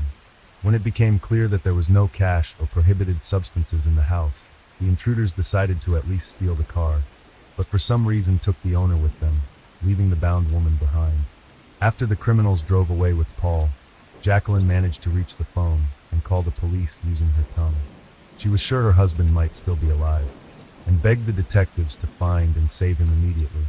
However, despite her distress, the woman appeared and acted suspiciously calm, though the authorities had no reason to distrust her at that moment. The mutilated body in the trunk. The couple's car was immediately reported missing throughout the county. and investigators began collecting evidence at the crime scene. They tried to gather any details about the attackers, but Jacqueline claimed that the criminals wore masks. She couldn't recall any distinguishing features like clothing details, speech defects, limping, or anything similar. All she could say was that there were 3 of them, and they were men. By Monday morning, less than a day after the search began, the Crimble family car was found abandoned just 3 miles from the house where the attack had taken place. It was parked in a deserted alley next to a long vacant house. Inside the trunk was the mutilated body of its owner, bearing clear signs of beating and torture. The 35-year-old man's hands were tied behind his back, his legs bound with a cable tie, and his face and body covered with numerous bruises. When Jackie was informed of the gruesome discovery, she reacted surprisingly calmly. It seemed the brutal deprivation of her husband, the father of her children, didn't bother her much. She tried to feign surprise and pain, but couldn't muster a single tear and literally asked when she would get her car back within a minute. This all appeared very suspicious, prompting law enforcement to take a closer look at the young widow, the main suspect. Initially, Jacqueline's version was not questioned and was considered the only credible account. However, the strange behavior of the widowed mother of 2 led law enforcement to suspect she might be lying. Soon it was revealed that her marriage to Paul had been falling apart for a long time, and she was never a model wife and mother. Not only neighbors and acquaintances spoke poorly of her, but even her children and parents. It also came to light that Jackie had been seeing a man named Roger Ferguson for several months. He owned a farm in Armagh, where he lived with his mother. She and Cripple were often seen together in various entertainment venues in town, drinking alcohol. Roger visited the married woman at her home when her husband was at work and the children were at school and daycare. Just the day after the car with the disfigured body was found, Jacqueline went from victim to the main suspect, and Roger was considered a possible accomplice. The woman did not appear to be a grieving widow and was much more concerned about getting her car back. Furthermore, her account of an attack by a gang of armed addicts sounded implausible. Nothing like this had ever happened in the quiet town before, and where had they gone after abandoning the vehicle with a body in the trunk? Additionally, the mysterious criminals managed to leave no traces, which was also strange. There were no other witnesses who saw suspicious strangers in town. However, almost everyone who ever interacted with the victim spoke negatively about her. Moreover, it soon emerged that the deceased man had an insurance policy, and his wife could expect a large payout of £300,000 sterling in the event of his passing. Now a real motive had appeared in this case, which could explain the crime. Investigation into the crime. Jacqueline claimed she managed to call for help by dialing on a button phone with her tongue. The device was taken for examination, and indeed, traces of her saliva were found on it. However, at the initial crime scene inspection, investigators noted the phone was on the coffee table face down. With her hands tied behind her back, there was no way she could have turned it over after the call or dialed for help if it was in that position from the start. The couple's home computer search history revealed strange queries. Someone had been looking for information on life insurance, payout amounts, and procedures in the event of the policyholders passing for months. When Jacqueline was directly asked about this, she said she knew nothing and suggested that perhaps Paul was interested in it. Roger Ferguson, who was considered a potential accomplice in the crime, had a rock-solid alibi. His mother claimed he spent the night at home because he wasn't feeling well, and around 1:30 in the morning, she was searching the home medicine cabinet for something to treat his stomach issues. Despite the elderly woman's convincing testimony, they didn't remove her son from the suspect list just yet. Police decided to track the suspect's locations on the night of the crime through their cell phone signals, discovering that Roger had not been home as his mother claimed. Instead, he was at the Crimble's house, where he stayed for several hours. Additionally, he continued his relationship with the widowed woman, and they were seen together at a bar the day after Paul's funeral. Another curious detail was that Jacqueline and Roger visited a car dealership together, where they were looking at SUVs and inquiring about installment plans for such an expensive purchase. Roger's mother was even with them, which seemed even more suspicious. Police suspected that the lovers had already planned how they would spend the insurance payout after Paul's passing, and Roger's mother was likely aware. However, during interrogations, Jackie insisted she never cheated on her husband and certainly didn't wish him harm, but no one believed her anymore. Shortly before the tragedy, Jacqueline had started working as a caregiver in a nursing home, but lasted only a few weeks before being fired due to constant conflicts and lies. She didn't tell her husband, continuing to pretend she was going to work or had night shifts while staying at Ferguson's house. The deception was accidentally revealed when Paul met one of his wife's former colleagues who told him everything. He tried to talk to his wife, but this only sparked another argument. She threatened to leave him for her lover, take the children, and forbid their biological father from approaching them. This was Paul's biggest fear, so he agreed to compromise and turned a blind eye to her infidelity. He could only confide in his closest friend, who later testified in court as a witness, recounting Paul's words. The development and execution of a devious plan Roger wasn't particularly smart. He was strong, but somewhat simple-minded and easily led. Jacqueline quickly managed to completely dominate him, manipulating her lover to do her bidding. He would readily get into a fight for her, which flattered her immensely. He was likely genuinely in love with her and believed everything she said. The woman complained to Ferguson about her husband, accusing him of being rude, cruel, and even physically abusive. Naturally, this was all lies, but with each complaint, the lover grew to despise Paul more, believing he was harming and oppressing Jacqueline and was the main obstacle to their happiness together. She implanted the idea in his mind that by eliminating her husband, all their problems would be solved, allowing them to be together while receiving a substantial sum of money for a comfortable life.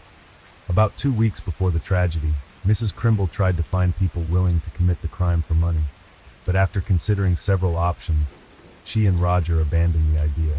It seemed the lovers decided they could carry it out themselves without leaving evidence or witnesses, ensuring they kept the entire insurance payout.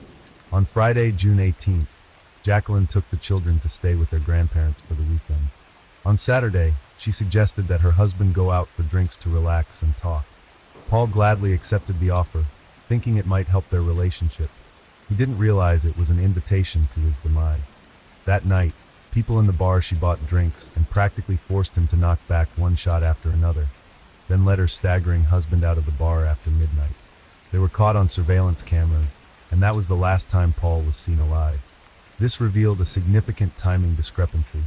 The bar was a 10-minute walk from the couple's home, and the attack occurred immediately upon their return, lasting no more than 15 minutes, according to Jacqueline. After that, her husband was supposedly kidnapped and driven away in their car, and she immediately called the police. However, about an hour and a half elapsed between the time they were captured on camera and the call to the police. Investigators believe this time was spent by the perpetrators covering their tracks and staging the scene of an attack by third parties. Moreover, Jacqueline apparently intentionally got her husband drunk, so he couldn't resist. According to her, the criminals kicked Paul while he was down, then began to strangle him by placing a plastic bag over his head and securing it with tape. The nature of the injuries on the deceased's body confirmed her account, but the police were nearly certain by then that the assailants were she and her lover, Ferguson. Incontrovertible evidence after a long and thorough examination of the crime scene. Detectives found a partially erased footprint of a man's shoe, which had been obviously attempted to be cleaned, but poorly. The tread pattern matched Roger's shoes, but this evidence could be considered circumstantial. However, there were other, more substantial pieces of evidence against the criminal couple. In the kitchen trash, a cigarette, but with Roger's saliva, was found, and on the cable tie that bound Jacqueline's hands was a partial fingerprint of his. Moreover, on the ties binding the deceased's hands and feet, Ferguson's fingerprints where sweat and oil traces of both lovers were found. The investigation also uncovered another participant in this brutal crime, a minor acquaintance of Roger named Colin Robinson. Roger called him on the night of the attack, asking for a favor to help with something unspecified. The teenager drove his car, left it at the end of the street at Roger's request, and walked to the house to avoid attracting attention. When Colin realized what was happening, he wanted to run, but Roger intimidated him, and by threatening with a knife, forced him to help move the body to the car and load it into the trunk. Afterward, they drove the car to a deserted place and abandoned it. Initially, the frightened young man denied his involvement in the crime, but he broke down during the second interrogation and began to confess. Trial and sentence. The investigation lasted several months. During this time, they gathered undeniable evidence, interviewed all witnesses, and obtained a confession from the third participant in the crime. However, the trial of the criminals only began in the spring of 2007, almost 3 years after Paul Crimble's deprivation of life. On May 7, 2007, Jacqueline and Roger were found guilty of a premeditated crime with the intent to obtain insurance money. The widow was sentenced to 20 years in prison, while her lover and accomplice received 18 years.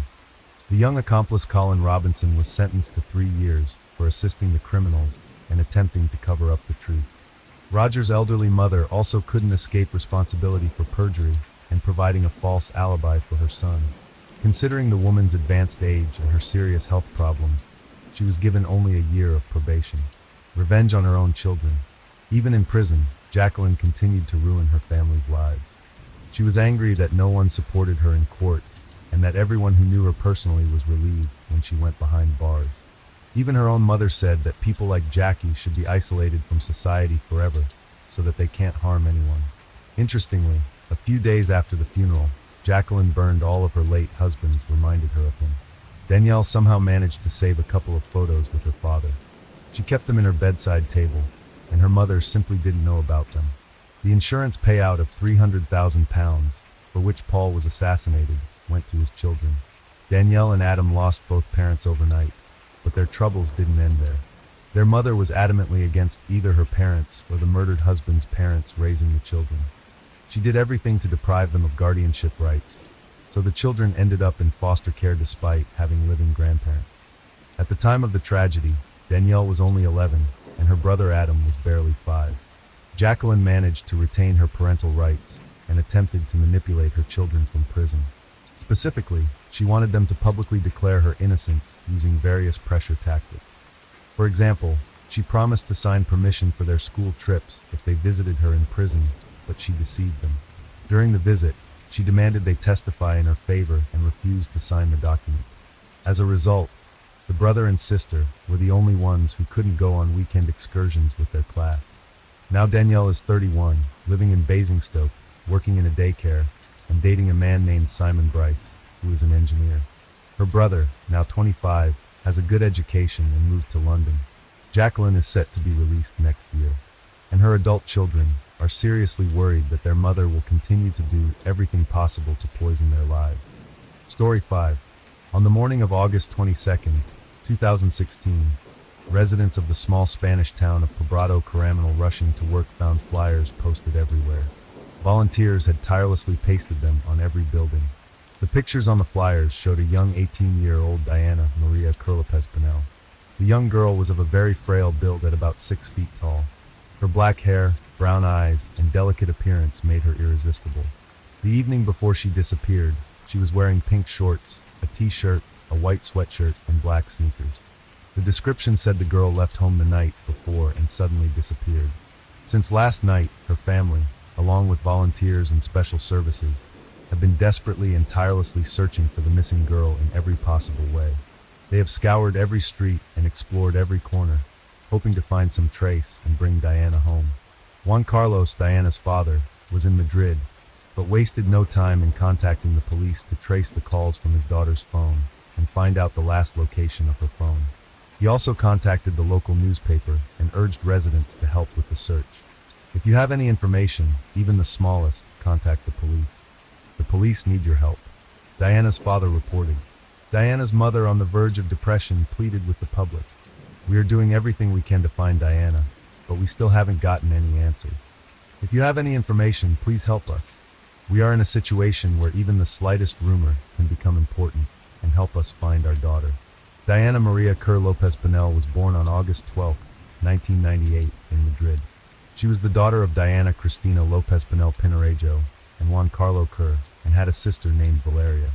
The family was quite wealthy and closely related. However, in 2013, Diana's parents divorced, which greatly affected the sisters. They faced depression, often conflicted over the attention of their mother, who took most of the care of them. Despite this, the father saw his daughters regularly.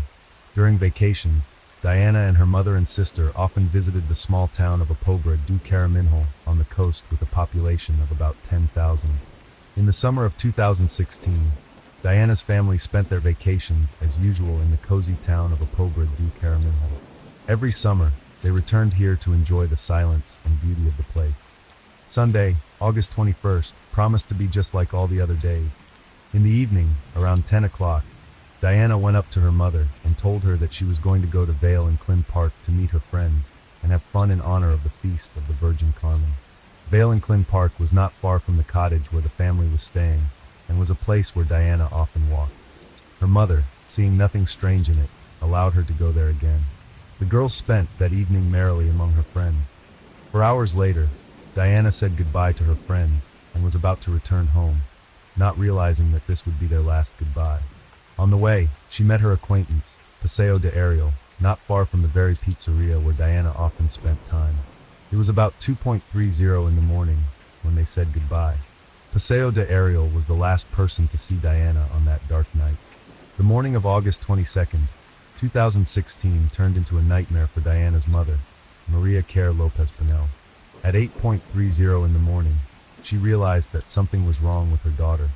The girl hadn't come home from a party. Her cell phone was off or out of range, and this caused alarm. The mother decided not to wait and immediately called the police, reporting her daughter missing. Based on the information from the mother, it could be concluded that Diane did not have any serious emotional or mental health issues despite a troubled childhood due to her parents' divorce. Her prolonged absence was very strange and raised serious concerns. Police began to unravel the tangle of incomprehensible events surrounding the disappearance of Diana, and investigators had to find out what happened when Diana disappeared without a trace.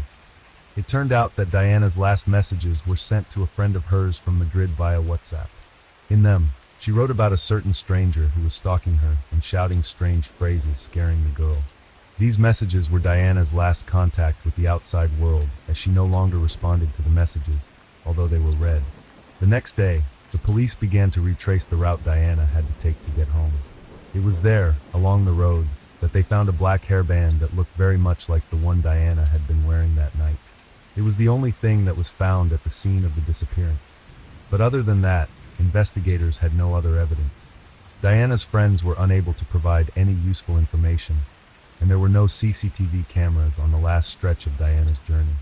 The street was poorly lit and sparsely populated, with only a few garages and a dilapidated Boomerang nightclub along the road. Some witnesses claimed to have seen Diana get out of a car with 3 guys in it. Allegedly, she moved to another car, which took her away from the port, but these testimonies were not confirmed. Investigators considered 2 main versions of what happened.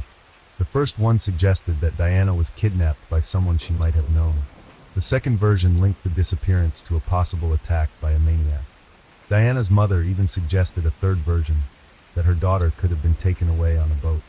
Diana's friend and ex-boyfriend reported that she met a guy from Morocco, and together they bought hashish. But this information only complicated the picture of the disappearance. An important point was the information in the media about the discovery of the clothes that Diana wore that evening. However, Diana's mother denied this information, claiming that no clothes were found. In addition, her credit card and identification were left in the house. Diana could not just run away, leaving all her belongings and documents behind. This fact and other circumstances confirmed that the girl's disappearance was not of her own free will. The case still remained mysterious and could not be solved. Shortly after Diana's disappearance, the press reported on the quarrel that broke out between Diana and her mother just a few days before the tragic event.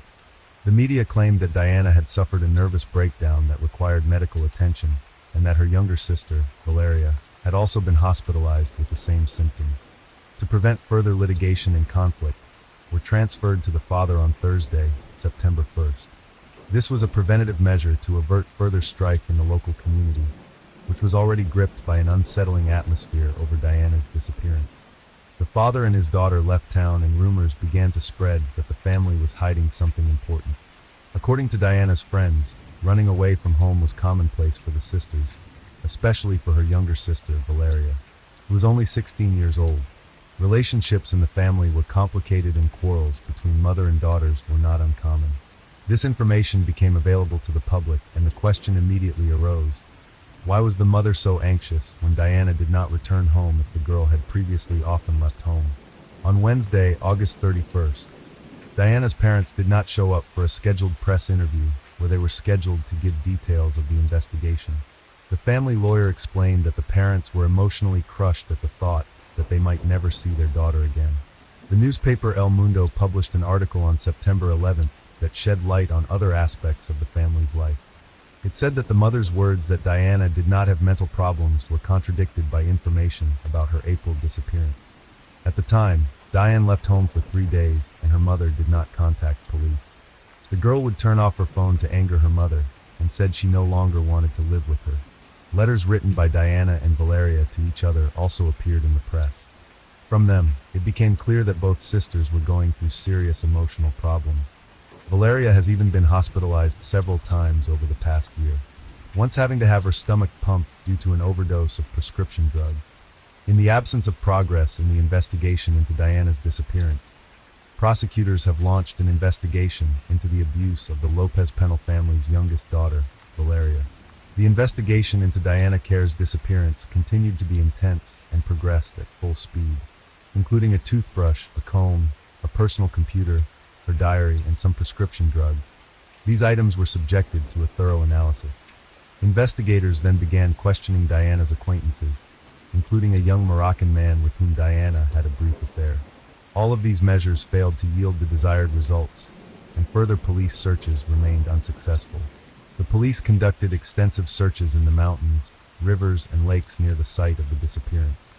However, it appears that Diana disappeared around 3 a.m., and the last signal from her phone was found in the Tarragona area, 13 miles from where the family was staying. 72 days after her disappearance, Diana Kerr's case remained a mystery. None of the investigators' leads have yet been confirmed. In addition to a hairband, police found a cell phone that matched the description of Diana's phone. Her father confirmed that it was his daughter's cell phone. 2 months after her disappearance, Diana's Facebook profile was suddenly activated. Friends and relatives immediately notified the police and provided screenshots. It turned out that the remind password function had been used to avoid entering profile login details. This left 2 theories. Either Diana had forgotten her password, or the attacker was trying to gain access to her profile. Diana's phone was a key element in the case. However, it was never able to shed any light on the mysterious disappearance. On November 10, 2016, the driver of the very car in which Diana was allegedly last was finally identified. The man had previously been detained on charges of human trafficking. Information about his involvement in Diana's disappearance was kept secret for a long time, so as not to disrupt the investigation. His wife claimed that he was with her that night, which excluded him from the list of suspects. However, on December 25, 2017, an incident occurred that became a key point in the investigation. One of the girls was attacked by a man demanding her phone and threatening her with a weapon. The terrified victim screamed, and a couple passing by came to her aid. They rescued the girl from the thug, who tried to pull her into a car. The shaken victim immediately contacted police, providing a description of the perpetrator and his license plate number. The next morning, police arrested 41-year-old Jose Enrique Abingue, who was also known as El Chico. The man already had a criminal past. The police immediately found out Jose Enrique turned out to be the same driver detained in 2016 on suspicion of kidnapping Diana Care. However, he was then released because they believed the alibi provided by his wife. The police again questioned the suspect and his wife. As a result of the interrogation, the wife admitted that she had previously lied, and on the night of Diana's disappearance, her husband was out of the house and did not return until 4 a.m. Jose Enrique was eventually forced to admit that he accidentally hit Diana on the road and then was afraid to go to the police. That is why he decided to dispose of the body. However, he later changed his version of events, confessing to kidnapping and killing Diana. According to him, he came to the seashore to pick up gasoline from abandoned cars, and it was there that he saw Diana. Jose kidnapped her, tried to force her to have sexual intercourse, and then strangled her. This shocking truth brought new details to the case and confirmed that Diana Care's disappearance was the result of a gruesome crime. The disappearance of Diana Lopez-Pennell was a long and harrowing experience for her family and everyone who followed the case. Nearly 500 days of investigation and constant media speculation only added to the pain of her loved one. The accusations directed at Diana's parents only served to confuse and hinder the investigation. Despite this, through persistent investigation and the testimony of a second victim, investigators were able to gather the necessary evidence and find the perpetrator. Diana will be remembered by her loved ones as a bright and vivacious young woman. who was unlucky enough to find herself in the path of a violent criminal. Her story serves as a reminder of how important it is to unite in the difficult moments of fighting crime to end impunity and ensure the safety of all citizens. Unfortunately, the perpetrator did not admit for a long time where he hid Diana's body, but later family and friends managed to say goodbye to Diana and give her a proper burial. The body was found in the well of an abandoned warehouse. In January 2018, Jose was sentenced to life in prison with the possibility of parole after serving 35 years. Story 6. He called her name menacingly, and she stopped to examine the unfamiliar silhouette in the darkness. The stranger quickly approached her and grabbed her. She squealed loudly, but a sharp pain knocked her off her feet, and the girl fell. The disappearance of people is not an uncommon phenomenon. We live in a disturbing world in which all sorts of things happen to people. Sometimes they disappear through their own fault or through the fault of an intruder. There are many mysterious and unsolved cases of missing citizens all over the world. Analyzing missing persons reports and reviewing police reports shows that the number of disappearance cases has multiplied in 2 decades. Today, let's talk about a case that is still considered one of the worst injustices in the history of the Spanish judicial system. Because decades later, Spain cannot forget the story that took place on the Costa del Sol. This story has everything: love, disappearance, blood, and cruel injustice, which will definitely be corrected, but at a very high cost, which for many years will be remembered not only by Spaniards, but also by the whole world. Ilaria Alicia Jornos was born December 2nd, 1952 in the rural province of Leon, at the age of 24. Alicia fell in love and married a Dutch citizen, Willem Wanenkoff. Soon the family had their firstborn son, Guillermo, then a daughter, Rosa, then another daughter, Rocio. With the appearance of children, the relationship between the spouses became quite tense. Willem became addicted to drinking, and because of the long absences, and lost his job. At the peak of loud arguments, Willem raised his voice at Alicia and could even hit. In order to provide for her family, Alicia had to take a job as a maid in a hotel in Ibiza. It was during this difficult period of her life that Alicia met Dolores Vasquez, who was the director of the hotel where she worked. Maria Dolores Vasquez was the daughter of immigrants from Galicia, Spain, who had settled in the UK. She had a good education and was well-mannered and an interesting conversationalist. A strong friendship developed between the two women, which later developed into a love relationship. A year after the beginning of the relationship with Dolores, Alicia dared to leave her husband and officially formalized the divorce. Willem returned to the Netherlands and Alicia moved in with Dolores. Soon the women in love bought a new house in Malaga. After the divorce, Alicia received full custody of the 3 children and raised them with Dolores. After her parents divorced in 1983, Rocio and her sister Rosa looked up to Dolores as a second mother and proudly signed Vasquez Hornos. All 3 of Alicia's children adored Dolores. The 5 of them lived in complete love and understanding as a true family. In 1988, the women decided to break off their love relationship, but continued to live together as good friends until 1994. After 11 years together, they finally broke up and Alicia started dating another man, Juan Chirillo. Alicia moved into a new home and fully immersed herself in a new romantic relationship. Life for her was filled with new colors and love. Because the children grew up, the beloved man was always near. But at one point, the fairy tale turned into a nightmare. On the morning of October 10, 1999, Alicia did not find her daughter Rocio at home. At first, Alicia wasn't worried, believing her daughter might have spent the night at her boyfriend's or one of her friends' houses. But when she didn't return home later, Alicia became concerned. The family contacted Rocio's friends and boyfriend, hoping to get reassuring information about their daughter's whereabouts, but no one had seen her. On September 9th, Rocio left home around 5:30 p.m. after saying goodbye to her mother and older sister Rosa. On that day, she was going with her boyfriend Antonio and her friends to go to a fair, and the girl's house was in the neighborhood of La Cortiera, very close to Antonio's house. Rocio stayed at his house until 10:30 in the evening and decided to return home for a short while to shower and change clothes before meeting her boyfriend and friends at the fair. She never made it home. Even though Alicia was already worried, she decided to take a walk with Juan to calm down rather than immediately report her daughter's disappearance to the police. The woman saw a large blood stain on the road, as if some animal had been killed. She told Juan about it. At first they didn't pay much attention to it, but when they got closer, Alicia saw sneakers with drops of blood. They were her daughter's sneakers. From Alicia Hornos's recollection, I got closer and saw my daughter's sneakers. I said, "Those are Rocio's sneakers." And he said, "No way." I said, "No, those are my daughter's sneakers." I was hysterical. I said, "Call the police. Those are her sneakers." During that walk, in addition to the sneakers, a napkin and several blood stains were found in a vacant lot next to the road Rocio usually walked on. Alicia called the police.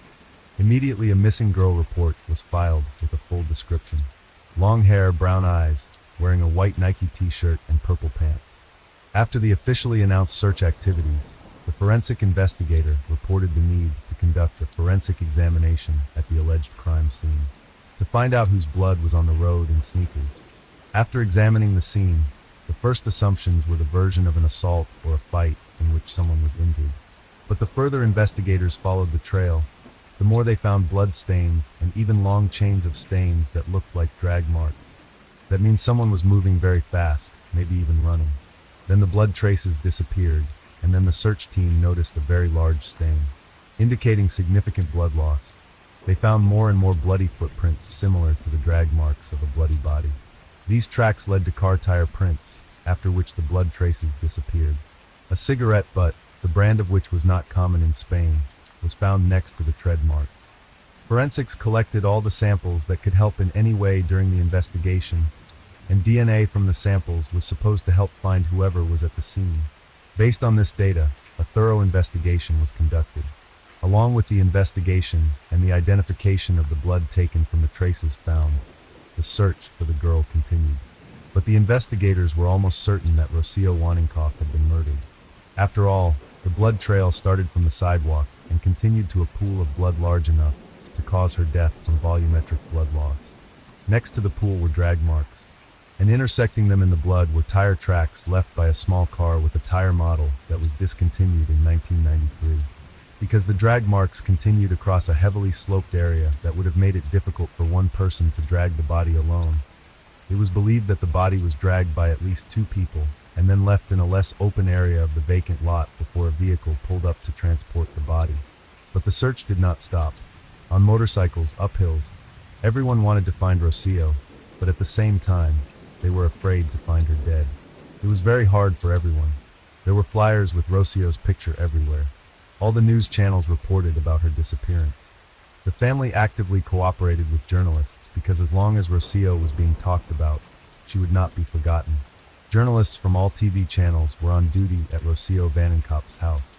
Everyone wanted the girl to come home, to find her. Time passed, but the search did not yield any results.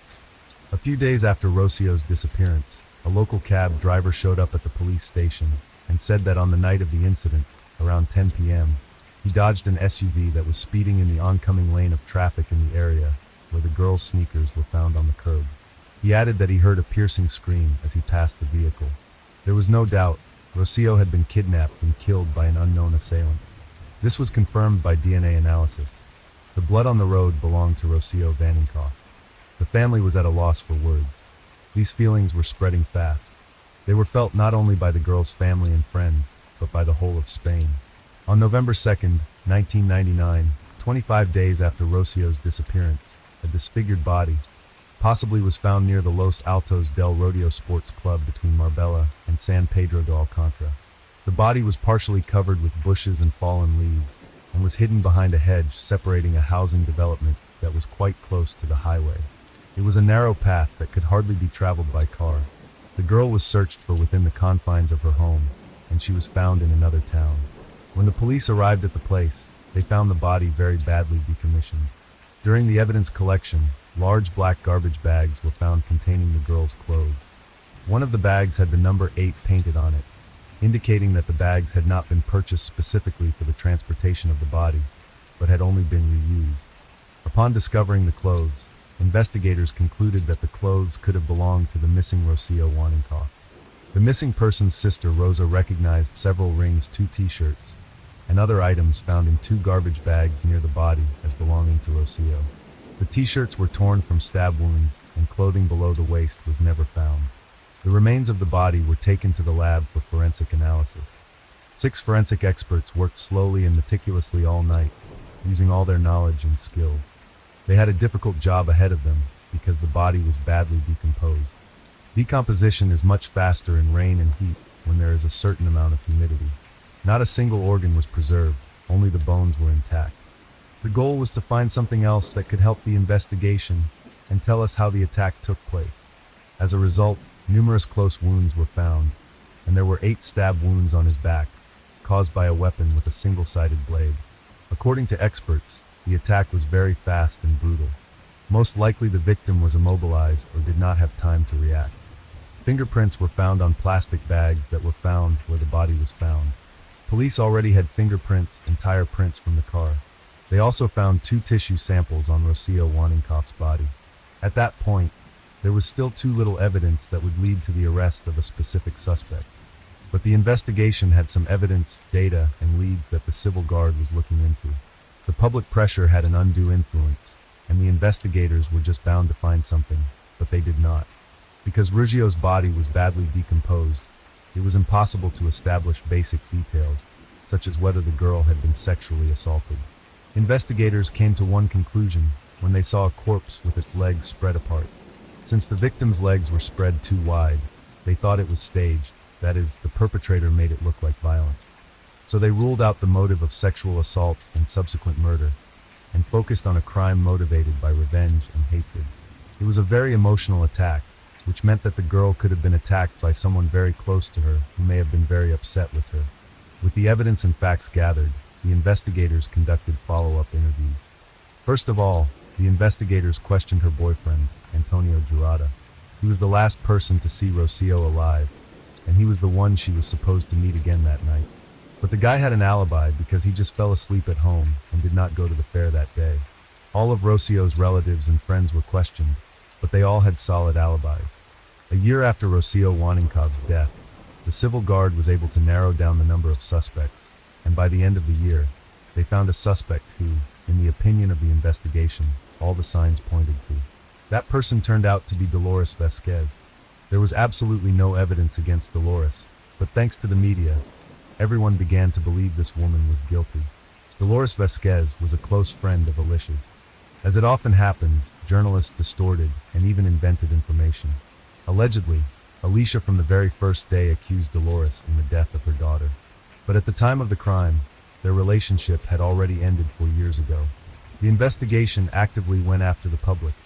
The investigation focused entirely on Dolores, and now there was a motive in the case. A young girl could be a hindrance or otherwise interfere with the romantic relationship between the two women. Everyone said that if it hadn't been for Rocio, maybe Alicia would have gone back to Dolores. It was Dolores' way of getting back at Alicia for not wanting to go back to her. That's what people said. In the eyes of the press and the public, Dolores Vasquez was guilty from the moment she was arrested. Even though the woman did not confess to anything, residents were convinced of her guilt mainly because the police believed that someone close to her was the killer. Family members claimed that Dolores was an aggressive and violent woman who was also very jealous. Alicia told reporters that Dolores was a vindictive and cruel person. The public condemned Dolores. The fact that Dolores Vasquez was non-traditional was a reason to attack her during the trial. This was not the norm in Spain. A sarcastic, aggressive, calculating, cold-blooded woman, the character was beginning to take shape. A vicious, heartless woman. A woman who bided her time for 4 years, finally coming up with a crime plan out of hatred. The audience cheered, having independently created the image of a calculating villainess for Dolores. The trial turned into an entertainment. People watched the trial only because they had nothing better to do. A huge number of people gathered outside the courthouse. People wanted to get into the courthouse to follow the trial and not miss a second. Journalists were all over the news that a close family friend had been charged with the murder of Rocio Waninkoff. Dolores Vasquez was the kind of woman no one liked. Therefore, she had virtually no chance at trial. She wasn't friendly or nice. But how many people are there in the world who are not sociable and friendly with everyone? We don't call them all criminals because they don't smile at us when we meet them, do we? In this case, the battle was fought not only in the courthouse, but also on the streets where the public was involved. All of the information, especially the rumors that the media blew up, could not help but influence the opinion of the jury. After all the TV stations, Almost all the TV shows were saying that Dolores Vasquez was the one responsible for Rocio's death, as well as all the information that the reporters were distorting. So, a lie told 1,000 times became the truth for Dolores. In fact, there was absolutely no evidence against Dolores Vasquez, but apparently justice just decided that someone should be in jail for it, and chose a victim who had a dubious Dolores wasn't seen at the scene. The tire tracks didn't match the car she drove. The fabric fibers found didn't match Vasquez's clothes, nor did the fingerprints found on the trash bags at the scene. And she also had an alibi. She claimed that she was babysitting her sick mother that day while watching her little niece, but this was disregarded. More than 50 people were called to court to testify. Only once did Dolores take the stand. I didn't kill Rocio. I didn't even see her that day. All I'm asking you, I'm asking all of Spain, is to find who did it because it wasn't me.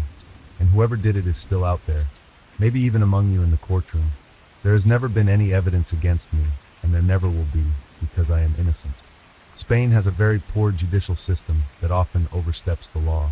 Spanish prosecutors and investigating judges are ready to step over the law and human fate to prove their theories. Absolute disregard for the law. There was no physical evidence. So the Civil Guard report described only the circumstantial evidence that pointed to Dolores Vasquez and profiled her psychologically. The jury majority found defendant Dolores Vasquez guilty of murder. She was sentenced to a 16-year prison term. The public rejoiced. Rocio's funeral was very well attended. Journalists were constantly filming despite other people's grief. At that moment, all of Rocio's relatives and all the people in the town lived in fear. This fear fueled the many television programs that covered the details of the case. After Dolores' arrest, the victim's family went from one television program to another, pulling out old stories that confirmed Vasquez's cold, unfriendly, demanding, and cruel character. It took years and another similar crime to make it clear that Rocio Vaninkoff was not at all as the public and the press had fantasized. On the morning of August 15, 2003, the parents of 17-year-old Sonia Karabanis reported their daughter's disappearance to the police. They had already called her friends, but they said that they had walked her friend to the door of her house. But Sonia wasn't home. In the street, 3 doors down from her house, right next to a tree, her parents found her shoes, purse, and phone. There were traces of blood on the cars parked nearby. Sound familiar? But if the suspect has been in jail for almost a year and a half, did the police make a mistake and have an innocently convicted person in jail? Authorities immediately began searching for and investigating the coin incident. Time passed, and despair increasingly gripped the family. There were searches in the neighborhood, but the blood stains on Sonia's clothes left no hope for a favorable outcome. One of the main pieces of evidence in Sonia's case was a car headlight. The officers of the Civil Guard made inquiries to all the car repair shops in search of a car with a broken headlight that matched the description. There were a variety of different theories of the attack. Among them were chains of rape and other similar crimes to the disappearance of the girl in Natril. But the important fact remained that Rocio and Sonia had disappeared during the fair. All employees of the fair who worked in Natril and Coin were checked. Just as in the case of Rocio, flyers with Sonia's image were posted everywhere. So many people were involved in the search for her. They were very active in helping the police, not only by donating their time, but also by providing any assistance needed for the search. In addition to these searches, the Civil Guard also continued their investigation. The main objective was to find the girl alive, but on the 5th day after her disappearance, with the help of search dogs, Sonia's body was found near Coin. It was found in a creek under a pile of rocks. It had rained heavily the night before, washing away any trace that might have helped the police in locating the culprit. On the day of her disappearance, Sonia was at a fair in Coin. She said goodbye to friends near her home. It was there that she was attacked. The perpetrator hit her several times, which made Sonia partially unconscious, and she was unable to fight back because the attack was sudden and violent. The perpetrator then took her away in a car to a remote location away from her home. Both internal and external injuries were inflicted, and then the girl was strangled, which was the cause of death. Due to the fact that Sonia was found very quickly, it was possible to collect all the evidence and analyze the results of the forensic examination. Colonel Paca Gabella reported that important evidence was indeed found on the body of Sonia Karabanti. The biological material was analyzed, and then entered into the police criminal DNA database. where the much-anticipated matches were obtained with the genetic material found on the cigarette, but that was found at the crime scene in the Rocio Wanenkoff case. When the two DNA samples were compared, they were found to be identical to each other. The man who killed Rocio in 1999 and the man who attacked Sonia turned out to be the same person. The news was incredible. Dolores Vasquez, who had been condemned without exaggeration by the whole of Spain, turned out to be innocent while the real culprit walked free and took the life of another young girl. The puzzle is complete. An English brand cigarette butt and skin particles under the victim's fingernails. The DNA from both pieces of evidence belonged to the same person. After that, events began to unfold very quickly. On September 18th, a young woman, Cecilia Pantoja, contacted the police and said she suspected her ex-husband when she saw blood stains on his t-shirt, just days after Sonia's body was found. She said her husband was also absent from home twice, traveling somewhere in a car on the day of the Rochox attack. Through DNA testing and the woman's testimony, police were able to identify the real killer of Rochox and Sonia. The perpetrator's name was Tony King, and he was well known in Britain as the Holloway Strangler. Tony Alexander King's crime wave began when he was still a teenager in the Holloway neighborhood of North London. In 1985, the neighborhood was the scene of a series of attacks on women in which the victims were strangled and abused. At the time, King went by his birth name, Anthony Bromwich. 5 weeks later, he was finally caught and convicted at the age of 19 for strangling 5 women to unconsciousness with a rope or cable and then abusing them. The judge sentenced him to 10 years in prison, calling him a monster for committing the crimes because of his own inadequacy. He served only half of his sentence and was paroled in 1991, but returned to prison a few weeks later for robbing a woman and threatening her with a knife. In search of a new life, he changed his name to Tony King, married Cecilia Pantoja, and tried to live a normal family life. Their marriage produced a daughter, but King soon returned to his old habits. The police in Spain realized that they were on the right track. Tony King was put under 24-hour surveillance, and a month after Sonia's death, he was arrested. Under questioning, Tony King confessed to killing 2 innocent girls. After his arrest, he said he followed Rocio as she entered a busy street on her way home from her boyfriend's house and held a razor to her neck. When she tried to free herself from her attacker, the razor stabbed into Rocio's neck. The monster panicked and stabbed her 9 times. In 2005, King was sentenced to 36 years in prison for the kidnapping, violence, and murder of Sonia Carabani.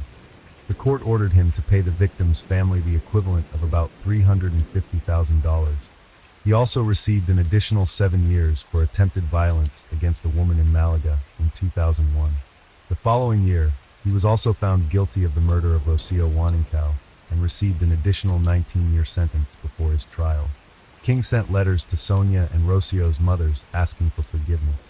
He is currently serving his sentence at Herrera de la Mancha Maximum Security Prison in Ciudad Real in Spain. After the case was closed, a major scandal erupted in Spain over the fact that an innocent man was convicted of the murder of Rocio Wanenkoff. We are accustomed to imagining that miscarriages of justice brought to light bring shame to those involved and monetary costs to the state. But this is not the case in Spain. It is difficult to accept and realize. But in the 21st century, not only police and courts can brutally punish an innocent person, but even society may well trample a man into the mud, and even if he manages to prove his case, absolutely no one will apologize. It took more than a year before it became clear that Dolores Vasquez was telling the truth when she dryly and unemotionally repeated that she was innocent. What all of Spain had taken for cruelty and insensitivity turned out to be simply the personality traits of a woman. In 2008, the Spanish Ministry of Justice offered Dolores Vasquez 120,000 euros in compensation, which was less than the 4 million euros that Dolores had originally demanded. But no one ever apologized to Dolores for the way she was treated. Dolores Vasquez, whose parents moved to Spain from Epsom, returned to the UK after she was released from prison. More than 20 years have passed, but Dolores has still not received an apology for the way she was treated, nor has she received any compensation since the case was closed. In 2014, she was working for a transport company in East London and underwent a psychological evaluation after her ordeal. She recently said she is still waiting for an apology after years of anxiety when she found it difficult to talk to people and find work for the years of fear and humiliation she lived in. The Dolores Vasquez imprisonment case is is considered one of the biggest miscarriages of justice in Spain's judicial history since 1910. Criminals easily get away with it, even if they are stupid enough to leave their DNA behind, simply because they crossed the country's border. The police rush to pin the case on at least one person without going into detail. The press hypes up scandals and digs into the dirty laundry of not only the perpetrators, but also the victims. Society easily labels and considers it normal to put someone in jail just because they dislike that person. It is a pity that such truth is true for absolutely all countries of the world. Story 7. Marina Diaz, a 22-year-old resident of Granada, vanished without a trace during the height of a festive celebration, leaving her friends and loved ones in complete shock and confusion. The last time anyone saw her, she was dressed in an elegant evening gown, stepping out of a building filled with laughter and people toasting with champagne. That night, Marina seemed to melt away into the darkness, leaving behind only fragmented and contradictory pieces of information about her disappearance. Just a few hours later, the story took an ominous turn, one that led to countless questions, but almost no clear answers. What really happened that night? The remaining evidence and strange testimonies only deepened the mystery, making everyone wonder. Was Marina just a victim of circumstance, or was there something far more sinister behind her vanishing? Marina Diaz Vasalis grew up in Granada, in the southern Spanish region of Andalusia. She was born on December 24, 2002, and was one of 5 siblings. She lived with her mother, Maria Teresa, and her 4 sisters. The identity of Marina's father remains a mystery, with no publicly available information about him. The family lived modestly, but always tried to support one another. The most well-known facts about Marina's life come from her social media presence. She was active online, frequently sharing moments from her day-to-day experiences. Her posts highlighted her outgoing nature and her love of an adventurous lifestyle. Marina often uploaded photos with friends, attended parties, enjoyed the outdoors, and went to concerts. Details about how she landed her job are unclear, but some reports speculated that it may have been through a connection with the pharmacy owner. However, these rumors have never been confirmed. Additionally, it remains uncertain if Marina had plans to pursue higher education to further her career. At the time she started working at the pharmacy, she was only 17 years old, making it seem like her first real step toward independence. The real changes in Marina's life began when she turned 16. That's when she met Jasmine, a woman significantly older than her. Jasmine was born in the late 1980s, nearly twice Marina's age. How they first crossed paths remains a mystery, but the relationship raised alarm bells within Marina's family. Her mother, Maria Teresa, shared in interviews that they were against the connection from the beginning. The family believed Jasmine had a strong influence over Marina, leading her down a dangerous path. According to Maria Teresa, Marina had a gentle and vulnerable nature, which made her susceptible to Jasmine's manipulative behavior. Jasmine became a significant figure in Marina's life, and their relationship began to transform her world in unsettling ways. Marina's mother and other family members saw this as a threat, believing that Marina had fallen under an outside influence that could lead to unpredictable outcomes. They were deeply concerned that Jasmine, leveraging her authority and age difference, was guiding Marina down a path she might never have chosen on her own. Details about Marina's childhood and teenage years remain fragmented and incomplete, giving the impression that many important aspects of her life were either lost or overlooked. Her relatives described her as an energetic and ambitious young woman who had the potential to achieve great things through sheer determination and a drive for self-improvement. Marina grew up in a nurturing environment, surrounded by the care of her family. She had a large circle of friends and was well-liked among her peers for her openness and eagerness to help others. However, her meeting with Jasmine changed everything, leaving her loved ones with many unanswered questions. Marina met Jasmine in 2019. Initially, no one thought much of their connection, assuming it was just a typical part of growing up. But over time, troubling changes in Marina's behavior became evident. She began to withdraw from family gatherings and shared fewer and fewer details about her life. Marina's mother, Maria Teresa, immediately noticed her daughter's growing distance. Marina, who had always been open with her, became secretive and irritable when asked about her new relationship. Maria Teresa grew more worried, suspecting that Marina was under a negative influence. Attempts to discuss this with Marina often ended in silence or frustration. As time went on, the situation only got worse. According to relatives, Jasmine increasingly took control of Marina's life, monitoring her every move. The relationship showed clear signs of serious manipulation and mistreatment. It started with emotional pressure. Marina felt she had to justify everything she did, and her personal boundaries were completely violated. Marina tried to explain what was happening to her mother, but spoke in a low voice and with evident fear, worried that Jasmine would find out about their conversation. Over time, Jasmine's grip tightened, and there were even instances of physical aggression. In one particularly disturbing incident, Jasmine not only struck Marina, but, as Maria Teresa recounted, violently cut off Marina's hair in a fit of rage. This act became a symbol of how far the control over her daughter had gone. After that, Marina almost entirely cut off communication with her family. Attempts by her mother and sisters to reach out or meet with her were blocked by Jasmine, who worked hard to keep them apart. Maria Teresa made repeated efforts to alert law enforcement about the situation. However, she claimed that the police were slow to intervene, viewing her concerns as insufficient grounds for a serious investigation. The year 2021 marked a major turning point. For reasons still unknown, Jasmine made the decision to completely isolate Marina. They moved to an undisclosed location, cutting off all remaining ties with Marina's family. Her sisters and mother tried everything they could to find her, but their efforts were in vain. Marina, who used to confide in her mother about her fears, was no longer able to do so. Jasmine had threatened both Marina and her loved ones, warning of severe consequences if Marina ever tried to leave or reach out for help. According to her cousin Shumar, Marina would sometimes call her family in tears, begging them not to take any action that might anger Jasmine. Marina feared that even the slightest misstep could lead to a tragic outcome. Jasmine's manipulation and control extended not just over Marina, but also to her family, creating an atmosphere of fear and desperation. Marina's loved ones mentioned that she seemed broken, as if she had lost all hope of escaping this nightmare. What started as an ordinary romantic relationship had turned into a complete trap. Marina became fully cut off from her normal life. Her friends lost touch with her, and she stopped appearing in places where she had once been a familiar and respected presence. Maria Teresa, Marina's mother, felt helpless in the face of these threats and manipulations, but never gave up trying to find ways to help her daughter. She reached out to friends and acquaintances, hoping to uncover any lead that might bring her closer to Marina. Unfortunately, none of these efforts were successful.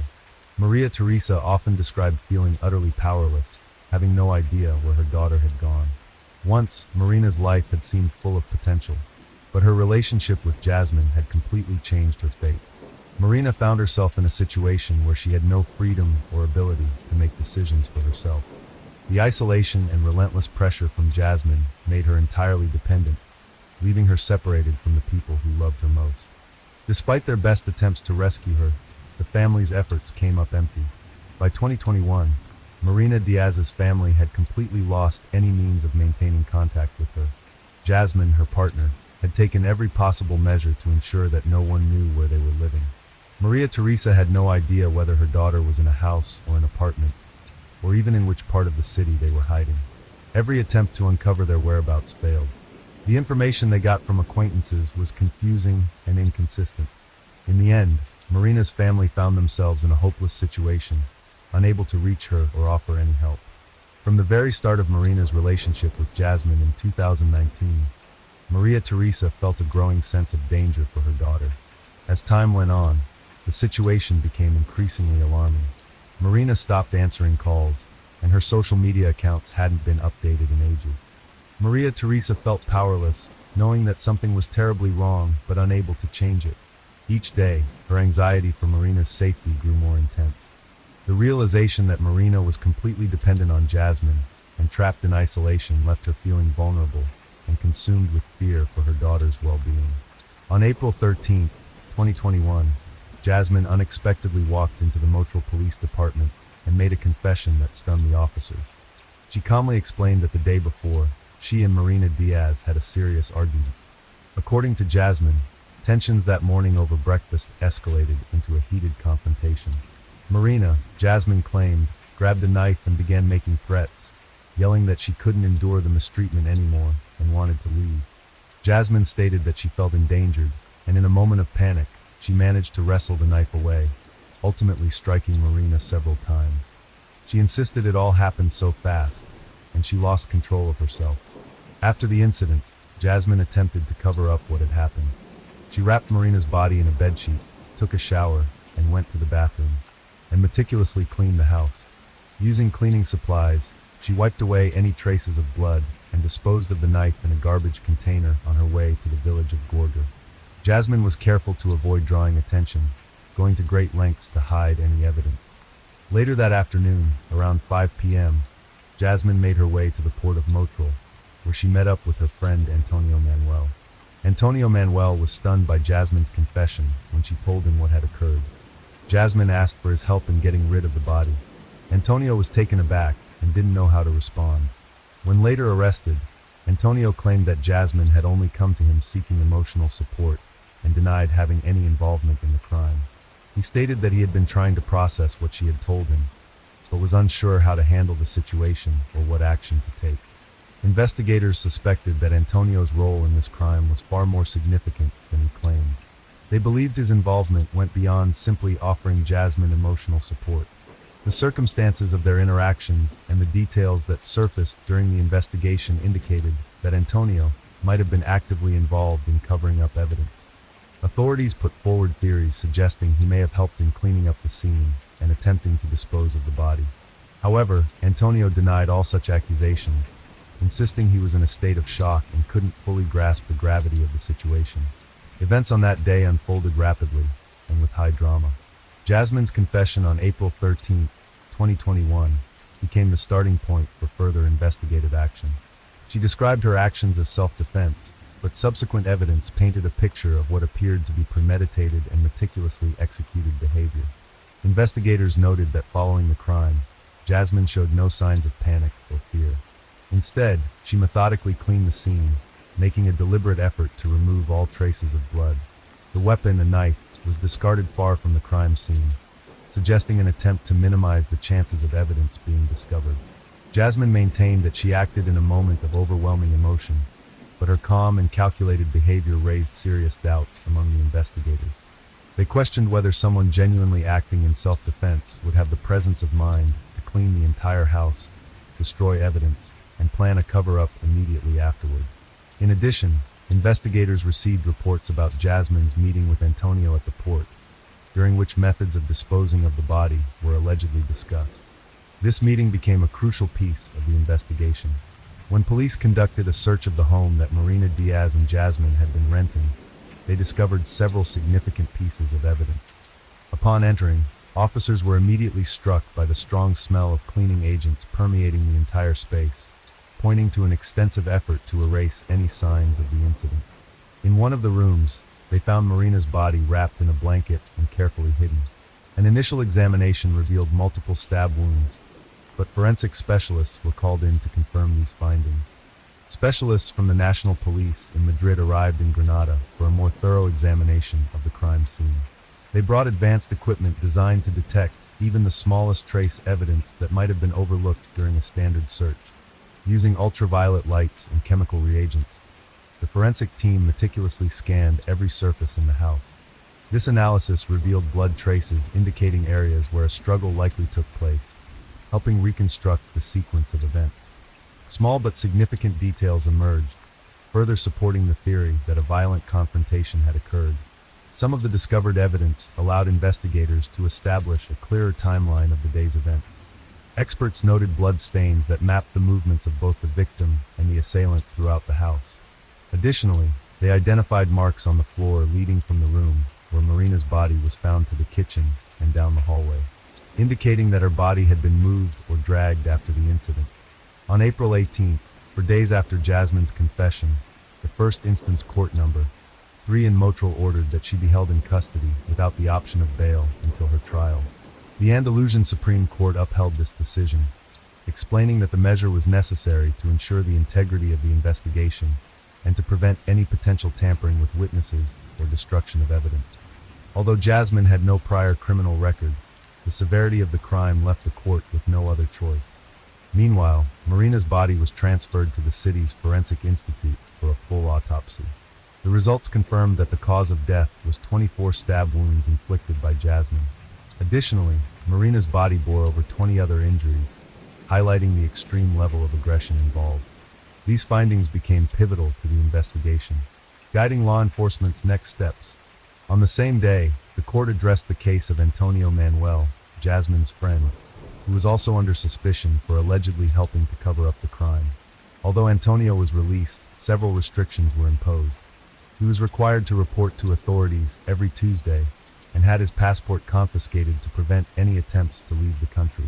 Since neither side pressed for his immediate arrest, he remained free, but under strict surveillance. That same day, the Granada authorities announced that the incident would be classified as a case of domestic aggression, since Marina and Jasmine lived together and were in a relationship. This decision sparked controversy, with some critics arguing that the crime was far more complex and shouldn't be reduced to a domestic case. Nevertheless, officials determined that categorizing it this way would fit the legal framework necessary for an effective investigation.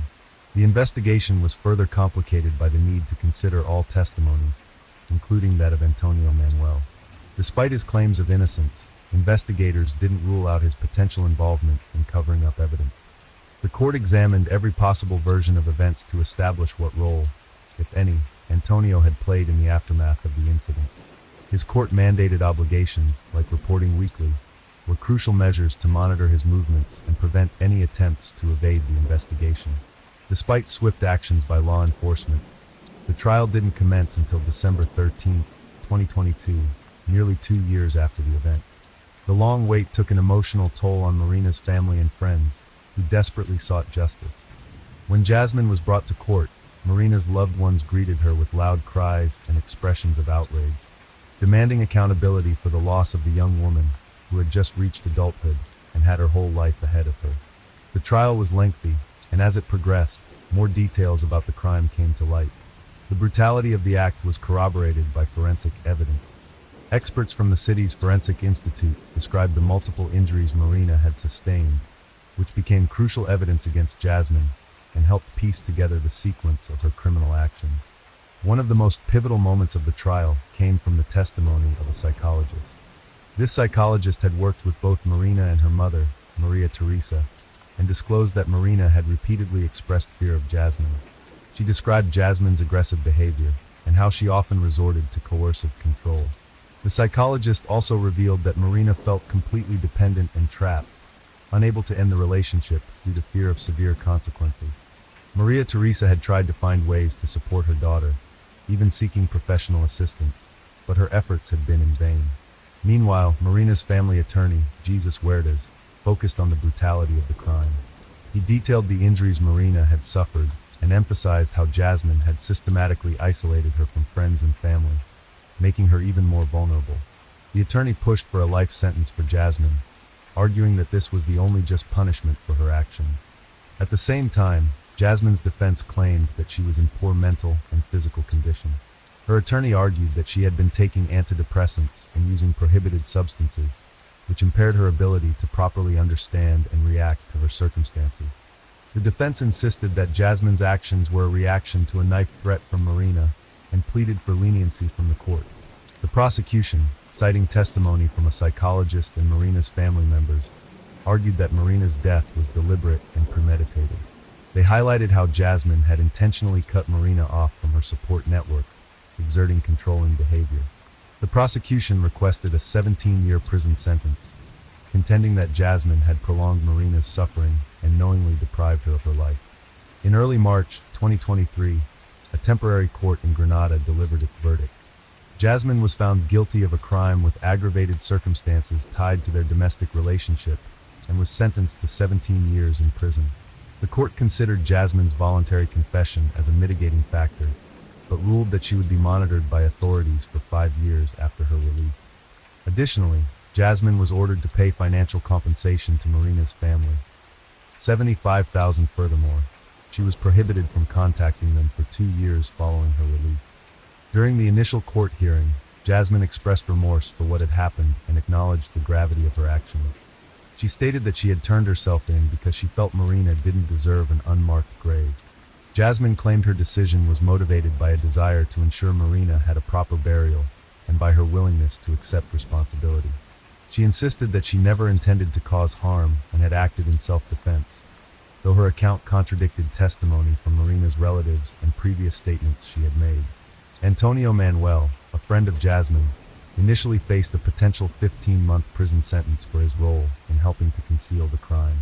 However, the court dropped all charges against him, citing his cognitive disability and concluding that he didn't fully comprehend the seriousness of his actions. Marina's family expressed their dissatisfaction with this decision, arguing that the punishment was too lenient given Antonio's involvement. They announced their intention to appeal, stressing that the light measures taken against Antonio failed to reflect the severity of the crime. On the day Antonio's release was confirmed, Marina's family issued a public statement expressing their frustration with the Spanish judicial system. They criticized the lack of adequate support from legal institutions and stated that the case had not been appropriately recognized as a serious instance of domestic aggression. The victims' relatives insisted that the case should have been classified under laws that reflect the gravity of the situation.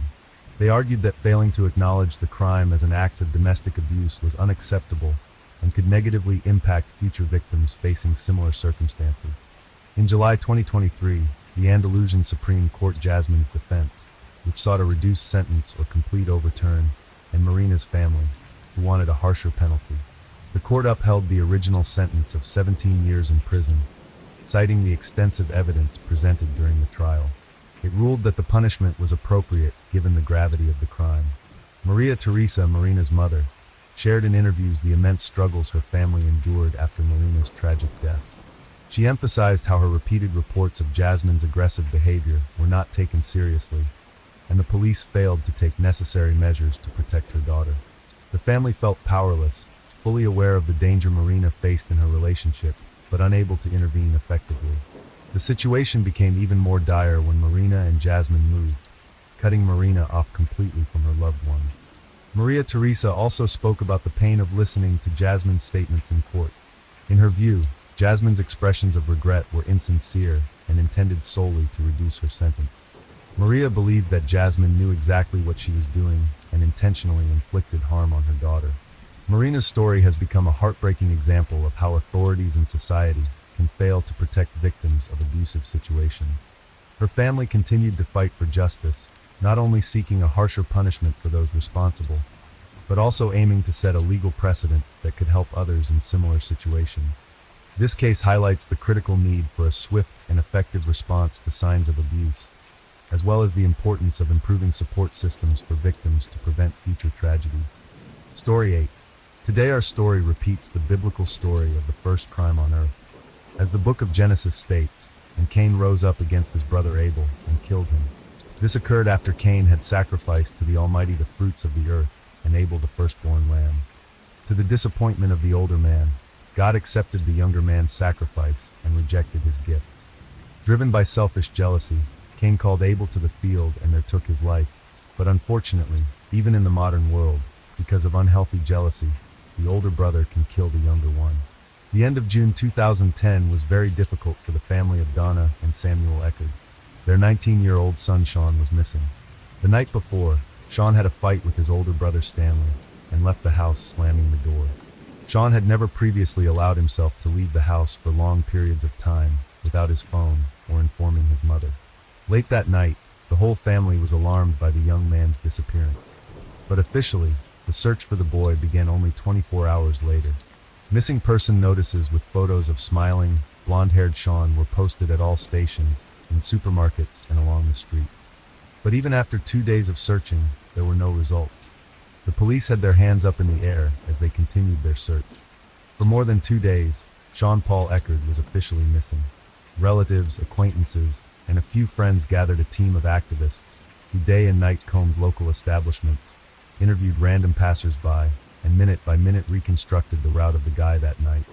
The police, without stopping the search, began to look more closely into the habits and rhythm of the Eckerd family, to reconstruct the sequence of events leading up to Sean's disappearance. Donna and Samuel Eckerd married with a history of family relationships. They had 6 adult children from previous marriages. After experiencing difficulties and setbacks in their early union, they found their safe haven in each other's company and settled in San Diego, California. They rented a large, good-sized family home and attended the local church on weekends without fail. The family was devout, and lived a quiet and unsociable lifestyle. A few years after the family moved in, they had a son, Stanley, and 2 years later, a second son, Sean. Donna devoted herself fully to the home and raising her sons, so the brothers grew up in love and care. They both attended a good local school, and on weekends, without fail, the whole family participated in church activities. The eldest children, having reached adulthood, flew away from their parents' nest all over the continent to start their own families. But the Eckerd family was friendly. They kept in touch with each other, regularly called each other, and spent all family holidays together. Sean was a simple and fun-loving boy. He had a bright appearance, charisma, and insight that attracted people to him like a magnet. He knew how to listen and empathize, so he made friends very easily. Stanley, on the contrary, had a more reserved character and was wary of everything new. He was shy, so socializing with people was much more difficult for him than for his brother. They had one common group of friends and classmates, despite the age difference. Together, the brothers were like one, helping each other and always looking out for each other. The boys grew up well-mannered and studied very well. They always had a trusting and friendly relationship with each other. Small jokes about each other were accepted with humor by their parents. Respect was valued above all else in the family.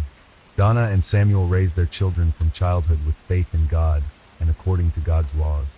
The life of the Eckerd family flowed in its own way. As the brothers grew up, their interests unnoticeably became completely opposite. The youngest, Sean, played in a music band, and the eldest, Stanley, became interested in martial arts. The life of each young boy was filled with vivid impressions and emotions, which they shared with the family in the evening. Sean was always first. His stories about music, friends, and upcoming plans took up most of the evening time. When the family gathered before dinner and shared the emotions of the day, everyone listened to Sean. There was no time for Stanley, nor, it seemed to him, was there much to share. No grandiose plans for the future. No exciting stories. Not even stories of friends to draw attention to. So Stanley humbly listened to his brother's story. On one such evening, Sean told his family that he had met a neighbor girl, Mary Jane. A fragile young girl with bright brown eyes and long blonde hair put Sean in a daze. Through the open window of the house where the girl lived, he heard a magical piano playing. As if mesmerized, he went to the captivating sounds of music and entered the house without knocking. Self-confidence in his own charm allowed Sean to get out of such a funny situation with dignity and cleverly met the girl he liked. She was a few years older than Sean, but this did not prevent them from maintaining a friendly relationship. The soul of the company, Sean often organized picnics where Mary Jane was invited. They walked a lot, visited parks and observation decks. The budding adolescent love affair was interrupted by the unfair reality of the adult world. The Eckerd family received the sad news of the illness of Donna's elderly mother, Sean and Stanley's grandmother. In search of prosperity, parents tried to take into account the interests of each member of the family, but the decision made fundamentally changes the life of the whole family. Sean did not want to leave his native land, his friends, and his Mary Jane, but the parents' decision had already been made. The Eckards leave the city where their children were born and raised and moved to another state. So in 2005, as fate would have it, the Eckerd family settles in the house of Donna's mother in the small town of Spring Hill in Florida, where they begin a new life. The move was like a breath of fresh air for the whole family, because the decision was the right one. Sean and Stanley's grandmother was on the mend. Sean's heart was broken. He missed his band, in which he played, his walks with Mary Jane and hangouts in his favorite city.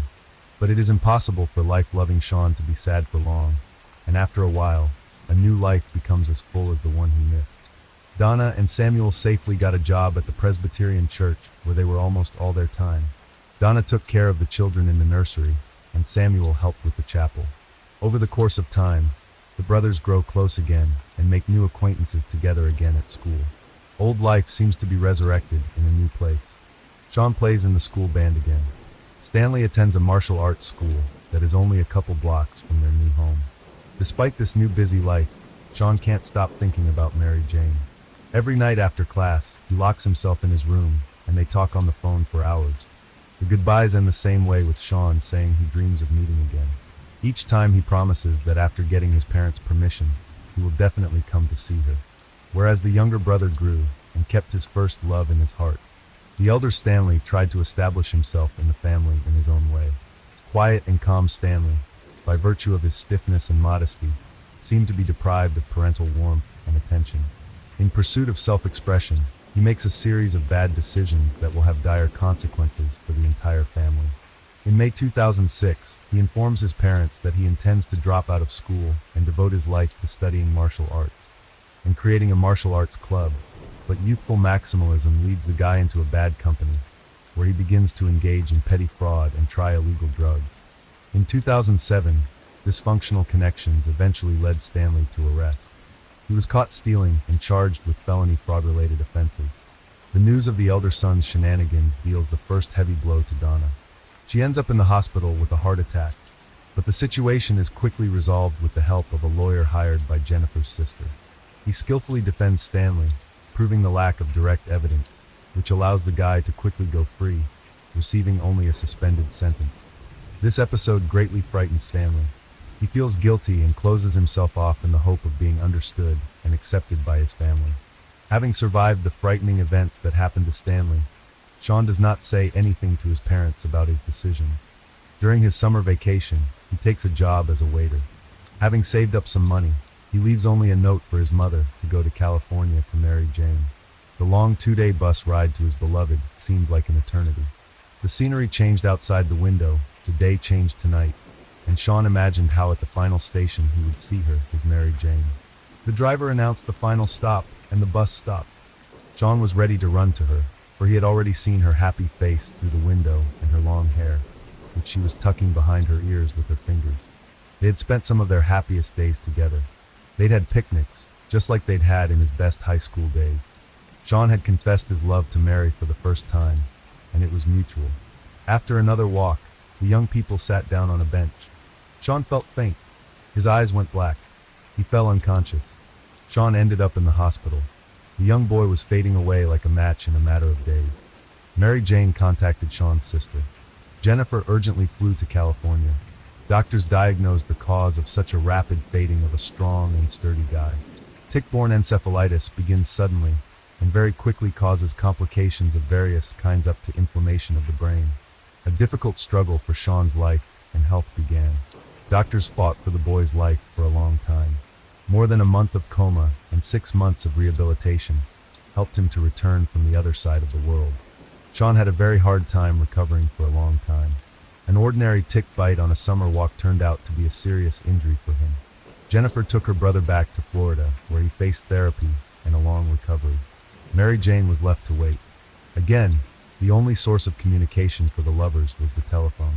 A series of troubles and unexpected illnesses brought the Eckerd family together. Donna does everything impossible to completely rid her beloved son, Sean, from the consequences of a serious illness. She carefully monitors his diet and exercise. Such attentive care leads to a full recovery of Sean and to Stanley's inner resentment and jealousy, which he nurtures in bits and pieces. After a while, Sean regained his strength and returned to his studies in music. In 2009, he finishes his studies and dreams of going to his Mary Jane to return together and introduce her to his parents as his favorite. But Sean's plans are not destined to come true. Stanley introduces his brother to his dream girl, Samantha Rowe. Samantha, a native of Florida, quickly found a common language with the two brothers. Stanley was in love and sympathized with her, but the girl was impressed by the cheerful and sociable Sean. For some time, Stanley actively courts Samantha, and she accepts his signs of attention. Several romantic meetings end with a passionate kiss. Stanley is immensely happy, but Samantha, who said yes to her older brother, is still thinking about her younger brother. Samantha decides to write a message to Sean, in which she confesses her sympathy for him, and invites him for a walk around the city. The guy agrees, and they spend the evening walking along the waterfront and talking about Stanley and Mary Jane. Sean does not seek to win the girl. After all, he has long belonged to another.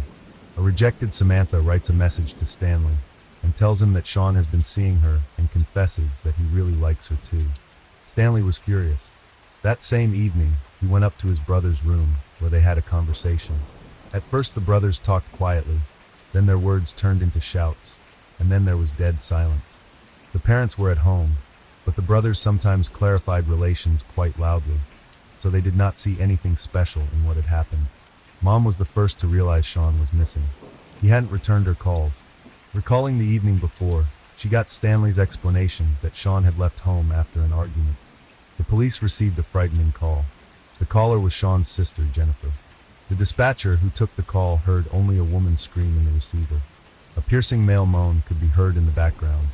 After repeated requests to calm down, the dispatcher finally records the request for help. Jennifer continues to scream. She pleads for help and reports, "Oh, damn it. My brother Stanley killed Sean. He's in the house talking to his mother. His father is freaking lying over his dead son, who's been buried in the ground since early Saturday morning. Damn it. I'm begging for help." Police officers arriving at the scene of the tragedy observed a horrifying scene. In the backyard of the house, Samuel was kneeling on his knees, 2 hands dripping earth. He was pulling his son's body out of the damp earth, screaming and trying to wipe the earth off Sean.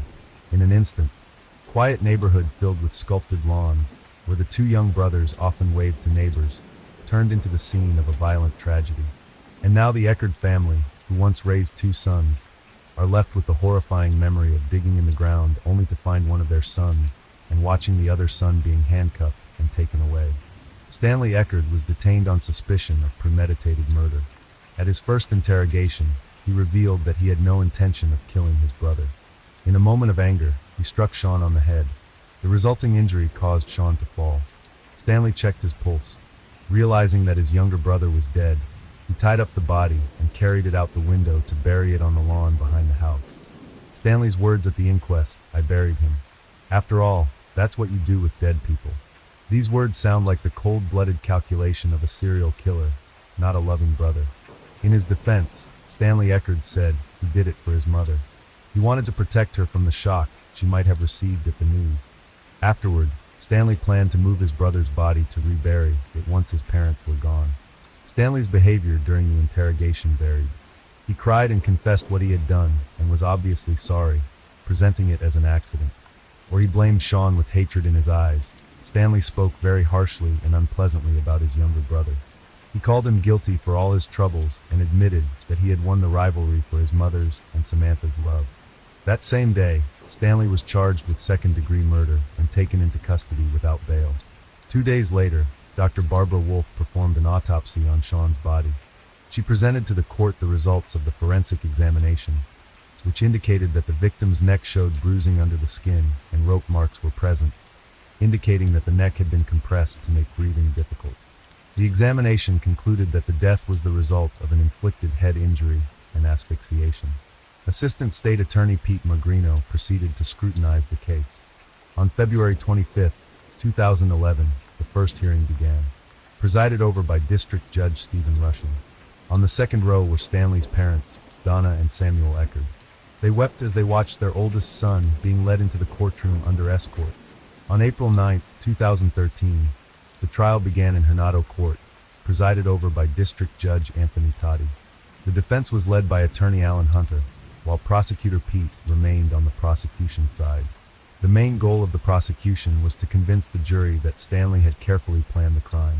Defense attorney Allen stated that there was a spontaneous fight that led to the tragic outcome. In closing, Allen appealed to the jury to take note of Stanley's attempt to cover up the crime in the name of good intentions. Stanley Eckerd was charged with first-degree premeditated murder and faced a mandatory life sentence if convicted of that charge. Sentencing was scheduled for May 13th. Stanley's fate was in the hands of District Judge Anthony Toddy, who presided over the 5-day trial.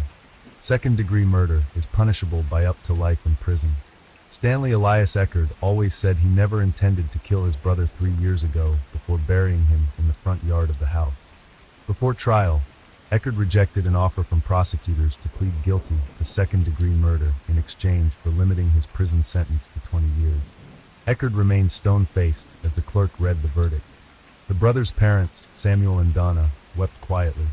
As the jury left the courtroom, Samuel Eckerd's sobs turned to screams, and numerous relatives gathered around Donna and Samuel. The jury agreed that Eckerd did not plan to kill 19-year-old Sean, but the jury did not completely absolve him of guilt. After deliberating for about 2 and 1 hours, 9 women and 3 men found all the while, the Eckerds said they believed Stanley's account of what happened in the early morning hours of June 19, 2010, and criticized the state attorney's office for filing the charges. Later Friday, Samuel Eckerd said Chief Assistant Public Defender Alan Lanter did an excellent job.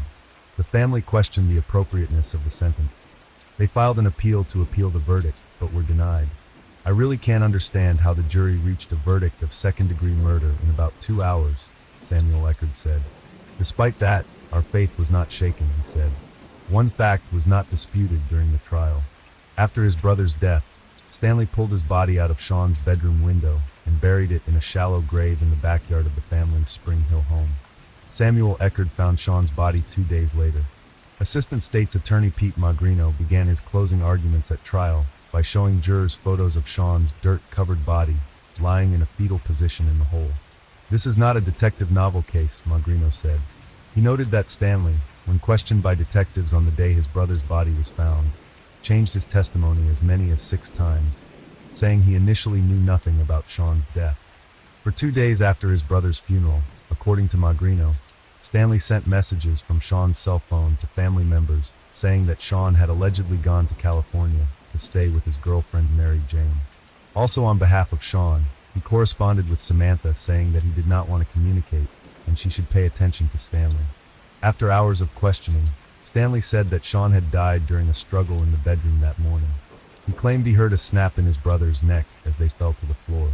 He then hid Sean's body to protect his mother, Donna, who has a weak heart. He said he planned to tell his father after his mother left on a trip. Those injuries that the defendant inflicted with his hands constitute murder, Magrino said, and he also called attention to testimony and Stanley's statements to detectives about rising tensions over Samantha Rowe. He also called attention to testimony about a conversation Stanley had with his brother and a friend about revenge in the weeks before Sean's death. In that conversation, the friend testified, Stanley said that if he was going to kill someone, he would hit the person in the back of the head and bury the body in the yard. That evidence was tenuous at best and could not dispel reasonable doubt, Alan Lanter told the jury. A crime involves an act with an intended result, Lanter said. Yes, he was involved in his brother's death, but he didn't kill his brother. Lanter pointed to testimony from a forensic pathologist who said the blow to the head, combined with other factors, Sean's high blood alcohol content and possible lingering brain swelling due to encephalitis likely led to his death. The pathologist also testified that hitting his head on the bedroom nightstand when the 2 men fell could have been enough to kill Sean. Lanter reminded the jury of the testimony of Donna Eckerd, who said that Sean suffered from severe mood swings after suffering from encephalitis. At one point in her testimony, Donna Eckerd called Sean's death an accident. The jury also could have found Stanley Eckerd guilty of third-degree murder or manslaughter. Calling the case a pardonable homicide, Lanter asked jurors not to let gruesome photos of Sean's body and Stanley's poor decision to bury him in the yard distract them from what led to his death. Stanley Eckerd did something horrible after Sean died, said Lanter, but he's not a murderer. During the final sentencing, excitement gripped the Eckerd parents.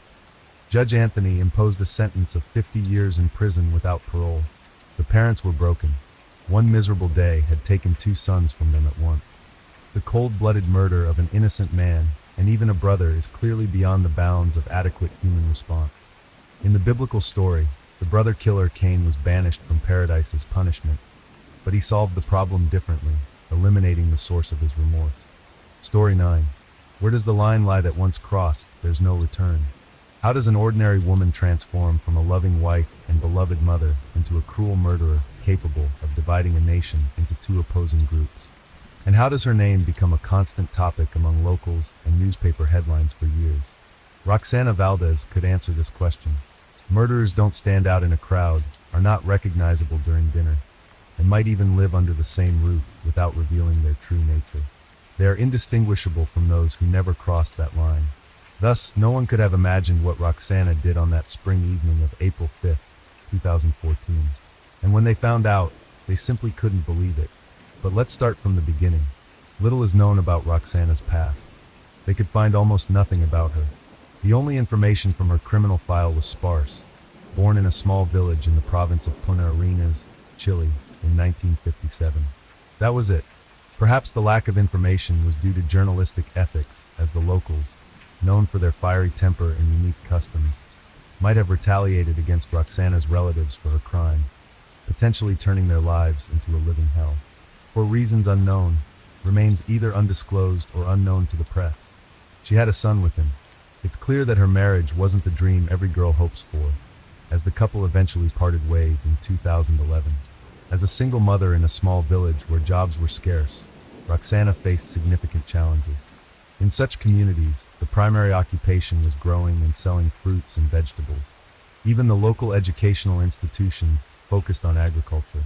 It was in this setting that Roxana found employment at the Don Gregorio boarding school, which trained students to become agricultural technicians. She worked as a night supervisor at the school, ensuring that students slept at night and did not engage in unruly activities. Her responsibilities didn't include the actual upbringing of the children. Roxana's son also attended this boarding school, as she worked in the fields during the day and couldn't give him the attention he needed. Claudio Muñoz Ramirez held the position of head of grounds maintenance. His duties often required him to work during the night, which is how he came to meet Roxana. Despite being 14 years younger than her, they found much to talk about.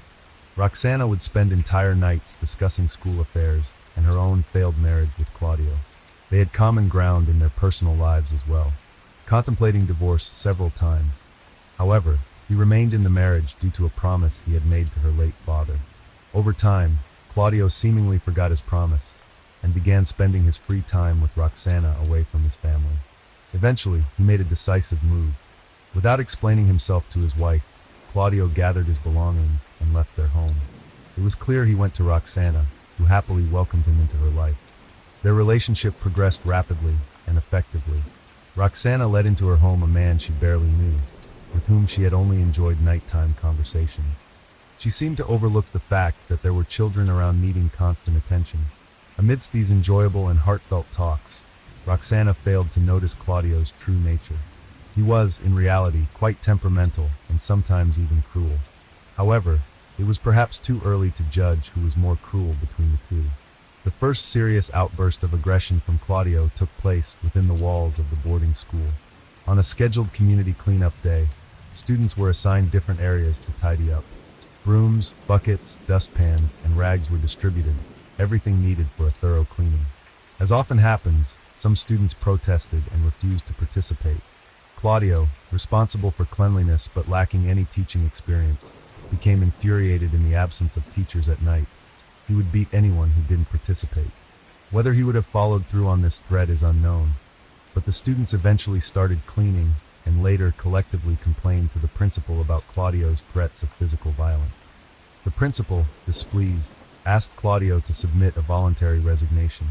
It's important to note that the Don Gregorio boarding school was practically the only place in the area offering stable and reasonably paid employment. Claudio spent some time looking for work in fields and at fruit bases, but when it became clear his efforts were in vain, he and Roxana decided to seek a better life elsewhere, leaving her son in the boarding school to continue his education. They deemed it too risky to embark on this venture with him. To avoid dependency on employers, having been burned once already, the couple decided to start their own small business, a fruit kiosk. They moved to a favorable location, the commune of Molina, a couple of hours' drive from the Chilean capital. This place is well known for its vineyards, producing renowned wine brands exported worldwide.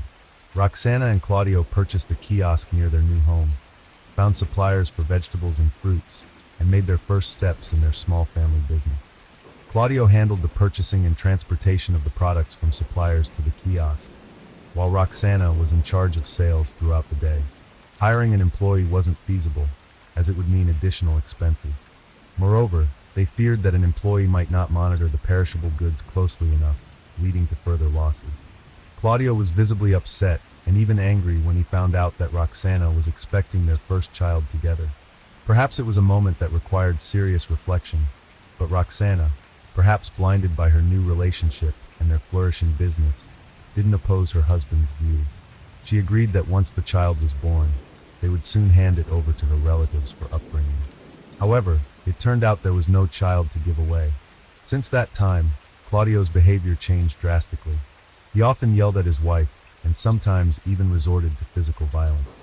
Neighbors from nearby houses, unhappy with their noisy new neighbors, witnessed this behavior many times and often called the Chilean police, the Carabineros, to intervene and calm the domestic disputes. On one occasion, when the Carabineros arrived in response to a call, they witnessed Roxana in tears and almost half naked, running out of the house, followed by Claudio. Roxana confessed to the officers that she was a victim of systematic domestic violence, which had led to a miscarriage. She even required psychological help after the incident. However, as time passed, the grievances were forgotten and the troubled couple, as if nothing had happened, continued to live together as before. Following the incident, Claudio should have faced criminal charges, but a compassionate Roxana decided to give him another chance, extracting a promise that it was a one-time occurrence. Claudio vowed never to repeat such behavior, but his past actions with his ex-wife suggested his words might not hold much weight. Unfortunately, history repeated itself. Claudio temporarily ceased his physical abuse of Roxana, but developed a habit of leaving home at night to drink heavily in local bars. He spent considerable amounts of their family budget not only on alcohol, but also on local women of ill repute. Roxana endured her husband's behavior, believing that Claudio would settle down once they had a child together. In a sense, she was right. In 2013, Roxana gave birth to a healthy child. Claudio stopped his carousing and fully immersed himself in their business, which now needed to expand. They purchased another kiosk in a neighboring area, and another vehicle for product transportation. Roxana also invested in firearms for protection as they lived and worked in less safe areas. The family's wealth increased significantly, but only on paper. Claudio reverted to his old ways, squandering money on drinking, and again resorting to domestic violence against Roxana. In Roxana's testimony, she recounted the escalating abuse in her relationship with Claudio. Initially, Claudio's drinking was infrequent, but it soon increased in frequency. He would come home inebriated, accusing Roxana of imagined infidelities, leading to physical and sexual abuse. Despite her pregnancy, Claudio's actions seemed deliberately harmful, culminating in a miscarriage in August 2012 that plunged Roxana into a lengthy depression. One night, following his usual pattern, Claudio went out to a local bar and did not return home. Roxana, used to his behavior, still worried about him. It turned out that Claudio had stolen 5 million Chilean pesos, about $6,000, which Roxana had from selling her mother's house to spend on alcohol and brothels. This betrayal shocked Roxana, as the money was for their shared business and was hidden in their daughter's room. When Claudio finally returned home late that evening, Roxana confronted him about the missing money. Claudio hit her and admitted to squandering all the money. This was the last straw for Roxana. Without a word, she went to their bedroom, retrieved a revolver intended for protection against local criminals, and shot Claudio in the chest. He died instantly, surprised by her drastic action. Roxana, equally shocked by her own actions, attempted to stem the bleeding from the fatal gunshot wound, but it was too late. The close-range shot from a .38 caliber bullet was fatal. Roxana's desperate act marked a tragic culmination of ongoing domestic turmoil. Roxana's testimony reveals her profound remorse and recognition of the immorality of her actions. She confesses that when she went for the revolver, her intention was not to intimidate Claudio, but to kill him. She recalls the countless times Claudio abused and assaulted her, and her failure to report him to the authorities or retract her complaint out of fear. She feared being alone even before they had a child together. After shooting Claudio, Roxana's immediate concern was the potential impact on their daughter, especially if Roxana were imprisoned and the child sent to an institution. That night, Roxana decided that the best way to deal with the situation was to dispose of the body and report Claudio missing. Aware that his frequent disappearances during drinking disposing of the body was a daunting task for Roxana, a delicate woman, she decided to remove it piece by piece. First, she used kitchen knives intended for meat cutting to sever the limbs and head. This process required 5 knives as they kept going. Then she boiled the dismembered parts in the largest pots she had, all while playing with her young daughter, who was oblivious to her mother's actions and her father's fate. While maintaining a semblance of normalcy for her daughter, highlights the complexity and desperation of her situation. The day after cooking and cooling the body parts, Roxana packed them into plastic containers, organizing them separately: hands, legs, head, and torso. Each container was then placed in a garbage bag. She loaded them into her car and headed to St. Lucia to scatter the bags on a vacant lot. Before leaving, she thoroughly cleaned her house with bleach. However, once in St. Lucia, she couldn't muster the courage to dispose of the bags from her car despite finding a suitable spot. In her testimony, Roxana expressed her internal conflict. "It's strange, I had the bravery to commit this heinous crime and dismember a human body as if it were a piglet. but I couldn't bring myself to dispose of the evidence. I was nervous throughout the drive, feeling constantly watched, fearing that police would stop and search my car at any turn. This fear led to panic, even though I had a backup plan involving my daughter, pretending to rush her to the hospital but stopped. I even thought of how to pinch her to make her cry louder. Unable to discard the remains, Roxana returned home with them, hiding the bags in the garage. She cleaned her car's interior with bleach again and visited Claudio's relatives, claiming that he had stolen a large sum of money and hadn't been home for days. They merely shrugged in response. She then visited her mother and brother. Her mother was extremely worried about Roxana's behavior. She was not eating, had a glassy-eyed look, and repeatedly asked the same question. The only question she answered promptly was about Claudio's absence, saying he went to buy goods for their store, but had a flat tire and got delayed. Returning home and alone with her thoughts and the hidden evidence, Roxana broke down. She called her brother for help. When he arrived, she confessed everything and showed him the containers. Naturally, her brother was in shock. When Roxana called her brother, she wanted to vent and share the nightmarish years she endured with Claudio. But above all, she needed his help to get rid of the containers holding the body. However, her brother refused, fearing police involvement and the possibility of being charged as an accomplice. He urged her to confess to the Carabineros, Chilean police, insisting he would do it if she didn't. Disappointed but realizing she had no other choice, Roxana complied. That night, Roxana went to the 4th police station and announced her intention to make an important statement.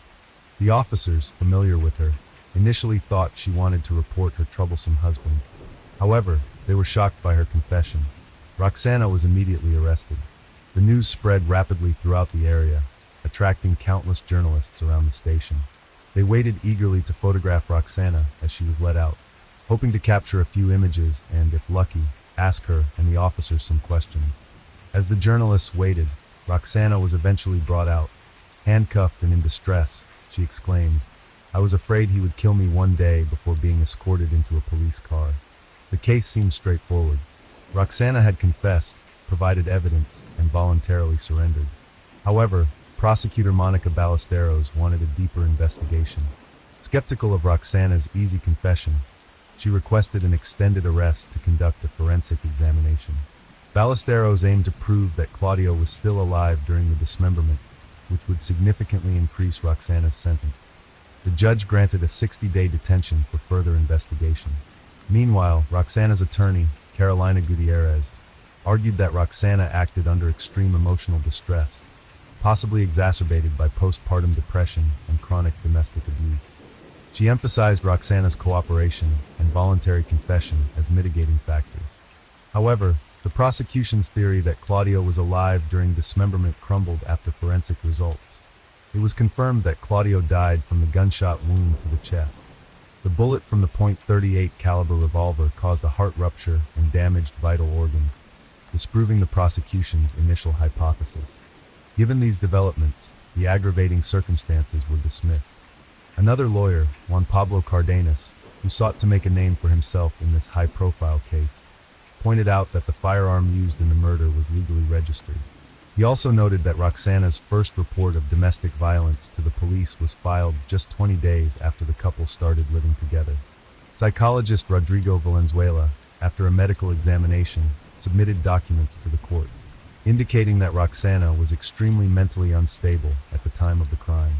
This meant she wasn't fully aware of her actions, and her emotional instability was linked to the loss of 2 children, one in August 2012 and another just 3 weeks before the crime. Furthermore, a forensic examination requested by the prosecutor revealed that Claudio had a high blood alcohol level of 3 grams per liter at the time of his death. On April 17, 2015, after a year of various examinations, investigations, and evidence gathering, Roxana's trial began. The media, often sensationalizing tragedies, dubbed the case the Melina Cooks case, alluding to Roxana's dismemberment and boiling of her former husband. Some unscrupulous journalists seeking to attract attention to their publications even fabricated stories that Roxana had eaten part of the remains, although this was merely a product of their imagination. Roxana, aware of the media portrayal and deeply distressed by it, refused to make any statements during the trial. The prosecutors tried to influence the judge by emphasizing that Roxana committed a grave crime by Chilean standards, patricide. However, they couldn't prove that the murder was premeditated. The defense attorney in turn argued that his client acted in self-defense, protecting herself from a brute who had brutally mistreated her for years. The court hearing lasted several weeks, and during this time, the entire population of Chile followed the case closely. Prosecutor Monica requested a 15-year prison sentence for the accused. However, the judges, having carefully listened to the defense and the jury's opinion, sentenced Roxana to 6 years in a correctional facility with a lenient regime. Claudio's relatives, who understandably wished for a life sentence, or even execution for, and were already protesting when they heard the prosecutor asking for only 15 years, were utterly dismayed by the actual court decision. They tried to deny any violence in the family and argued that Claudio, being a businessman and financially independent, could not have stolen $6,000 from Roxana. They also claimed that Claudio had confessed to them that Roxana often took out the revolver from the closet and told her husband that she would kill him one day. In an interview with the press, even tried to blame Chile as a state, arguing that it's a country where there is no justice, and the judicial system is utterly corrupt, given that such brutal criminals are given such short sentences, comparable to minor robbery. Even Giselle, Claudio's first wife, defended her ex-husband, assuring everyone that there couldn't have been any violence from Claudio's side. She had lived with him for many years, and during all that time, he never dared to lay a finger on her. Meanwhile, Roxana often caused disputes, motivated by her jealousy and possessiveness. Regarding Roxana's subsequent imprisonment, she spent only 2/3 of her sentence in the colony before being transferred to a semi-open education center in Talca for good behavior. Roxana was allowed to communicate with her daughter and was eventually released early. The press, of course, stirred up public interest in this case again, and the public was extremely outraged that the cook from Molina was released early. However, there were also those who, although considering Roxana a murderer, still justified her actions, seeing her as a victim in the whole situation. The debate over this case continues in the country to this day. Overall, this story highlights the grave consequences that can result if domestic violence is not addressed at early stages. Interested in more real-life murder mysteries? Be sure to like and subscribe to our channel. Leave me a comment and I'll read you. Enjoy life because there is only one life.